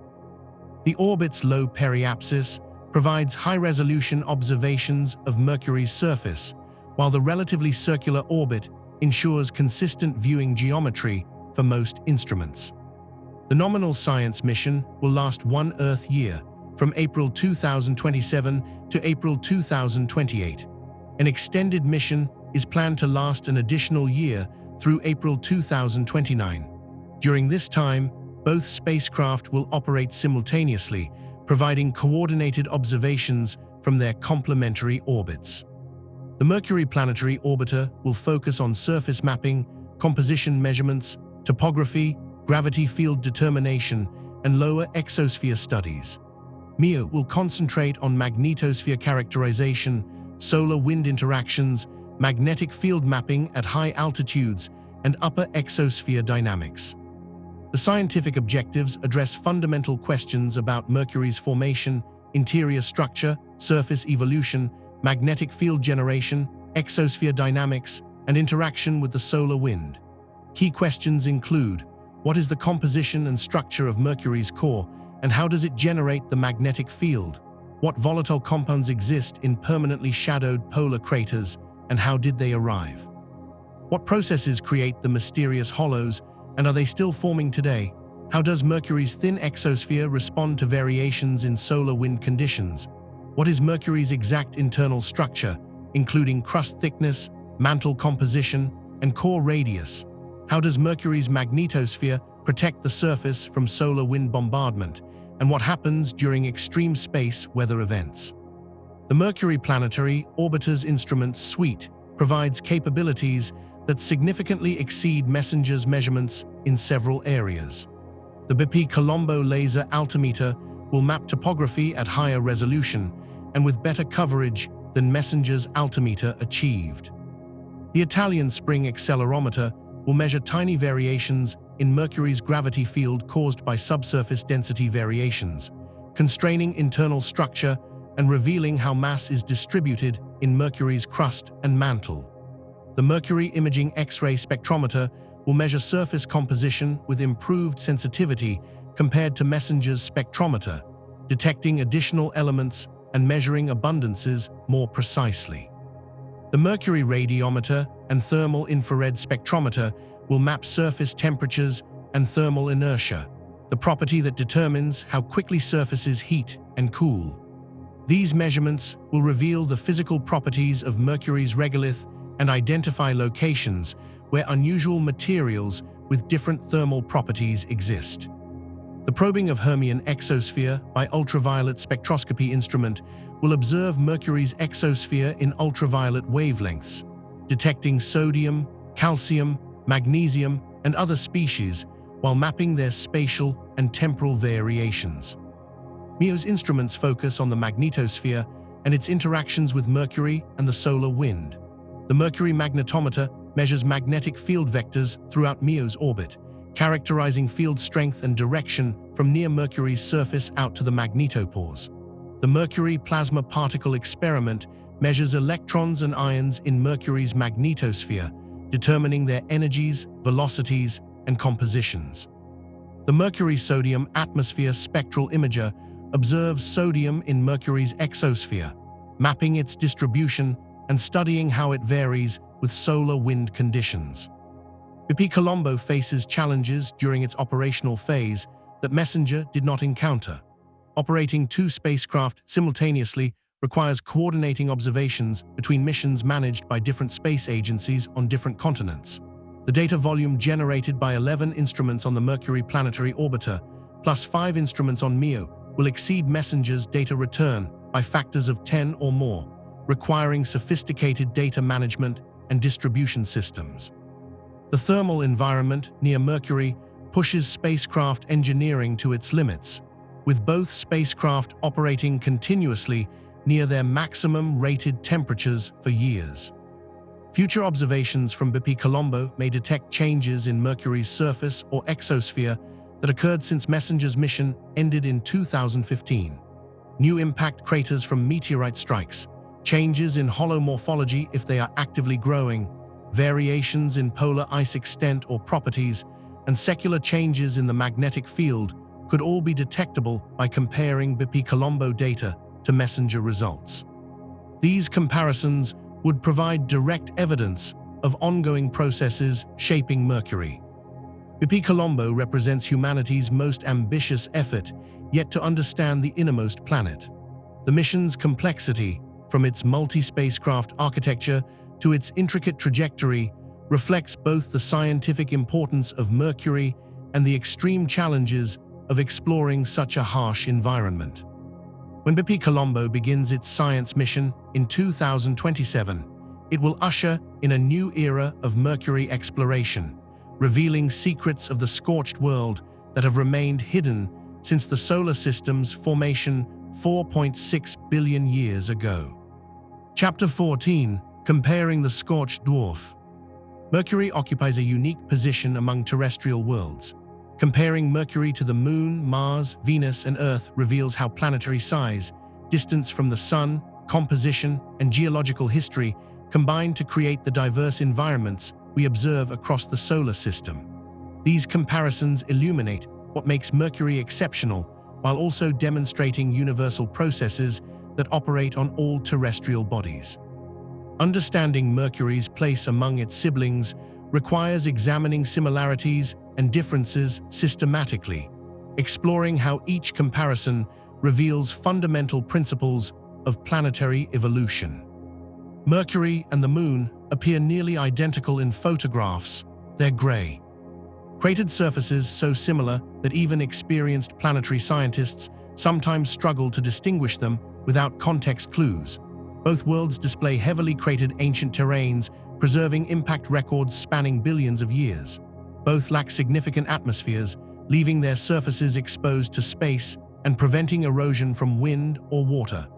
Both show evidence of ancient volcanic activity through smooth plains that filled topographic lows. Both have been geologically inactive for billions of years, except for ongoing impact cratering. Despite these similarities, closer examination reveals profound differences. Mercury is substantially larger than the Moon, with a diameter of 4,879 kilometers compared to the Moon's 3,474 kilometers. This 35% difference in diameter translates to more than double the surface area and approximately 3 times the volume. Mercury's greater size affects multiple properties including surface gravity, which measures 3.7 meters per second squared on Mercury compared to 1.6 meters per second squared on the Moon. The higher gravity influences crater morphology, as discussed in Chapter 6, and would affect any future human exploration by making movement and construction more difficult than on the Moon, but less challenging than on Mars or Earth. The internal structures differ dramatically. Mercury's enormous iron core comprises approximately 85% of the planet's radius and 70% of its mass, leaving only a thin silicate shell. The Moon's iron core occupies perhaps 20% of its radius and contains only a few percent of the Moon's total mass. This compositional difference makes Mercury far denser than the Moon, with Mercury's average density of 5.4 grams per cubic centimeter exceeding the Moon's 3.3 grams per cubic centimeter by approximately 60%. The density difference reflects Mercury's metal-rich composition and explains why Mercury maintains an active magnetic dynamo while the Moon has only remnant magnetism in crustal rocks.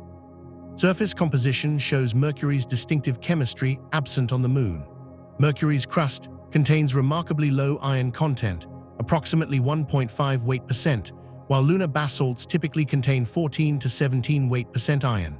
Mercury shows high sulfur abundances, around 1 to 6 weight%, where the Moon contains negligible sulfur. Mercury's reducing mineralogy includes graphite and exotic sulfides not found in lunar samples. These compositional differences indicate that Mercury and the Moon formed under vastly different conditions, despite their superficial similarities. Tectonic histories diverge completely. Mercury experienced global contraction, generating thrust faults and lobate scarps distributed across its entire surface. The Moon shows no evidence of global contraction and instead displays extensional features called rills, where the crust stretched apart locally. Mercury's contractional tectonics resulted from cooling and solidification of its enormous core, while the Moon's limited tectonic activity reflects its much smaller core and lower internal heat generation. Temperature extremes separate the two worlds. Mercury experiences the solar system's greatest surface temperature range, from 430 degrees Celsius in sunlit equatorial regions to minus 193 degrees Celsius in permanently shadowed polar craters. The Moon's temperatures range from approximately 127 degrees Celsius at the subsolar point to minus 173 degrees Celsius in shadows, a smaller range than Mercury despite both worlds lacking atmospheres. The difference results from Mercury's closer proximity to the Sun and its longer day-night cycle, which allows more extreme heating and cooling compared to the Moon's shorter day. Comparing Mercury to Mars highlights how planetary size affects geological longevity. Mars, with a diameter of 6,792 kilometers, exceeds Mercury by approximately 40%. Mars maintained geological activity far longer than Mercury, with volcanic eruptions continuing until perhaps a few tens of millions of years ago, and possibly even more recently. Mars shows extensive tectonic features, including enormous volcanoes, giant canyon systems, and probable plate-like behavior early in its history. Mercury's smaller size caused it to cool faster, ending volcanism approximately 3 billion years ago and limiting tectonic activity primarily to contractional features. Atmosphere and climate evolution differed completely. Mars once possessed a thick atmosphere and liquid water on its surface, creating rivers, lakes, and possibly oceans during the first billion years of Martian history. Mercury never sustained any significant atmosphere due to its high surface temperature, low gravity, and proximity to the solar wind. Mars lost most of its atmosphere over billions of years through a combination of chemical reactions with surface rocks and escape to space driven by solar wind erosion after Mars's magnetic field died. Mercury maintains only an exosphere continuously refreshed by surface sputtering and micrometeorite impacts. Surface water history contrasts dramatically. Mars retains substantial water ice in its polar caps and subsurface permafrost, with total inventories possibly equivalent to Earth's Arctic Ocean. Mercury's water ice exists only in permanently shadowed polar craters, delivered by comets or produced through solar wind chemistry. Mars's water participated in geological processes including hydrothermal activity, chemical weathering, and possibly even supporting life. Mercury's water remains isolated in cold traps, playing no role in geological evolution. Iron content in surface rocks distinguishes the planets. Mars appears red due to iron oxide minerals, primarily hematite, that cover much of its surface. These iron oxides formed when iron-bearing minerals reacted with liquid water and atmospheric oxygen early in Martian history. Mercury's crust contains minimal iron and formed under reducing conditions where iron oxides could not form. This contrast illustrates how oxidation state, determined by formation conditions and subsequent atmospheric evolution, profoundly affects surface chemistry and appearance. Venus provides the most dramatic comparison because it is Earth's near twin in size, but evolved into a radically different world.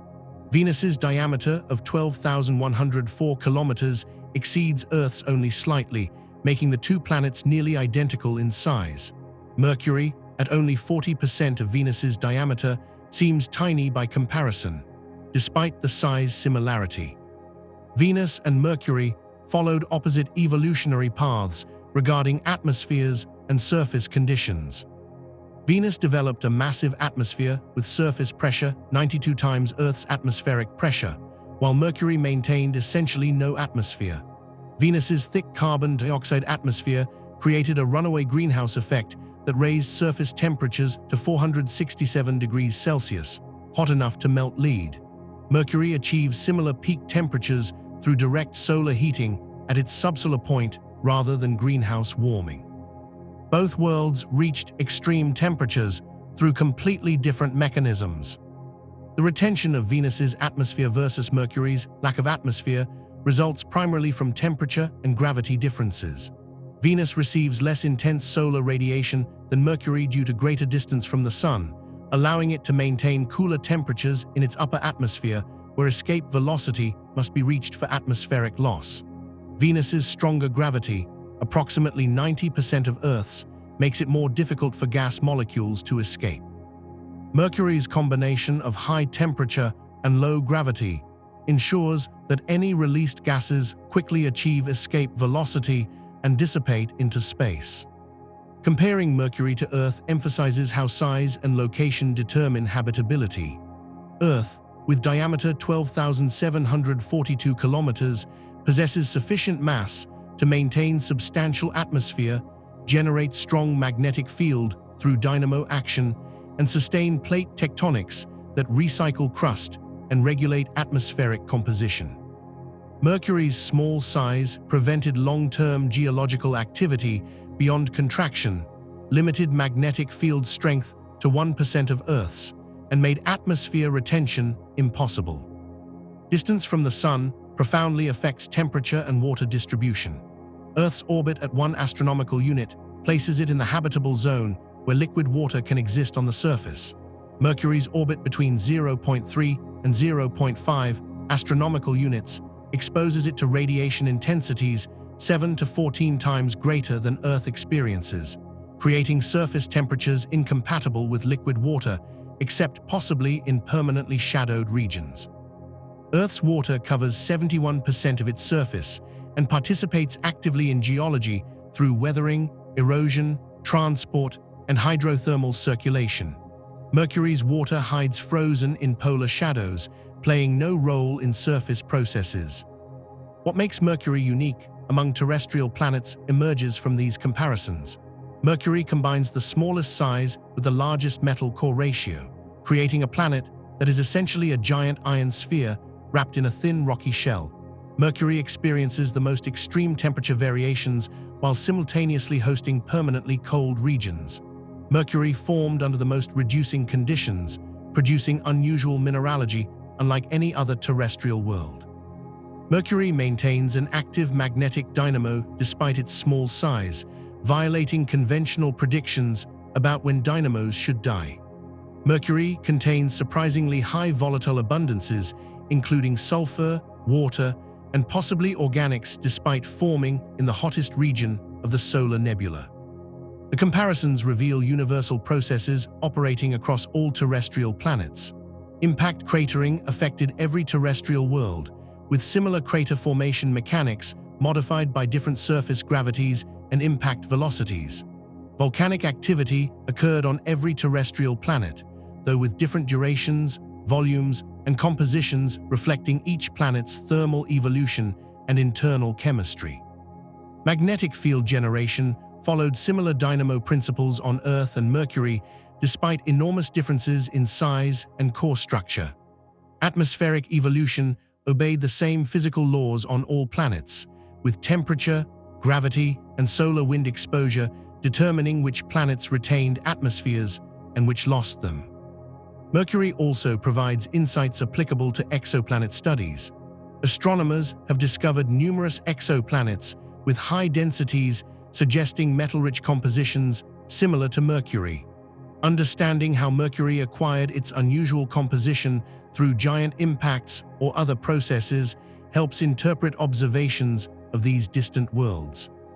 Mercury's ability to maintain a magnetic dynamo despite small size informs predictions about which exoplanets might possess protective magnetic fields.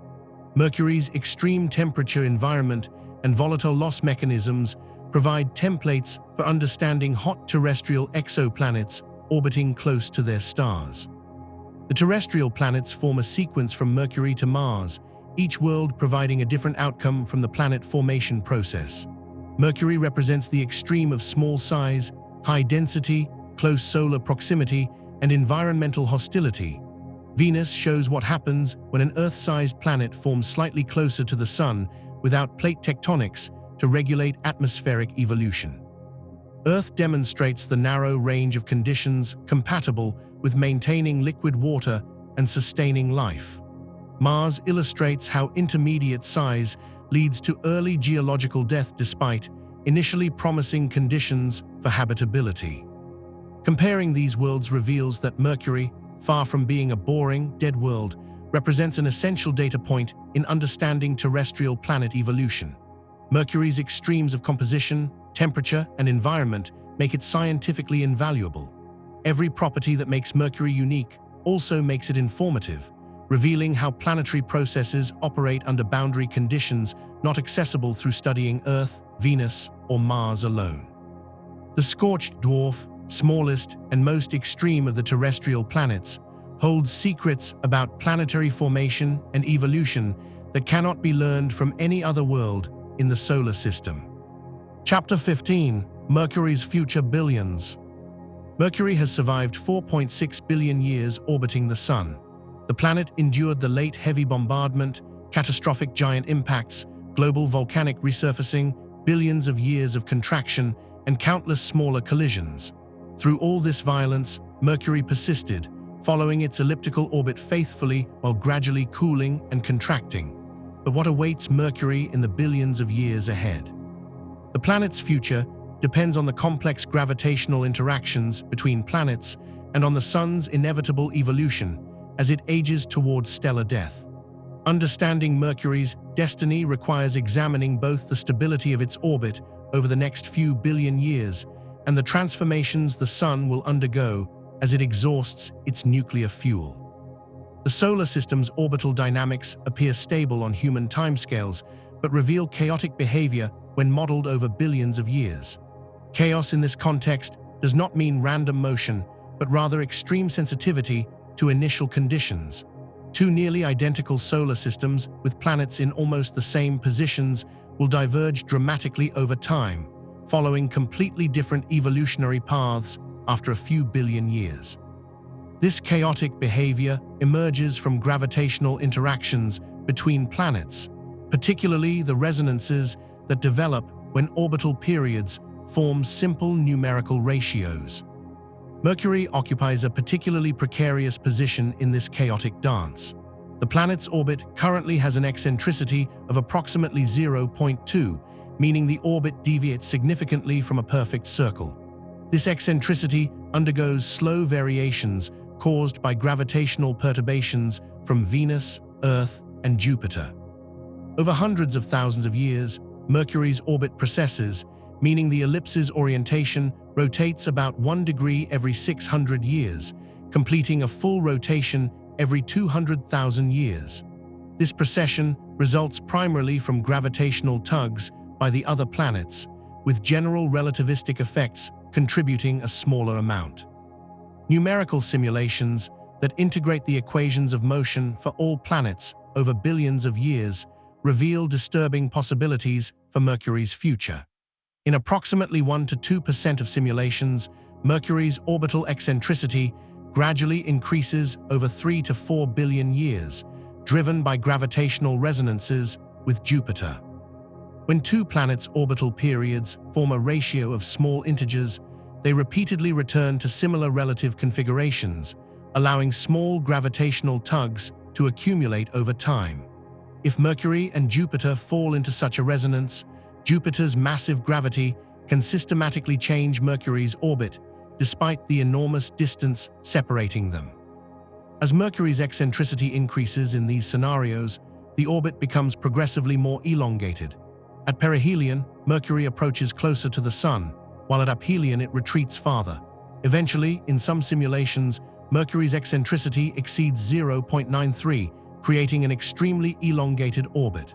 At this point, Mercury's orbit intersects the orbits of other inner planets, setting up the possibility of catastrophic close encounters or collisions. Remarkably, in some simulations where Mercury reached such high eccentricities, it continued on these extreme orbits for 80 to 100 million years before finally colliding with Venus or plunging into the Sun. The outcomes when Mercury's orbit destabilizes vary across simulations. Some simulations show Mercury colliding with Venus, the two planets merging in a catastrophic impact that would vaporize both worlds and create an entirely new planet from their combined mass. Other simulations show Mercury spiraling into the Sun, where it would vaporize in the stellar atmosphere, adding a tiny amount of metal-enriched material to the Sun's outer layers. Still other simulations show Mercury being ejected from the solar system entirely, flung into interstellar space by a close encounter with another planet. In rare cases, Mercury's destabilization triggers instabilities in other planets' orbits as well, potentially leading to Mars colliding with Earth or being ejected from the solar system. However, the vast majority of simulations, approximately 98 to 99%, show Mercury surviving in a relatively stable orbit for the next 5 billion years. A comprehensive study running 1,600 high-precision simulations with slightly different initial conditions found that none produced close encounters involving Earth, and most showed Mercury maintaining a stable orbit throughout the 5 billion-year integration. This suggests that while catastrophic orbital evolution is possible, it is unlikely. Mercury will probably continue its faithful orbit around the Sun for billions of years, gradually cooling and contracting, but otherwise remaining essentially unchanged from today. The Sun's evolution represents a far more certain threat to Mercury's existence.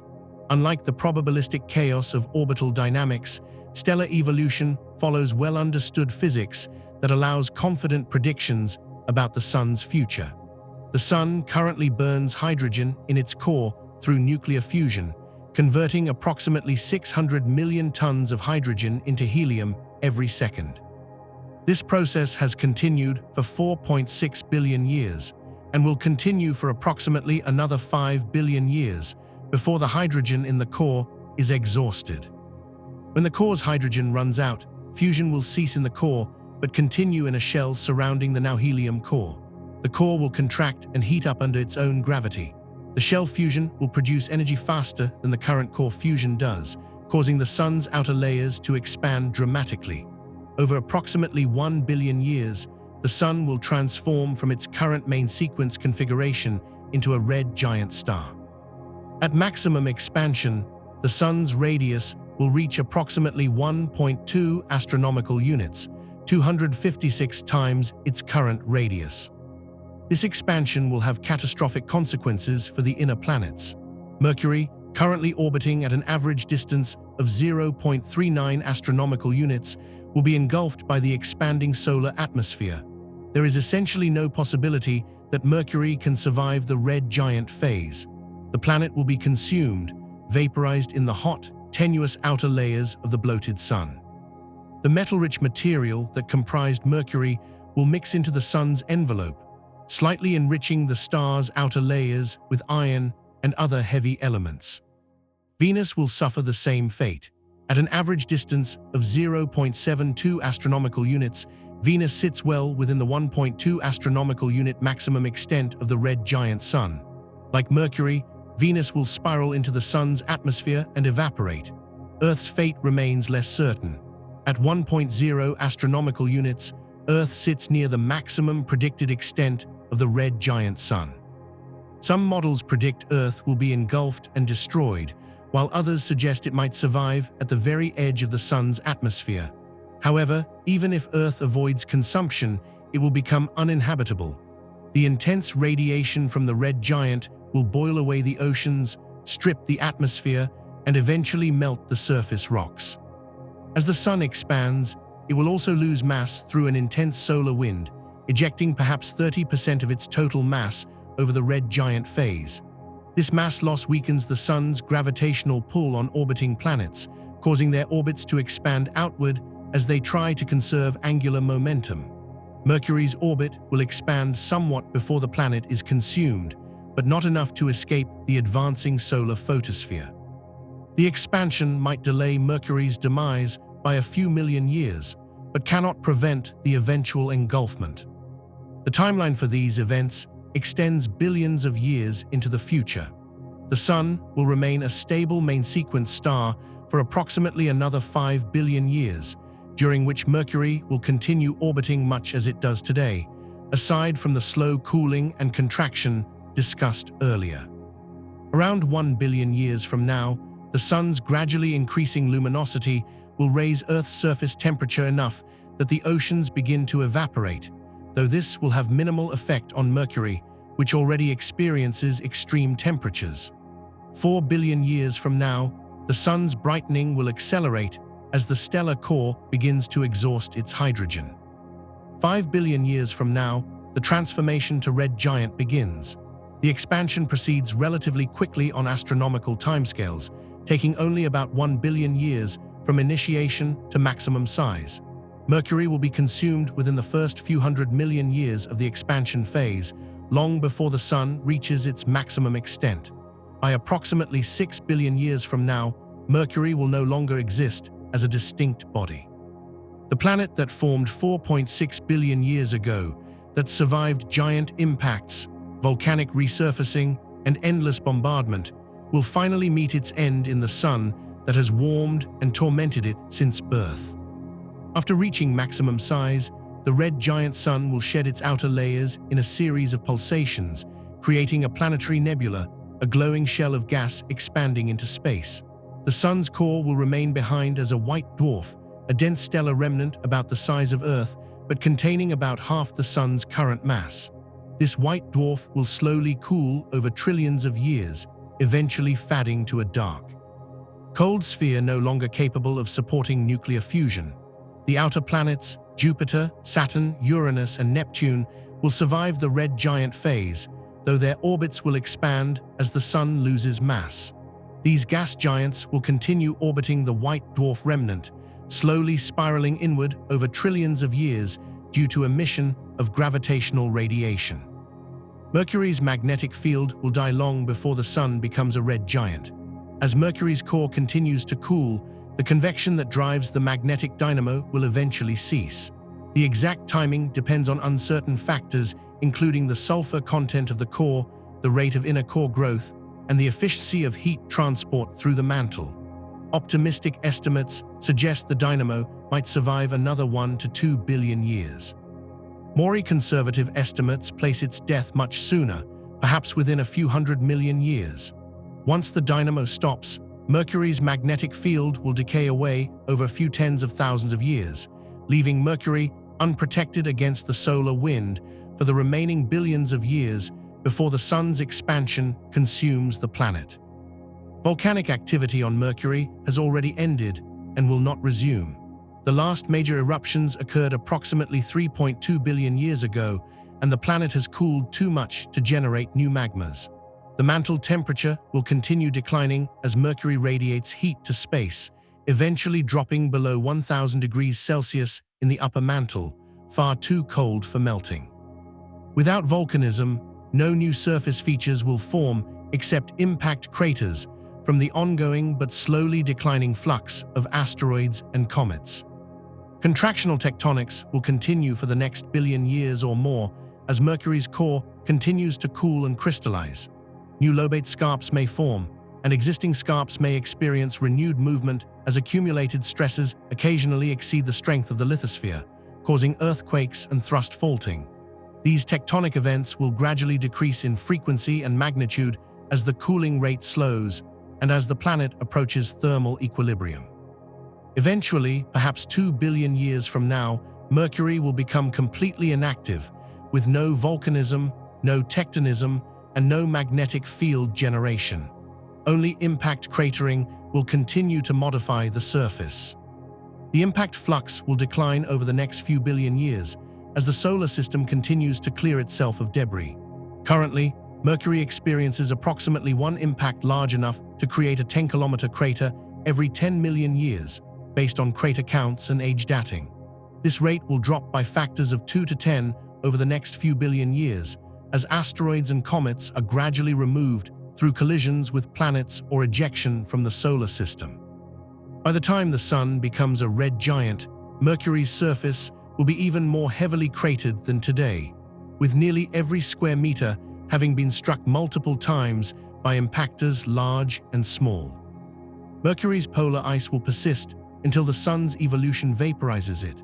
The permanently shadowed craters that host the ice will remain shadowed as long as Mercury's axial tilt remains near zero, which should be stable for billions of years. New ice may be delivered by cometary impacts and through solar wind chemistry, gradually adding to the polar deposits. By the time the Sun begins expanding toward red giant, Mercury's polar ice deposits might contain double or triple the current inventory. However, when the Sun's luminosity increases dramatically during the red giant expansion, the indirect heating of permanently shadowed regions will raise their temperatures above 150 Kelvin, causing the ice to sublime. The ice that survived for billions of years will finally evaporate in the intensifying heat from the dying Sun. The hollows that currently mark Mercury's surface will continue forming as long as volatile-bearing material remains exposed to solar radiation. New hollows may appear where impacts excavate volatile-rich subsurface material, exposing it to conditions favorable for volatile loss. Existing hollows will grow laterally as their margins continue to release volatiles. Eventually, millions to hundreds of millions of years from now, the readily accessible volatile reservoirs will be exhausted, and hollow formation will cease. The hollows will then slowly degrade over billions of years as micrometeorite bombardment and solar wind, sputtering, gradually smooth their sharp margins and fill their flat floors with debris. Mercury will remain the innermost planet for the next few billion years unless orbital chaos ejects it earlier. Even if Mercury's orbit destabilizes and the planet plunges into the Sun or collides with Venus, no other body will replace Mercury in the innermost orbit. The asteroid belt, located between Mars and Jupiter, will not migrate inward. The outer planets will remain at their current distances or move slightly outward as the Sun loses mass. Mercury's orbit represents the innermost stable zone in the solar system, the closest position where a planet-sized body can survive for billions of years against tidal forces and solar heating. The story of Mercury spans from the birth of the solar system to its ultimate death in the red giant Sun. This scorched, cratered dwarf planet has witnessed the entire history of the inner solar system, from the planet-building impacts of the first 100 million years through the late heavy bombardment and into the current era of relative calm. Mercury will witness the end as well, becoming the first planet consumed when the Sun transforms into a red giant. For approximately 10 billion years total, from formation to destruction, Mercury will have existed, a metal-rich world forever locked in the Sun's embrace, experiencing temperature extremes unmatched elsewhere, maintaining an improbable magnetic field, hosting ice in permanently shadowed craters and continuing to shrink as its enormous core slowly cools. Mercury's future is extinction. The planet will not survive the Sun's red giant phase. No remnant of Mercury will orbit the white dwarf Sun 7 billion years from now.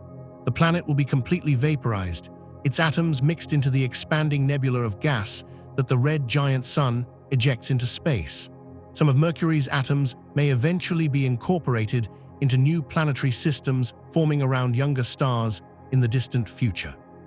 But Mercury, as a distinct world, as the innermost planet with its unique properties and billion-year history, will cease to exist.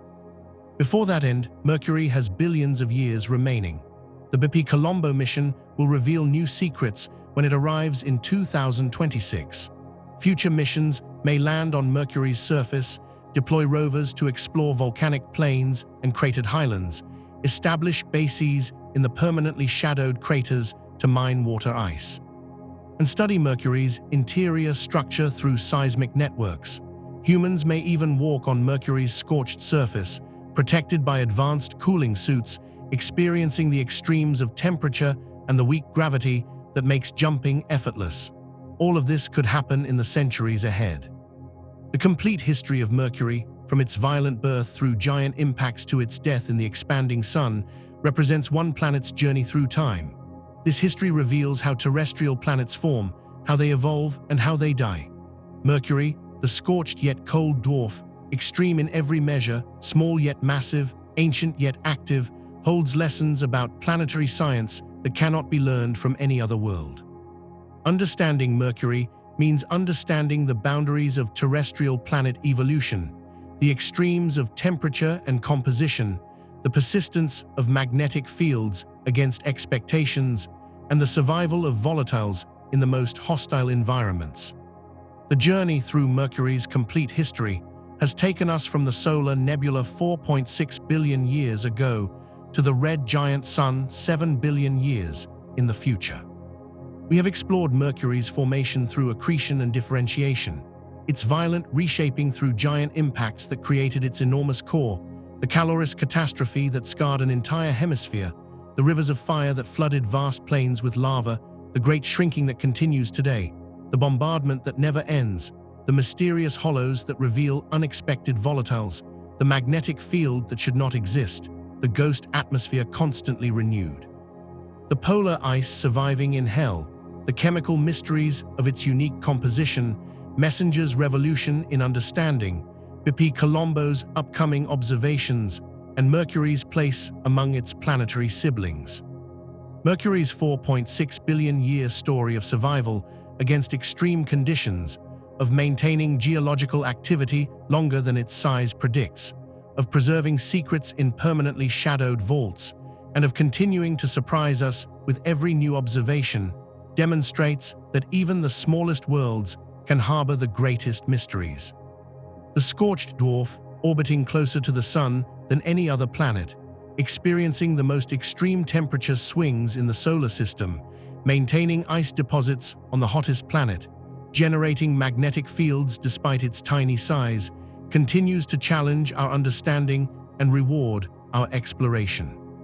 The complete history of Mercury, the scorched yet cold dwarf, reveals a world of contradictions and extremes, a planet that defies easy categorization, a laboratory for studying planetary processes under boundary conditions, and ultimately, a world worth understanding for the unique perspective it provides on how planets form, evolve, and meet their eventual ends in the dying light of their parent stars.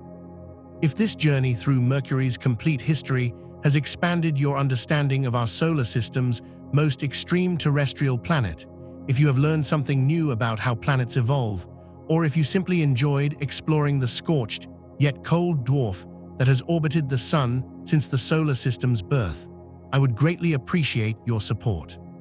Please hit that like button and subscribe to this channel for more deep explorations of planetary science, astronomical discoveries, and the ongoing human quest to understand the universe we inhabit. Thank you for joining me on this journey through Mercury's complete history, from birth to death, across billions of years of planetary evolution.